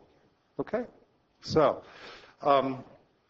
Gamby is busily making my pine needle wattles. The idea came to them when they answered an order out of the Tahoe region for 8,000 linear feet of pine needle wattle. Because up in Tahoe, the people were hand stuffing the wattles with pine needles, okay? And so they couldn't produce very much of them, and they were very expensive. Gamby was able to figure out how to use equipment, which they purchased, and now they can mass produce, and right now they're running at about 3,000 feet a day. I expect them to hit about 5,000 feet a day within another couple of weeks once they kind of practice. Almost a mile a day. Almost a mile a day. Now, that doesn't say much when I'm estimating that I could use about 1,000 miles of wattle within our fire area. That doesn't do me much good, but it helps. It helps significantly when you start comparing that to what is the cost of putting pine needles in the landfill. Anyway, be that as it may, did you have another question? No? Okay. Go ahead. Stop me anytime, because I'll go. So we did some research. We found this tub grinder. We know it'll work. The manufacturer gave us incentives to the neighborhood of $60,000 to $70,000 if we could pull the trigger before the month was out. They also offered to let us rent one of their units to get us through the fire. Okay? This unit is almost completed and manufactured. I would love to be able to sign a purchase order today or tomorrow and have this deployed. One of the reasons that it's so critical, I think, to deploy it is it gives me the ability to deal with whole trees. It gives me the ability to deal with any kind of green waste, wood waste, recycled construction waste. And if you recall what was put into the emergency ordinance, I put in the rudiments of a green waste recycling program within there as part of my compliance with my compliance order, my current LIP. So that was in that ordinance that you passed a couple weeks ago? 3 weeks ago? It was a week ago. Last week? Time seems to be getting away from me here. Is this expensive? Yes. Do I disagree with Supervisor Kearney that we absolutely must do an analysis that looks at the long-term cost of landfill versus versus what it would cost us to deploy our solid waste to adjacent counties, such as San Joaquin. I fully agree. Does that rise to the level of putting this purchase off now until we can get that answer? That I disagree with. We will never be free of a green waste issue within Calaveras County unless we can burn the other half shortly. Okay? Well, the western part of the county doesn't generate a lot of green waste. The eastern part of the county does. Okay? We're going to be contributing to like black waste right now. It doesn't matter. You water this down. You control your dust. You know. Is it the same? Is it similar to the machine that PG&E was using up on Jesus Maria? I never saw that. Because they had something similar to that where they were feeding whole trees into it, and it was just shooting out very nicely chewed up chips. Yep. Then that would be it. If they're throwing whole trees in, yeah, absolutely. If it's eating up a whole tree, like you would expect your little yard grinder to eat up a 1-inch branch, yeah. That was pretty cool. Yeah. So it's a yard grinder on steroids. How many? Let's say how many days a year do you or months a year would you think that you would use this? Well, I think that when I move the linear grinder up to Red Hill Annex, I will be using the linear grinder Tuesdays, Wednesdays, and Thursdays when the annex is closed, and then I will be trucking the green waste out. Then I anticipate using the tub grinder if we leave it at Red Hill as opposed to deploying it up into the fire burn area, which is a different choice that we could make because the potential treatment of burned timber is a significant issue for us. And I'll talk to that in a little bit. But if it was down at the Rock Creek site, I anticipate that we would be using it probably 1 to 2 days a week. And as you recall, within the new budget, you gave me 3 positions, 2 landfill worker 1 and 1 operator that would comprise the green waste crew. The green waste crew would be grinding, 3 days a week at Red Hill and 2 days a week at Rock Creek. And that gives me overlap if I needed to grind more at Rock Creek. The Rock Creek grinding, of course, is going to be the giant stumps and the giant logs. Let me ask you a question. Surely.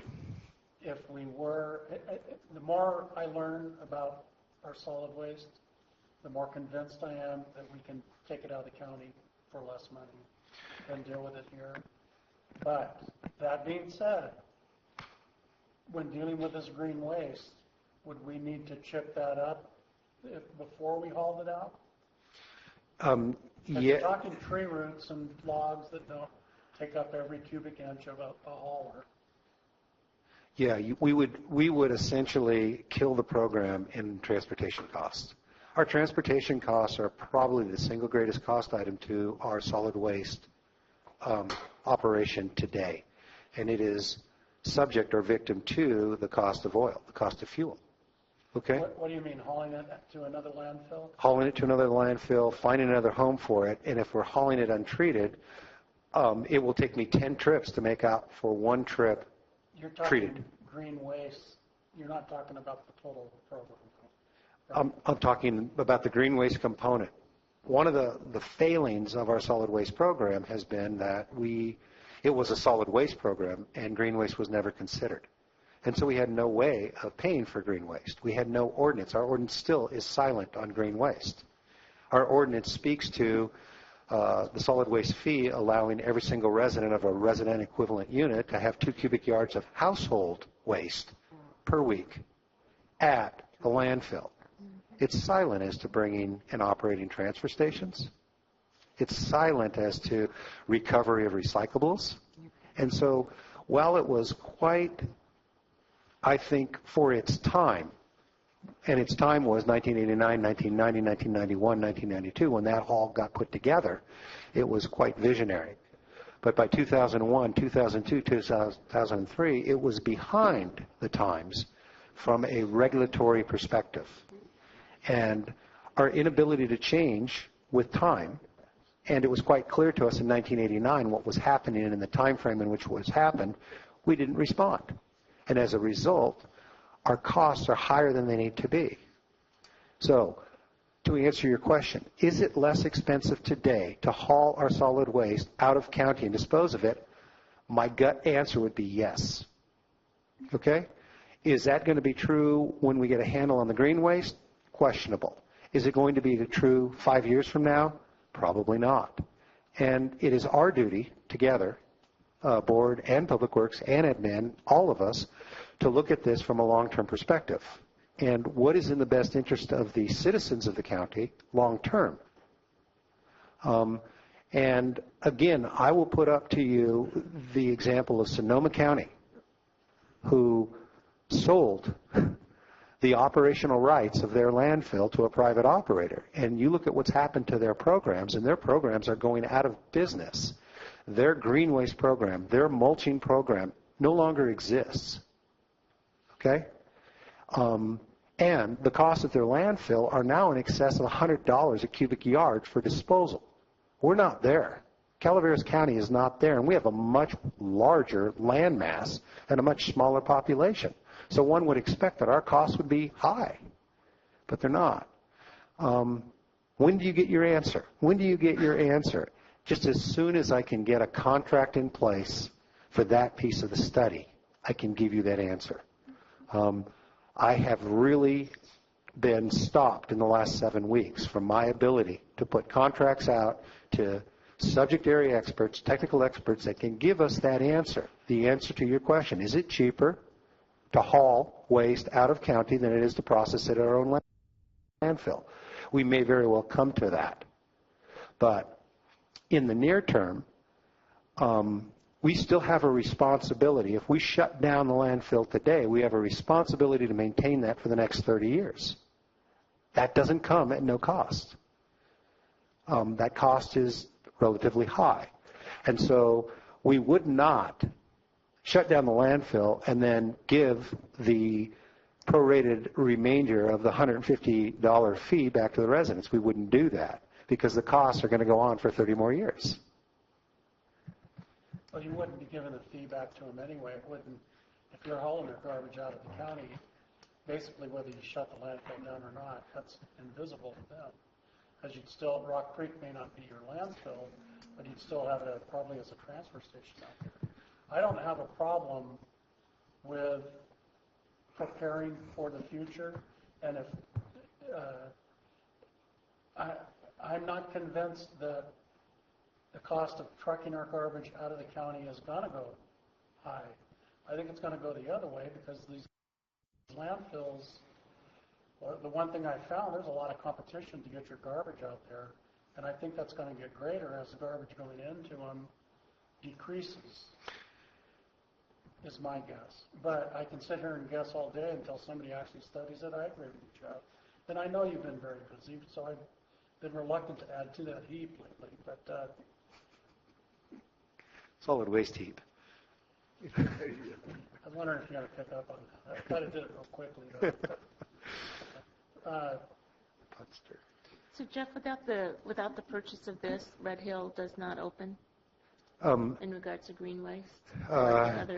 Red Hill will open, but I would probably limit it to, when the weather is good, I would not be able to operate more than 2 weekends in a row without moving the tub grinder up, process the waste so that I don't get hit with the notice of violation in excess of my material. One of the reasons Red Hill has been closed is not that I haven't had a tub grinder, it's that I haven't had a water system at Red Hill. And to me, collecting 10,000 cubic yards of burnable waste at Red Hill is both irresponsible without a water system for suppression, at least until help can arrive, is irresponsible. So the tank got put in. The plumbing is going on today and tomorrow. I expect my temporary tank to start filling. I will go from a storage capacity of about 2,000 gallons to about 15,000 gallons. That's less than half of what I think I need in the dry months. But I have been given the permission to come back to this board to develop a permanent water system up at Red Hill Annex to be able to handle and put in a true green waste facility that is centrally located within the county. And that's another advantage to that facility, that it is centrally located in the county. So I can take green waste from the Ebbets Pass corridor, bring it to Red Hill Annex, treat it there, truck it directly up to Wilseyville, or truck it directly to Mountain Ranch, and deploy it onto lands where I'm trying to do erosion and sediment control and watershed restoration. So,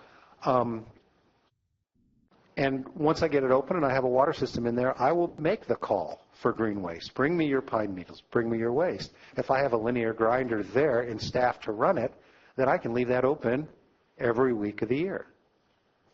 So it's part of a bigger picture of what we're trying to do.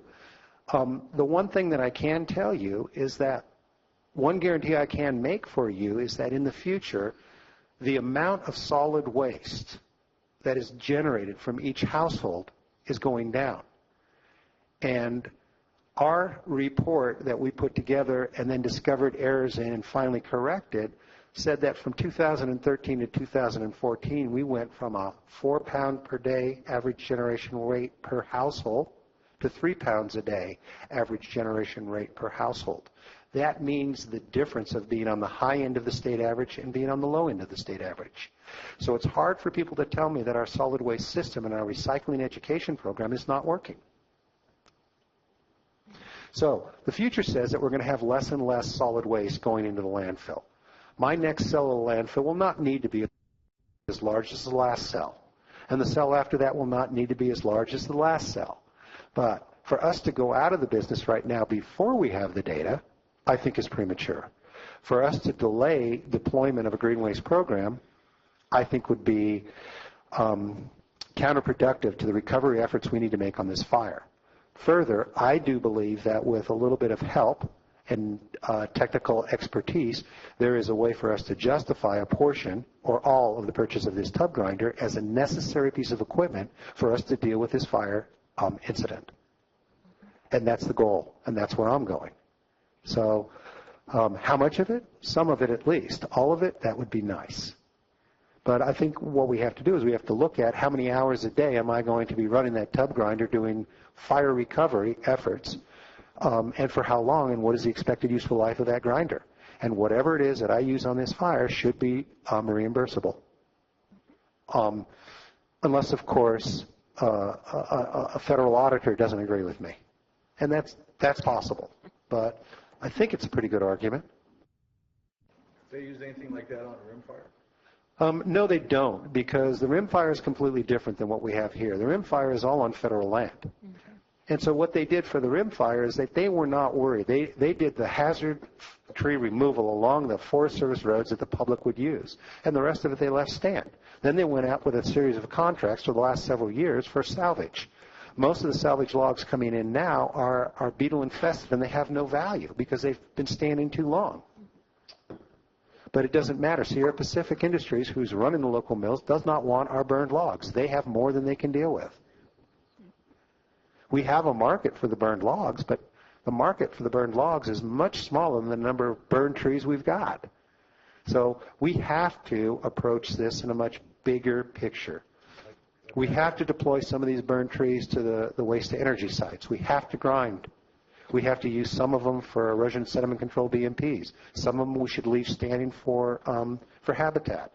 But it's going to take a holistic approach to be able to deal with this current issue that we've got.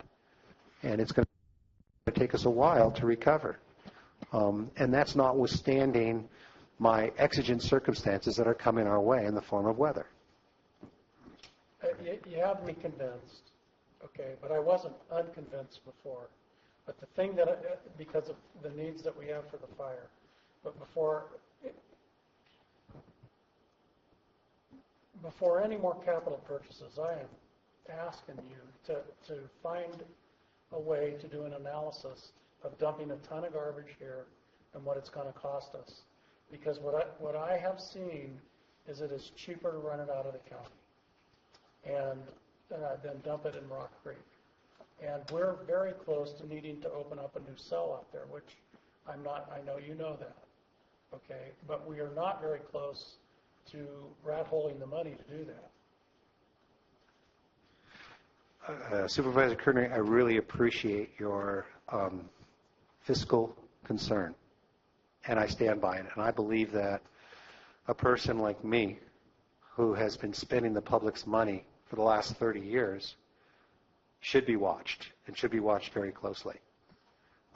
So I do appreciate You're that. very fast. What? You're very fast. Yes. Just because I make a call based on what I know or what I've learned or what my past experience is doesn't necessarily mean it's the right call for the citizens of Calaveras County. So I appreciate your oversight. This particular one, the side of the green waste program, the question to be asking is the one that my deputy director has asked me on a number of occasions. Do we want to be in the green waste business or do we not want to be in the green waste business? And his answer is no, we don't want to be in the green waste business because we don't want to be in the position or the hassle of having to take care and treat this green waste and having the expense and having it paid for and all this kind of stuff that goes on and on and on. And I disagree with him. I said we have a responsibility to reduce the fuels and the fuel loads in this county so we don't have catastrophic forest fire that destroys our economy, that destroys our welfare, has potentially bad impacts on our public health. And so, am I willing to send the garbage out? Hell yes. Am I willing to get rid of a green waste program? Not very. Because it is with us. It will be with us. We are growing it faster than we can treat it. And this fire is as clear of a picture of mismanagement over decades of anything I've ever seen. Pardon? A century. It's at least a century. It could be more than that. But, look. Well, how do we study this so that we don't have this argument? Because I know a lot that I didn't know a year ago. And it is concerning. We don't have the money to open up a new cell. I've heard the cost of $8 million to do that. I think that's high. Well, what if it's $4 million? We don't have $4 million. No, we don't. Okay, and if we're spending money on capital purchases like this, okay, and I think about hauling out of the county, and I've seen stacks of logs, and I've seen the root stacks and things like that out there. If those are being ground up, is this actually going to be part of transporting the stuff out of the county in the future if we do that? No, I would not transport green waste out of the county. It has too much value in county. And I have cash. It has a cash value. Yeah. Well, what if we were hauling the rest of the garbage out of the county and we kept the green waste here? That might very well be where we're going. So to answer your question, how quickly can we put it together and give you an answer? My suggestion is come into my office. Let me show you the scope of work, the individual I've identified that I would like to work on this, who has the background, the wherewithal, the expertise, and the experience to produce the report, giving you fact-based summaries of what it costs us to haul versus what it costs us to landfill. And let's look at that unto itself. Okay? And we can then make judgments based on fact, not something else. But again, to me, the green waste program is integral to the protection of the county's health, safety, and welfare. Much more so than whether we are landfilling our solid waste in a landfill at Rock Creek. I don't want you to say just dropping it off at Rock Creek. It sounds bad because creek and garbage, you know what I mean? But the solid waste program and the green waste program are two components of our integrated waste management. Okay? And they are the two major components of it. What is the other uptake in work for this that you see in the near future besides the fire? I know the fire is going to be big, but there are other things up in that area, up in Mike's area that are accumulating, right? Yes, I've got a lot of things percolating up there because on September the 10th, my biggest priority from a big giant picture in the county was how do we reduce fuels? How do we eliminate fire ladder? How do we thin out the forest? How do we start replacing burnable chaparral with oak woodland and low elevation forest? How do we protect ourselves against fire? How do we essentially start cleaning house and making plans for how CAL FIRE would deploy to protect the subdivisions on the Ebbets Pass corridor. Those are the types of things that, to me, are big picture and are very important and critical to do. Right, and then short term, though, isn't there a bug kill that's starting to have an impact? Well, that bug kill is more of a reflection of the unhealthiness of the forest and what's happening to the water table. One of the things that happens when you overbrush or overgrow or overforest a given area is that you starve your water table. And as you starve your water table and you starve the trees that are competing for a scarce resource, and then you go through a number of years of drought, the trees are weakened. As soon as they're weakened, they become a receptacle for bugs. Bark beetles. As soon as the bark beetle hits a tree, it's dead. It then moves on to the next tree. It goes for the weakest trees. So this is great thinning, and it's part of a natural process. The problem is that a bark beetle killed tree is a fuse, like the fuse on a stick of dynamite would be to a crown fire, and a crown fire is what kills an entire forest. A ground fire doesn't kill a forest if you don't have a canopy and you don't have a fire lighter. It goes right through. Those cold areas that go right through. The property where I live at Mountain Ranch, it was a relatively cold fire. Yeah, we lost a lot of trees, but we didn't lose all the trees. Okay? So that creek coming off of the property where I'm living, yeah, it's going to have some sediment in it, but it ain't going to be terrible, at least not contributed from the piece of property that I'm living on. Upstream, yeah, it's going to be much worse. And yeah, West Murray Creek is a water body in danger within the next 3 to 6 weeks. The tub grinder does not get rid of the pine needles. No, but the pine needles going into a erosion and sediment control BMP for deployment above, say, 2,000-foot elevation up and down the state of California is a marketable entity. And at this point in time, I have been giving the pine needles to this effort because I have such a benefit of them not going into the landfill, right? If I can give them away or put them in the landfill at a cost of roughly $2,000 a cubic yard, it seems to me to be well worth that. I talked to them and I said, when you start making a profit, I'm expecting you to share it with me for the natural resources that I am providing to you. So I expect to start having an income stream coming back once they get up into production. By the way, they are selling their pine needle wattles for less than they are available on the open market. And yes, we're using a biodegradable netting. So you can stake them in place and leave them alone and walk away. Mr. Krovis. Sir. So what I'm understanding and what I'm hearing is that we have a process where we can get rid of our pine needles without paying $11 a ton to haul them at a cost to our residents up in my district and in Supervisor Wright's district, the eastern part of the districts. In addition to that, we have a method where we can take our bark beetle trees, turn them into a possibly marketable product by chipping, and use that to maintain our forests and with proper management prevent wild forest fires that we're experiencing. Am I understanding this correctly? Yes and no.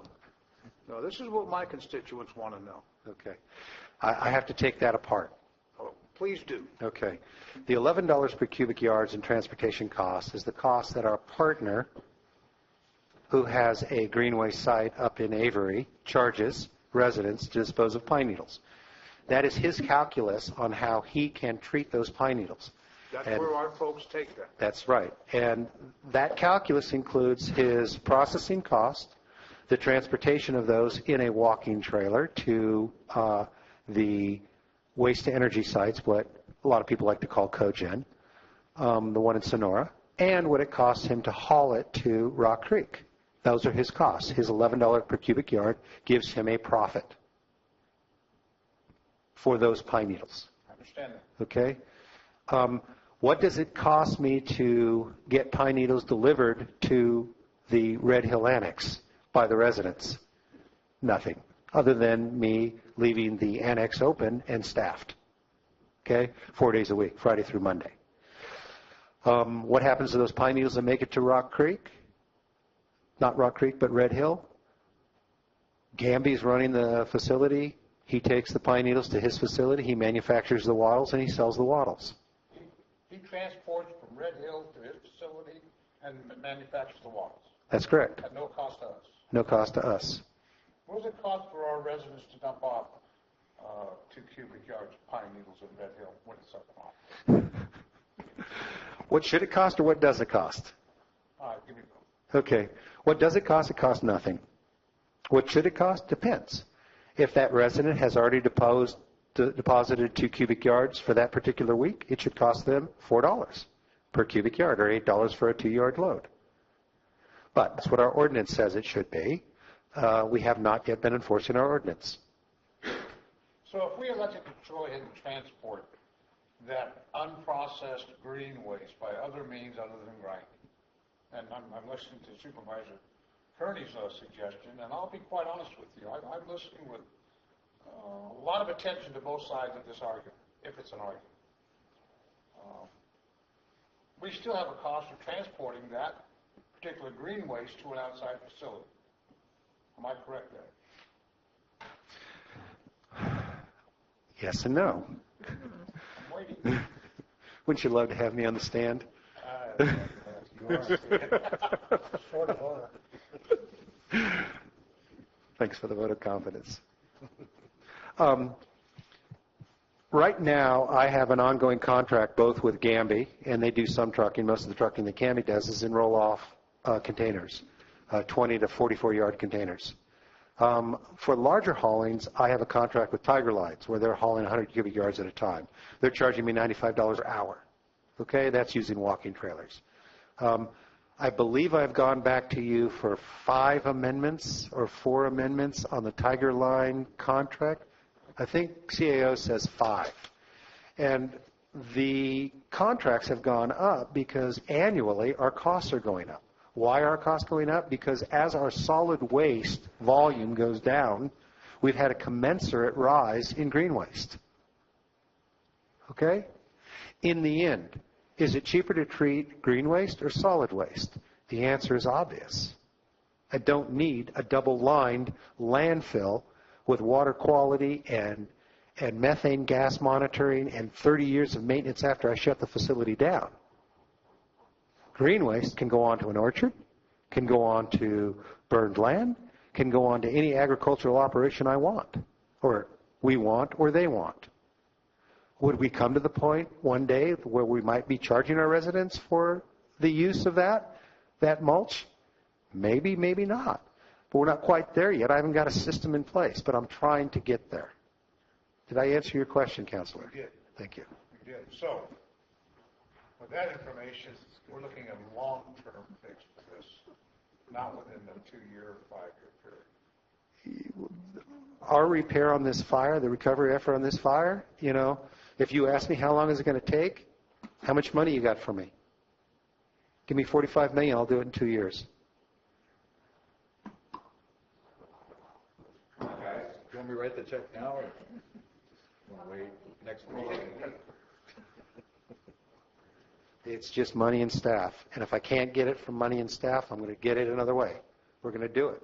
And the question becomes, do we do it quickly? Do we do it over a period of time, or do we do it over a long period of time? The longer we wait, the slower we do it, the more damage we take on. It's pretty easy.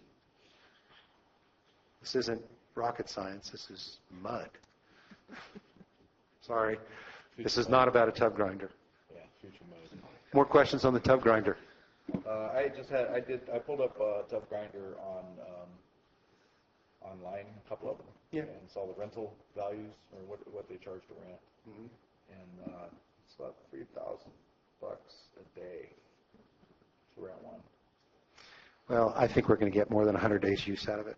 Yeah, and so if you say 2 days a week times 4, that's 8. That's 20. That's 24,000 a month. Times 12 is around 288,000.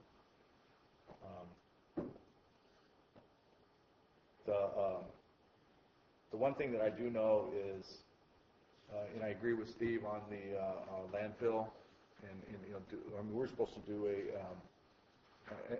study on that. I think a year ago or more, right? We're supposed to do some kind of we've all been running, I think. 5-year permit review, the joint JPA. Okay, but I also know that just taking a look at what's going on in the county, especially with the fire recently. The bug kill that's is starting to, people are starting to drop trees. They can't move them around too much. And so there's going to be a call for a greater need to process all of that. So I'm just kind of thinking that probably a pretty decent move right about now. I mentioned it before. I'll mention it again. I need to answer Supervisor Oliveira's question that I did not answer, which is, well, can you take the bug-killed trees and throw them in the tub grinder and redeploy them? I don't know. I've never done it before. And if it doesn't kill the bugs, then no.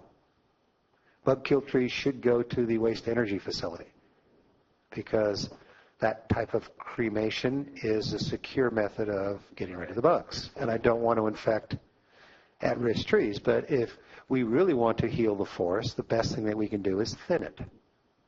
Okay? Now, going back to your question, and what I wanted to say was that when we first put the landfill together, we borrowed the money to put the landfill together. That was on borrowed money. We paid that money back. We also started gathering funds and saving money for current operations and for future securitization of our sites and for expansion of the landfill. I believe through, call it neglect, call it mismanagement, whatever, we have been eating into that capital fund for the future. We don't have to. But we've got to get on an even footing first. Worst case scenario to me is we'd be back where we were in 1990 where we borrow the money to open up the new cell if that's the decision of this board that we want to continue to landfill our solid waste as opposed to off-haul our solid waste. My answer to that is we'll do whatever is in the best financial interest of the citizens of the county. Right? And what might be in the best interest of the citizens of the county is for 5 years off-hauling that. Because right now there is severe competition and what I would consider to be funding of solid waste costs in San Joaquin County, in Merced, up and down the state. There have been both private and public entities that have gone into the landfill business with gusto, foreseeing that small counties would be going out of business and even large cities would be going out of this business, and they thought they would make a killing.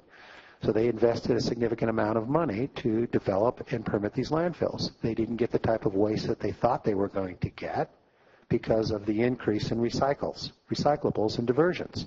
So right now, yes, landfill costs are very low, artificially so.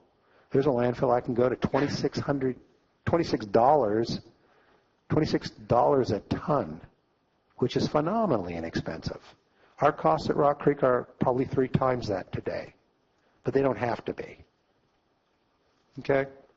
So I think that we should be disposing of our solid waste, which is really the worst of what we take in, should be where it is in the best interest of the county, be it on-site or off-site.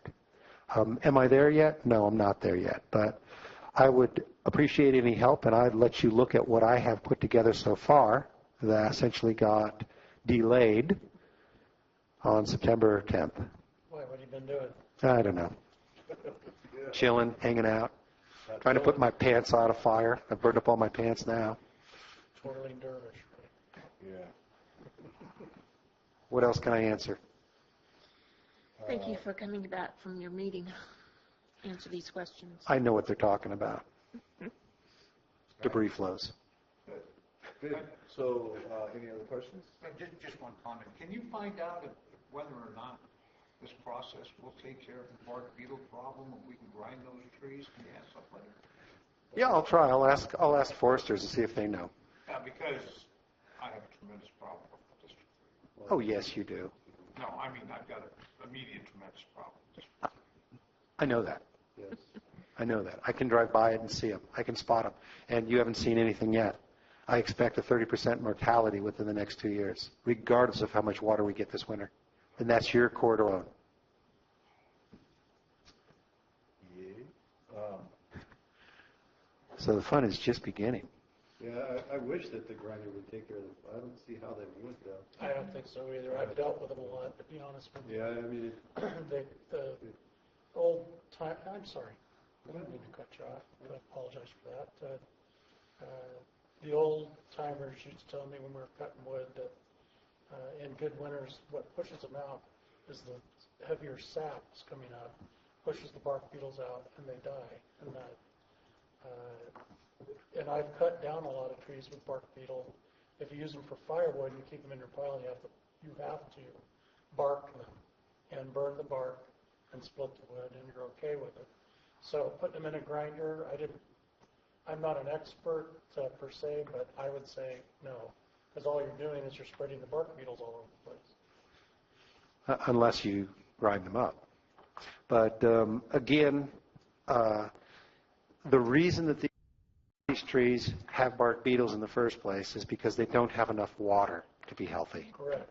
Okay, so the tree mortality due to bark beetle in and of itself is not necessarily an evil. Leaving them in place to be a torch to the canopy where the entire forest is at jeopardy is. All right, so any more questions on the tub grinder? No? Public? Okay. Thank you, Joe. Thank you, Mr. Carlos. Bill McManus, Hammondford Hill. I've got a couple questions. Excuse me, I'm a simple guy, but not totally devoid of trying to structure a question to get to the answer. What I keep hearing in all this, and I'm not denying any of it, you've got all these multiple limbs, roots, tentacles, whatever, in this solid waste problem, and none of them have ever, you don't see the end to it. One of the notes that I made is, by continuing to do this, are you buying in too far to ever get out of this business? Are you spending money to limit your future options?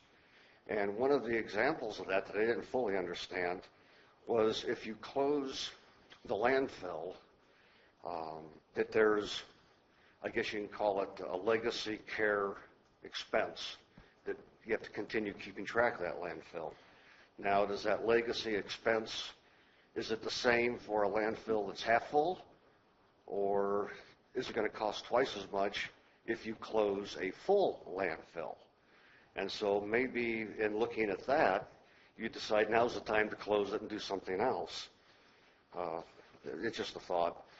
The third item that I wrote down is when we're talking about modifying the forest and getting rid of the ladder to the canopies and doing all this kind of stuff.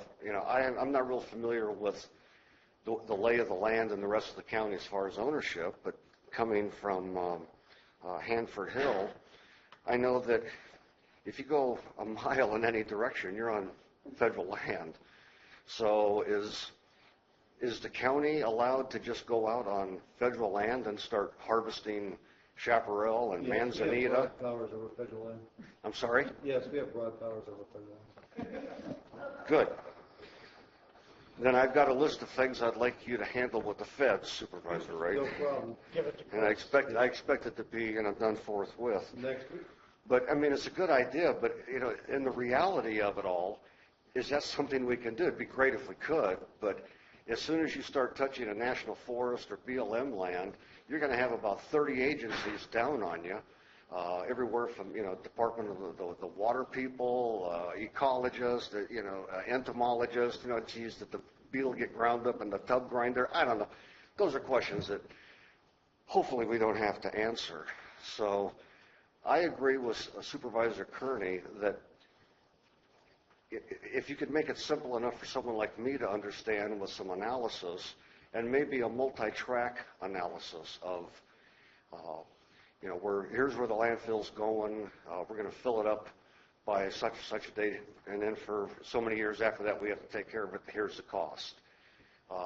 Okay, we shut the landfill down now. What's that going to cost, and how long do we have to take care of it? What's the total? Do we need a tub grinder in here a couple days a week to do something? What's the payback for that? And all of this is within the context of a county that's actually declining in population. So it's not like we're going to have huge garbage needs in the future. I think it's, it's that point of diminishing returns where you can chase it for so long and then either you can't get out of it or the whole thing just kind of collapses. So I agree with Supervisor Kearney, and I would like to study something like that. I'm sure it'd take me a lot longer to get through it, but at least I'd feel better about it. Would you do it for free? I'm sorry? I mean, really, if you do it for free, we can set that up. If you do, Are you volunteering? Am I volunteering to what, to do the analysis? No. It's Actually, my runway is not that long. So you know what? One thing you start to learn when you get involved in this is it's much more technical than throwing, the milk carton in the garbage can. And there are so many facets to this, and I suppose that's why Jeff has me teetering on this right now, because I don't know that we should continue Rock Creek landfill by putting our solid waste in there. Okay, that being said, we're under state direction to get things that go into our solid waste landfill out of it. And part of it's the green waste, part of it's your aluminum cans. And if you ever go visit one of these, the one next to you, I visited it, spent some time in it one day, and I watched them dump garbage in it. And you think, nobody throws their beer can in a garbage anymore. There they are. They're going in there. Mm-hmm. There's all sorts of things that can be recycled. Is that Red Hill or Miller's? No, there's a transfer station by you and Arnold. Oh, at Avery. Okay. Avery. Okay. Beg your pardon. I should never get those mixed up. And so we're not recycling what we should out of there, but we're under state direction to do that. And we are getting better at it. Jeff's right. But we still have a ways to go. So once we've got to the point where we're not putting anything in the garbage landfill that shouldn't be there, we've got these piles of things that need to be dealt with. And he's talking about one that's green waste. But there's also other things, like if you get in your car and you take a tour of Rock Creek landfill, there's piles of cement blocks. I mean, tons of it. Okay, it's not as easy as just going and chipping it out because it's got rebar in a lot of it. So that's got to be extracted. And there are sites that I visited, one in Sacramento, that has a facility that crushes that up, and they make, like they were making base for it so they could put a building on top of it. So these things have got to be taken out of the landfill. Now, if we get to the point where we should be with the landfill, then maybe we should be taking it out of the county and putting it somewhere else because it's just not worth it to deal with it out there. But to answer your other questions, we can't just cover it up and leave it because these babies produce methane gas. Okay, so like if you ever go to Lodi down Harney Lane and you look at those big hills out there, you see that little piping system? They're actually harvesting methane out of that. And I think they can harvest enough out of it to actually sell it. We don't have enough out there to produce it. So, Jeff will be more technical on it than I will, but to get off, and they're going to have to do that for years. That won't just stop next year. He just said 30 years. And that's the first time I've heard exactly how many years we have to maintain it. But that stuff out there is in sort of like a bladder. Okay, all the garbage has been put in something, and then when we cover it up, I used to think that, when you throw your garbage away, it all rots and dust to dust, ashes to ashes, that kind of thing. But that's not true at all. I've talked to these garbage professionals, and they've opened up landfills, and they can read newspapers from 40 years ago that are in there, and they don't rot. Okay, they're just sitting in these bladders. But that still doesn't stop the methane from building up. So there's a responsibility to take care of that.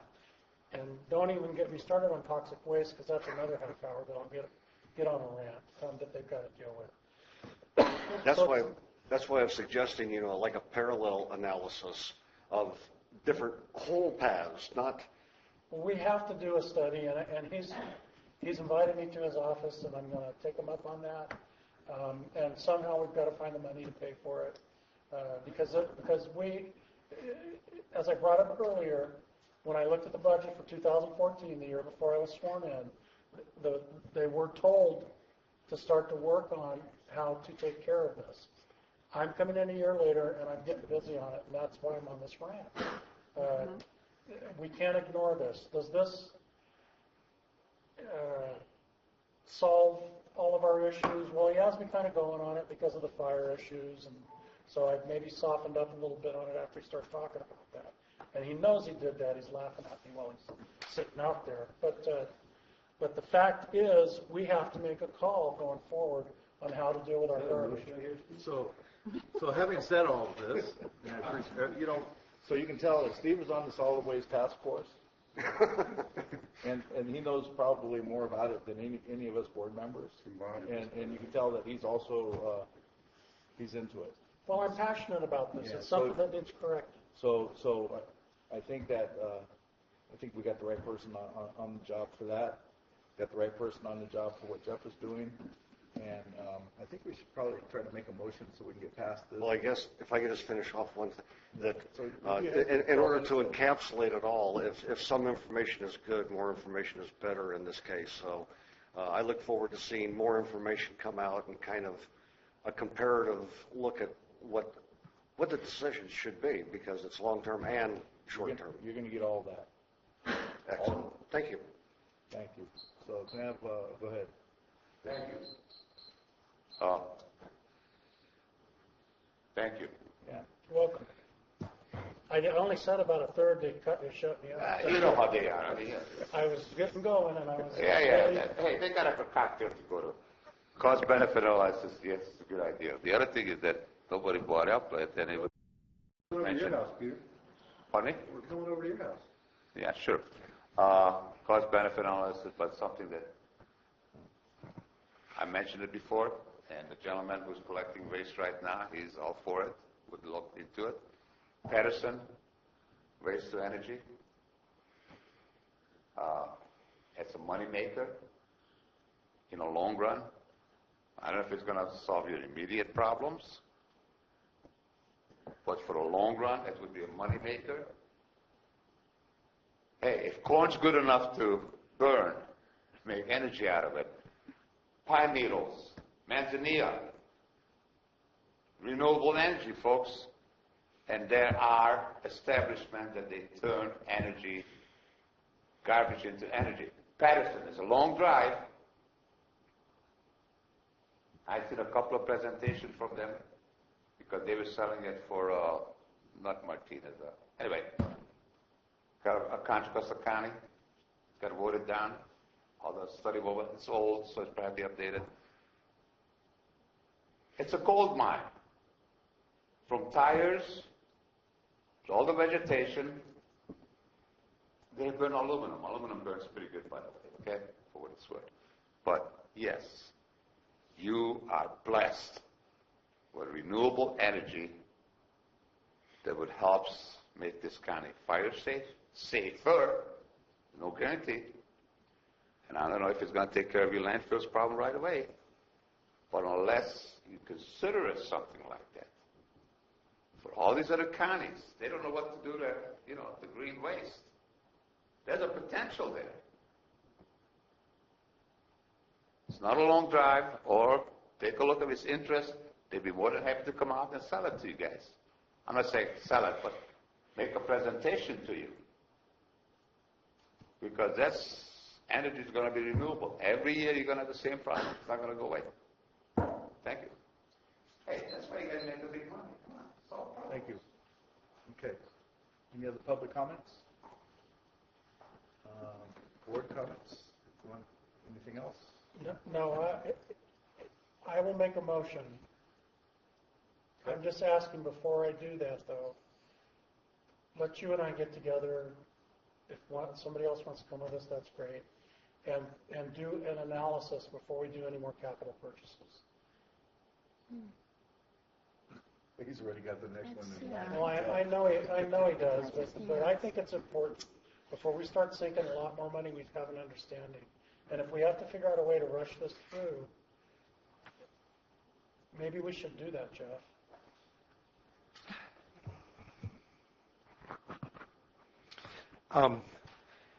Again, I don't disagree with what you're saying.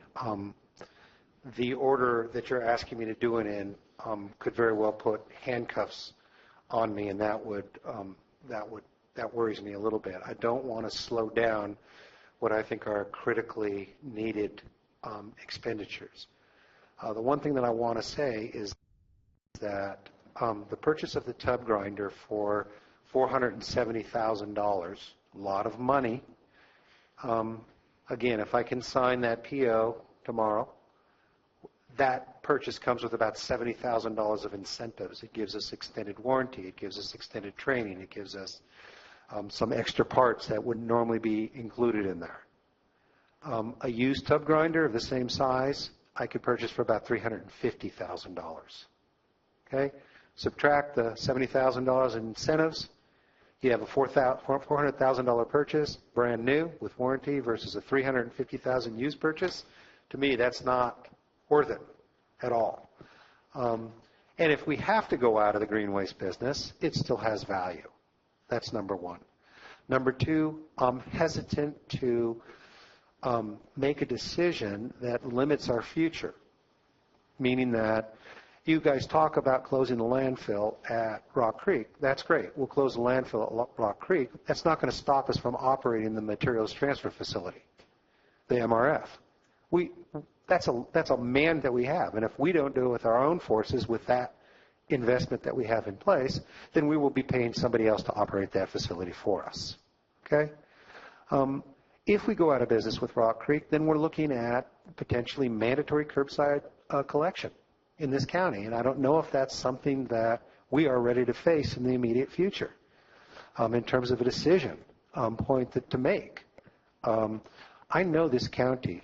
I haven't been here very long, but it's an independent county, and many of these people are going to be driving their garbage to Rock Creek. Even if it takes them 2 hours each way, they're going to be doing that to the day they die. Okay? And so that's going to continue. I would hate to take that away when they're doing it, and in a way it's helping us. It doesn't help us from an air quality perspective, but it really helps us from a cost of operations issue. It really does. Again, I don't think that this purchase of this grinder, this tub grinder, necessarily locks us into any decision in the future. And some of the expenditures, the capital expenditures that can I say this, on fire to make, really have to do with the Red Hill Annex. I need a water system there. I need to prepare a pad on which I can process that green waste so I don't bring dirt into it and destroy its value. And I mean, I don't want to slow those down. Okay, well, I agree with you, Jeff. Okay. And I'm perfectly willing to slow down whatever you want to slow down, but not that. I guess I am gripping my teeth when I spend this money knowing what I do about the industry. Okay. I agree with you. I take back what I say, and I still want to make the motion. Thank you. So I have a motion by Supervisor Kearney, second by Supervisor Wright. All in favor? Aye. I seized the moment, didn't I?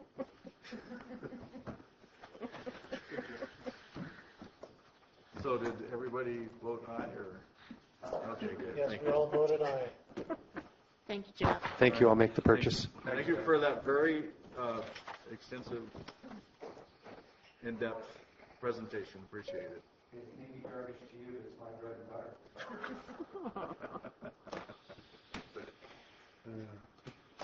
All right.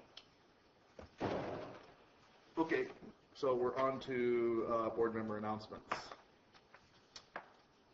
Who would like to go first? I'll go first. I like to be very brief with these. I attended the first 5 meeting and a motherload job training agency meeting. Both great groups. They've done a lot of work, kind of post-fire. The motherload job training agency, a lot of folks down there around the cleanup crews at our local office, and First 5 has been out in the communities doing a tremendous amount of work. around families and young kids. So I'd just like to appreciate their efforts. And that's all I have for today. I just want to bring one thing up, and I'll try to be as brief as possible.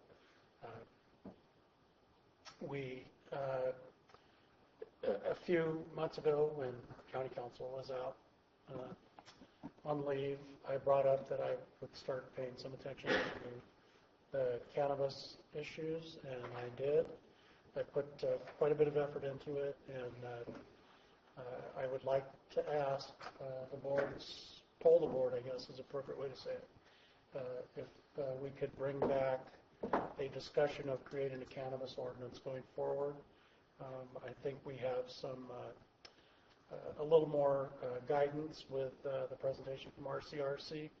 And if you look on RCRC's website, I do believe, I just got this back, so I didn't have time to check it, they've got some sample ordinances. And I think that I put some effort into understanding, including meeting with both sides of the issues. I know there are some ways to approach this. When county council was out, I was also asked to wait until she got back by her colleagues in the council's office, because she had also put a lot of effort into it previously. But I think the county does need to go forward with something and bringing in the attitudes and thoughts of the stakeholders. And if the board has an interest, I'd like to ask that we create a new study session. I know the last one ended up a little differently, but I think we can take it forward, and I also think it's incumbent on us to do something promptly.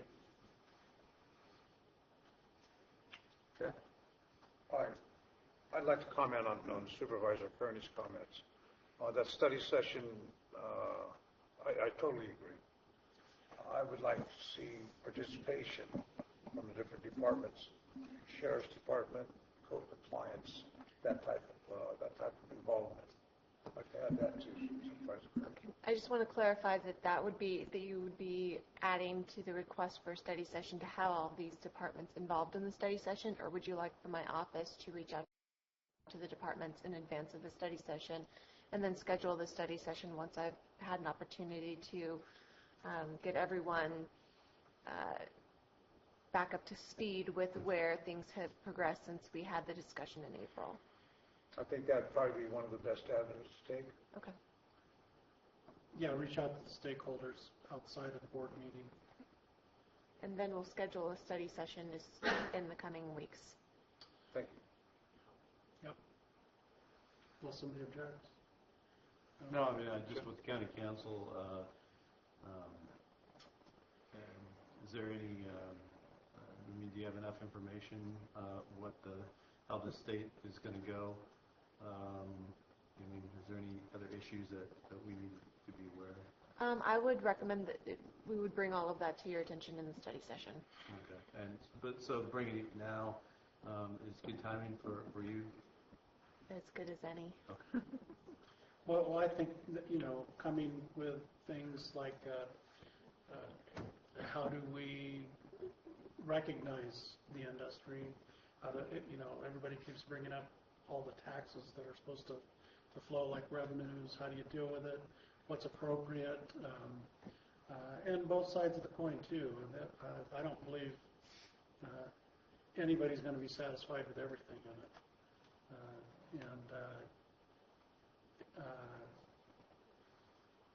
And the attitudes of our law enforcement, too, that Mike brought up, I completely agree with that. Environmental issues that maybe we haven't addressed. A lot of it was set up with RCRC, and how do we deal with the state regs, because they left a lot of holes in how we attach to their regulations, was my feeling. So just so I'm clear what the study session would be on, last time in April, staff had started to prepare an ordinance and we wanted direction. What I'm hearing is that you would like for my office to reach out to some stakeholders and to the affected departments in advance of the study session and then bring some alternate language to the board for consideration. Is that accurate, or would you rather the study session to get direction from the board on the specific things that we were questioning in April before reaching out to the stakeholders and the other affected departments? I'd prefer to just, get some language so we can have something to look at would be good. Because the state has taken action, so we're in a different place, I think, than we were before. So I think having some language to look at would be good. Okay. I agree. I'm thinking you probably have a pretty good idea on what that is already. I'm sorry? I'm thinking you probably have a pretty good idea on what. Well, we have a variety of examples, samples, whether it's from our CRC, the draft that we had already been working on. So I will. But also other counties that have already been through the correct processes and court system and all of that. Right? Correct. Yeah. So that's good.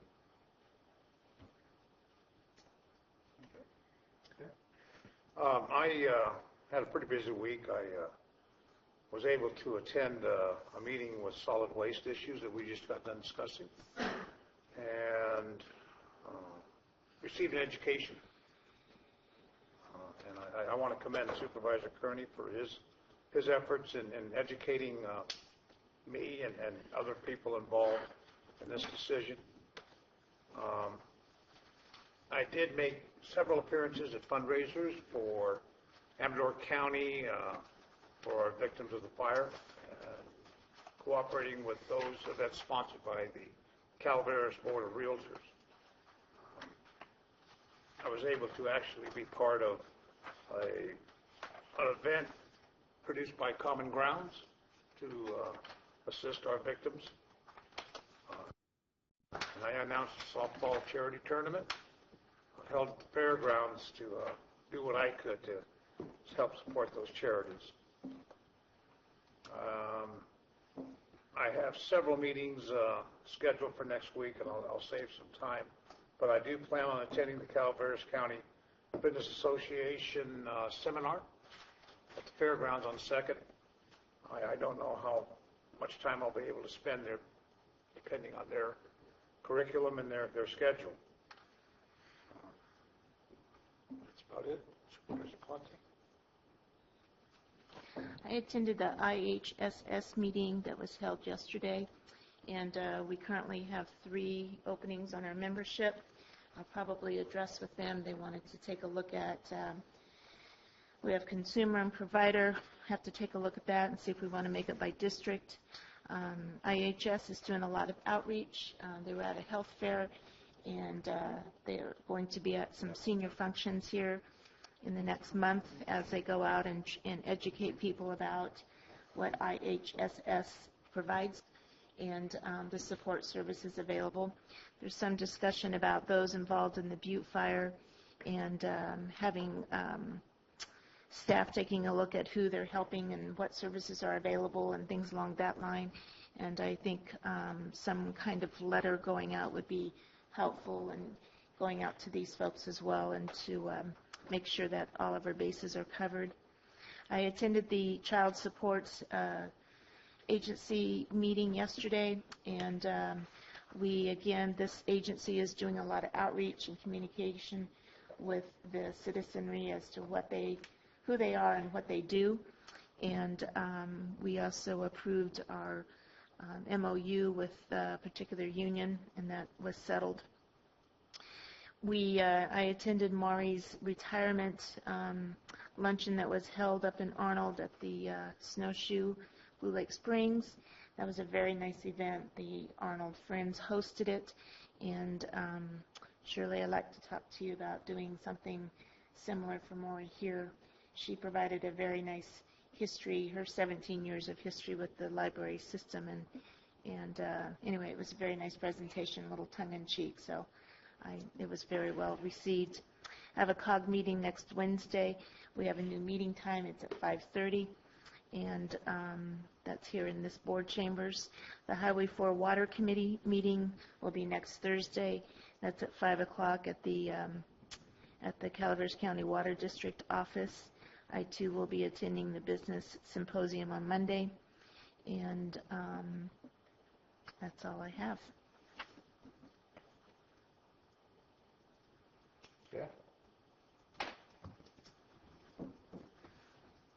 I don't know if I mentioned it last week, but on 10/17,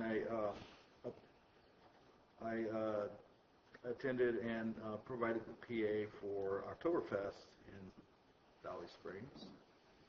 That was put on by the Valley Springs Area Business Association and West Calaveras Rotary, and it was a really successful event for the first year. I mean, they had probably 500 or 600 people there. I thought it was really good. It was at La Contenta. On the 20th, I attended a meeting at the CUSD district office for resilient schools. Pretty interesting concept that they got going there, and it actually turned into a couple of other series of meetings during the week. And Kevin Hester is pushing that. I think we are one of 7 or 8 school districts in the state that's in that program, that's being considered for that program. So it makes a lot of sense in some cases, and then there's challenges, of course, like with any other new type of program, but I really like it so far. On the 21st, I went to the Rock for Relief fundraiser for the fire victims at Kennedy Mines in Amador County. From what I understand, they raised about $30,000 that one night from 1 o'clock to 5 o'clock p.m. So it was a really good event. On the 22nd, I met with this lady. Her name is Sylvia, and she was forwarded to me by another person. It's just an example of the folks that are, I would call, so far, the unmet needs folks. She is a caretaker. She caretakes her husband and two other family members. And she has 3 dogs, so she can't find a place to rent anywhere. She is currently staying in a hotel room in Lodi because that's where her insurance company put her up at. Her house was burnt down completely right up there where we went, just off Jesus Maria Road. And her husband's in a convalescent home because he has COPD and some heart issues. And the other 2 folks that she caretakes are spread out in different places because she can no longer take care of them in a hotel room. And she's just waiting to get back on her property and, to get back to where she can start doing, I guess, her normal life, which is take care of those 3 people. That's her job and her life. So when I talked to her, she says, I just don't know what to do. I don't know what to do. I don't know what to do. And I started crying at least 3 times on the phone. And so when I met with her, it was mainly just the idea of me paying attention to her. I walked her over to her insurance company to make sure that they were giving her the service that she needed. And it seemed like she was feeling much better just off of maybe a half-hour visit, and was able to start functioning in a little better situation. So I'm waiting for her call back right now to find out. She had some meetings to go to, and I'll be looking forward to meeting with her again. On the 23rd, I went to Wines on the Main here in San Andreas. Calaveras County Chamber of Commerce put it on. It was a fun event. Downtown San Andreas doesn't look any better than that when there's an event like that down there. There's a lot of people having a good time. The folks that put it on, Stacy Johnson in particular, everybody's pretty tired, but mustered up enough strength to be able to do this. They had probably doubled their attendance from last year, so it was a lot of fun. On the 24th, which is, let's see, I met yesterday with these 2 ladies up in Mountain Ranch, Felicia and Coral. they're doing outreach to folks that haven't been processed at all yet. And those folks are the folks that are out in tents or huddled around a motorhome that's parked out in the middle of a piece of property because they're either renters or they don't know that there's anything for them. And so Felicia was able to reach about 30 of them in the past couple of days and got them signed up with FEMA. And a lot of them just don't understand the whole process. So she did a great job. Well, Pearl is working for Amador County. She got a grant to come over here and do outreach. And so I just hooked Pearl and Felicia up because Felicia's got a really good understanding of the area, and they hit it off real good, and I think that it's going to produce good results. In Butte Fire, I know that Mary forgot to mention today that they have 125 packets that her group is going to be putting out to when they do their outreach, and the packets have a lot of information in it for these folks that either are afraid to come in and get processed or maybe just don't know how to do that. But the packets are a good idea, and I'm glad that they're doing that. So they've put together 125 of these packets that they're going to be putting out, on their outreach. One of the things that I was in a meeting yesterday with the emergency response because tonight we're supposed to get some rain. It's not expected to be that much. It's expected over an 8-hour period to be about just a half an inch or just maybe a little bit more, but it's not expected to have these major issues. But the real problem is if we do get a gusher or if a couple of systems meet and it becomes a bigger system, even if we put out an emergency flash that comes out on your cell phone and the radio and TV and all that, there's a lot of folks up there that don't have any of that, and they are vulnerable. So the idea is to try to figure out what we can do to maximize our capabilities of contacting these folks, or at least getting them something that they can listen to. And right now, the best thing is radio. So at least they can hear. And so I mentioned earlier the radio station, and the radio station again is KOSO FM 93.1. The emergency system will be put on. These folks are contracted with the National Weather Service, and it will be that news flash or that emergency warning flash will come over that station. So if you hear of anybody outside here, if you hear of anybody that doesn't have any communication whatsoever, at least make sure at least the people that are up there has a radio that they can listen to and know where to listen for these emergency communications. I know the Red Cross was giving out these packets at one time that had a little emergency radio in there. I don't know if they still do that or not. Yeah.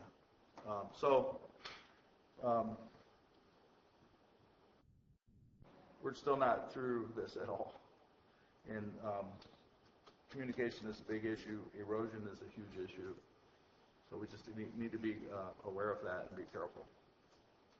So that's all I have. Sure. I just wanted the board to know that I will be out of the office beginning Monday, November 2nd through Monday, November 16th. During that time, Assistant CAO Brian Moss will handle day-to-day operations and will sit in at the next 2 board meetings. I will be checking email daily and responding as necessary. Okay. Nothing to report. Sure. No. All right. Thank you for coming today. Meeting adjourned.